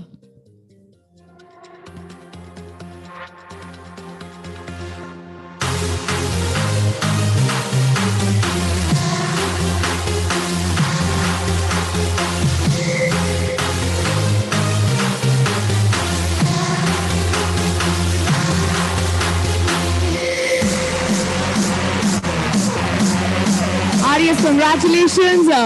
Well, joining in to present the awards, please welcome Ms. Tripti Kedia, Publisher and Business Head, Realty Plus.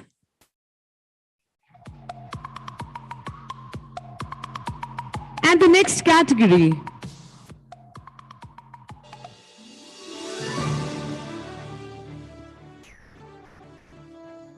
Our next award is for the Developer of the Year, Retail, and the award goes to Bhumika Group. Heartiest congratulations. Let's welcome Mr. P. Srinu Kumar, HR Head from Bhumika Group.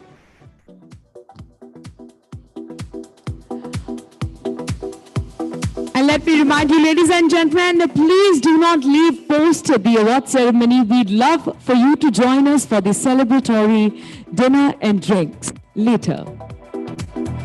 Congratulations. And the next category is... Next up is the prestigious honor of Emerging Developer of the Year, Industrial and Warehousing. And the award goes to Alpha Corp Development Private Limited.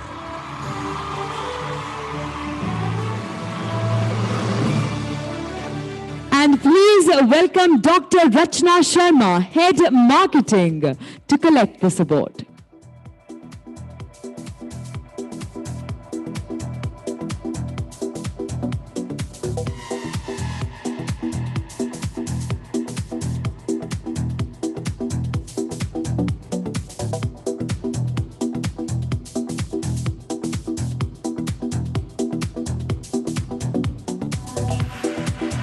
And heartiest congratulations. Thank you very much for being here.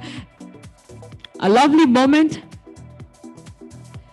And with the same, we'd like to express our gratitude to Ms. Anila Singh. Thank you so very much for joining us. And the next category is...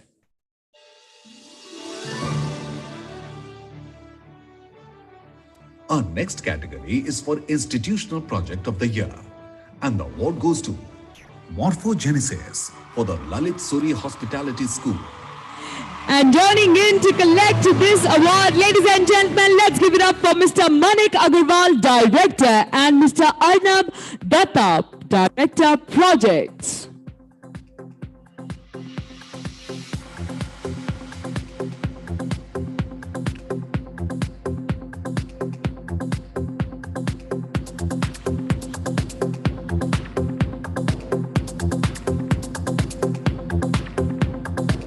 Audience, congratulations. Let's quickly take a look at the next category.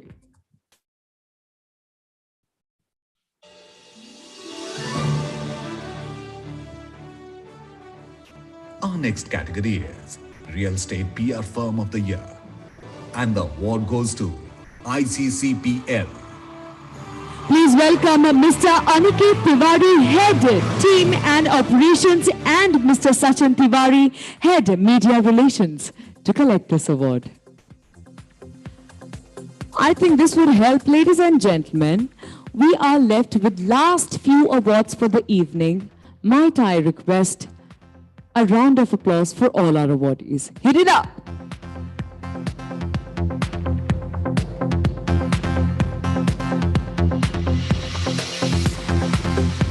And before we move on to the next category and the name of the awardee, I'd like to inform you that I request all the awardees to kindly stay back till the end of the award ceremony. We love to capture and commemorate these moments through pictures, and we'd love to have a group photo at the end of the ceremony. Taking a quick look at the category and the winner. Now, moving on to the exciting branding and marketing awards. The first category here is for the one with the master touch, awarding the innovative marketing concept of the year. And the award goes to Hero Realty for Ye Diwali, World Record Wali. Please welcome Mr. Ashish Kaul, Chief Marketing Officer from Hero Homes. Well, if you're busy with both of your hands, you can maybe tap the table with the next one, with the other one, with the free hand.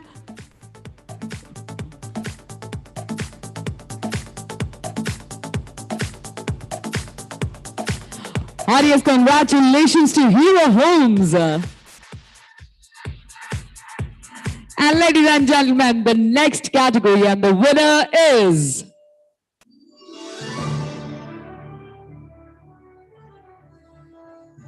Next is the prestigious honor for Project Launch of the Year. And the award goes to Trehan Iris for Iris Broadway Greno West. And joining us on the stage is Mr. Dheeraj Kumar, Vice President Marketing.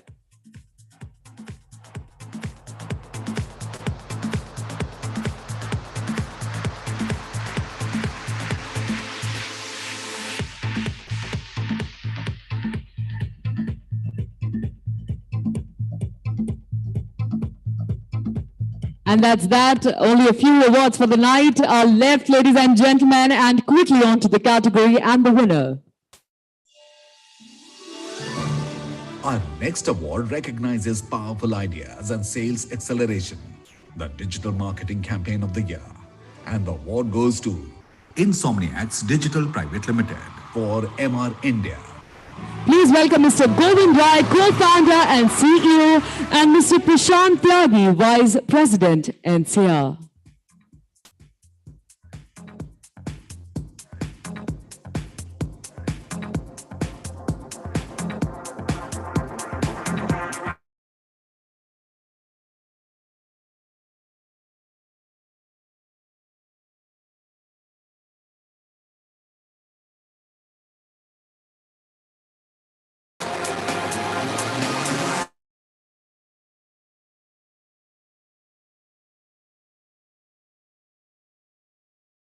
Congratulations on to the category, and the name of the winner is... Our next award is for the category of Project Construction Management Firm of the Year. And the award goes to Global C. Please welcome Mr. Gaurav Modgil, partner, Mr. Aman Modgil, partner, and Mr. Ishad Ahmed, Senior Project Manager, to collect this award.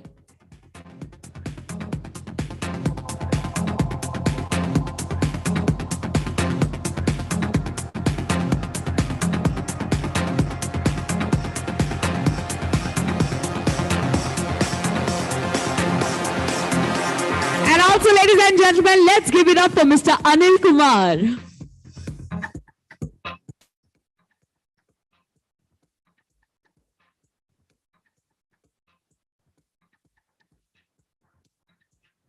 And the next category is...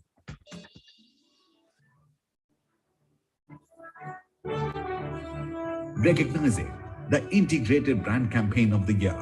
And the award goes to Alchemist Marketing Solutions for Grand Central 114 launch. And DLF Cyber City Developers for DLF Cyber City Gurugram, world's first LEED Platinum certified city and community from US Green Building Council. And joining us from Alchemist Marketing Solutions is Ms. Mansi Badlani, Deputy Managing Consultant, and Mr. Vijay Aditya Vijay, Senior Consultant.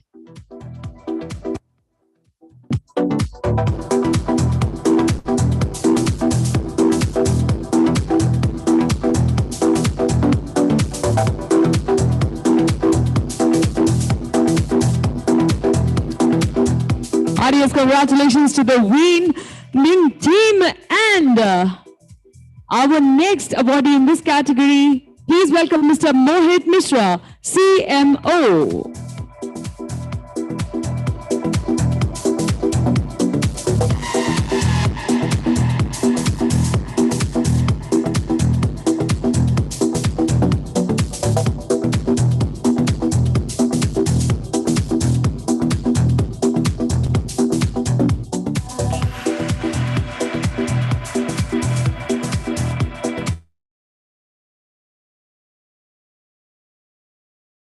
Moving on to the second last award of the evening, and the category is.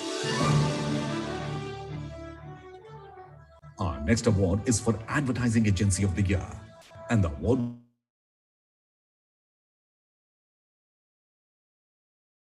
goes. And collector, here we have with us Mr. Prabhu Tony, Managing Partner.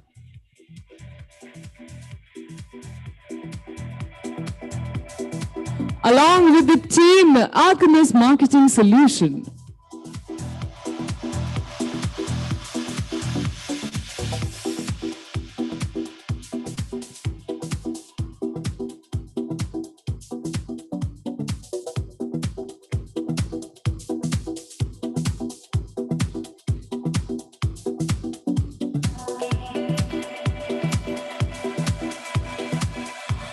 Well, since the team looks so happy, why not pose for a better picture? 3, 2, 1, let's give it up for the team! And now, ladies and gentlemen, we are presenting the last award for the evening. Well, as they say, and I do believe that you must save the best for the last.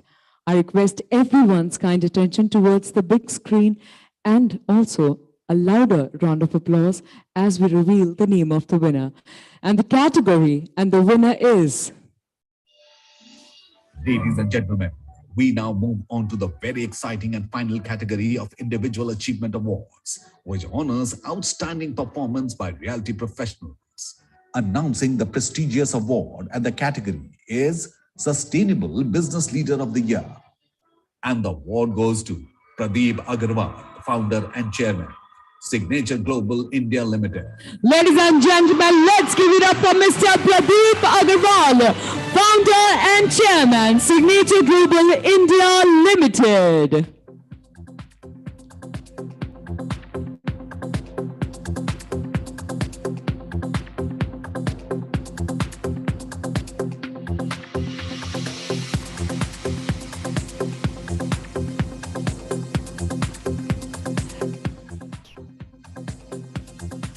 But before that, Mr. Agarwal, since this is an achievement award, we'd love to know how were you feeling at this moment?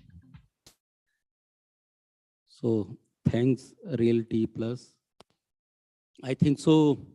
जो person of the year का जो award है, मुझे लगता है ये केवल एक पर्सन हम देख रहे हैं, लेकिन मुझे लगता है इसके पीछे जितना भी काम है वो टीम का है, क्योंकि कोई पर्सन अगर आज मैं यहाँ खड़ा हूँ तो केवल इस वजह से कि जो टीम है, और यानी टीम भी बिल्कुल फैमिली, यानी इसी का एक बहुत बड़ा रीज़न है कि आज मैं ये अवार्ड ले पा रहा हूँ। एक्चुअली ये जो अवार्ड है ये सिग्नेचर ग्लोबल फैमिली को मैं डेडिकेट करता हूँ, क्योंकि उन्हीं की ये मेहनत है दिन रात की कि जिसकी वजह से इस पोजीशन पर हम पहुँच पाए। Thank you. And since this is the last award of the evening, I request कि आप हमारे साथ बने रहें और बाकी सभी अवार्डीज से रिक्वेस्ट है कि एक हैप्पी बिग फैमिली पिक्चर के लिए हमें स्टेज पर ज्वाइन करें। Can I please request all the awardees who have won awards across any category for the night to kindly join us?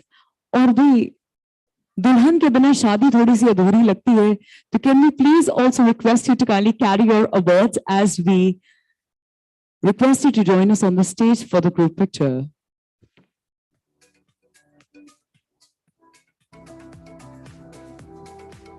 And also requesting Miss Anala Singh, spokesperson Bharatiya Janata Party, to kindly join us on the stage for the group picture.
And here we are offering our heartfelt and warm wishes on this occasion.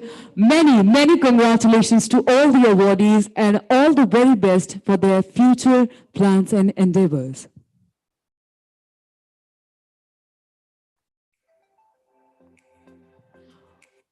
Well, I know that you are big moguls of the real estate industry, and this might be a petty act for me to ask, but a round of applause for everyone here. Ladies and gentlemen, come on, let's give it up for them. Thank you very much and congratulations. Ladies and gentlemen, as we are closing the ceremony for the day, thank you so very much for being here with us for the 14th edition of the Realty Plus Conclave and the Excellence Awards North 2022. With the same, I'd like to thank our prestigious jury for going through the really hard process of selecting all these winners. Thank you, jury. Thank you, all the awardees. Thank you, audience. With the same, I request everyone to kindly join us for celebratory drinks and dinner. This is your host, Sahib Jeet Kaur, on the behalf of Realty Plus, saying good night and goodbye.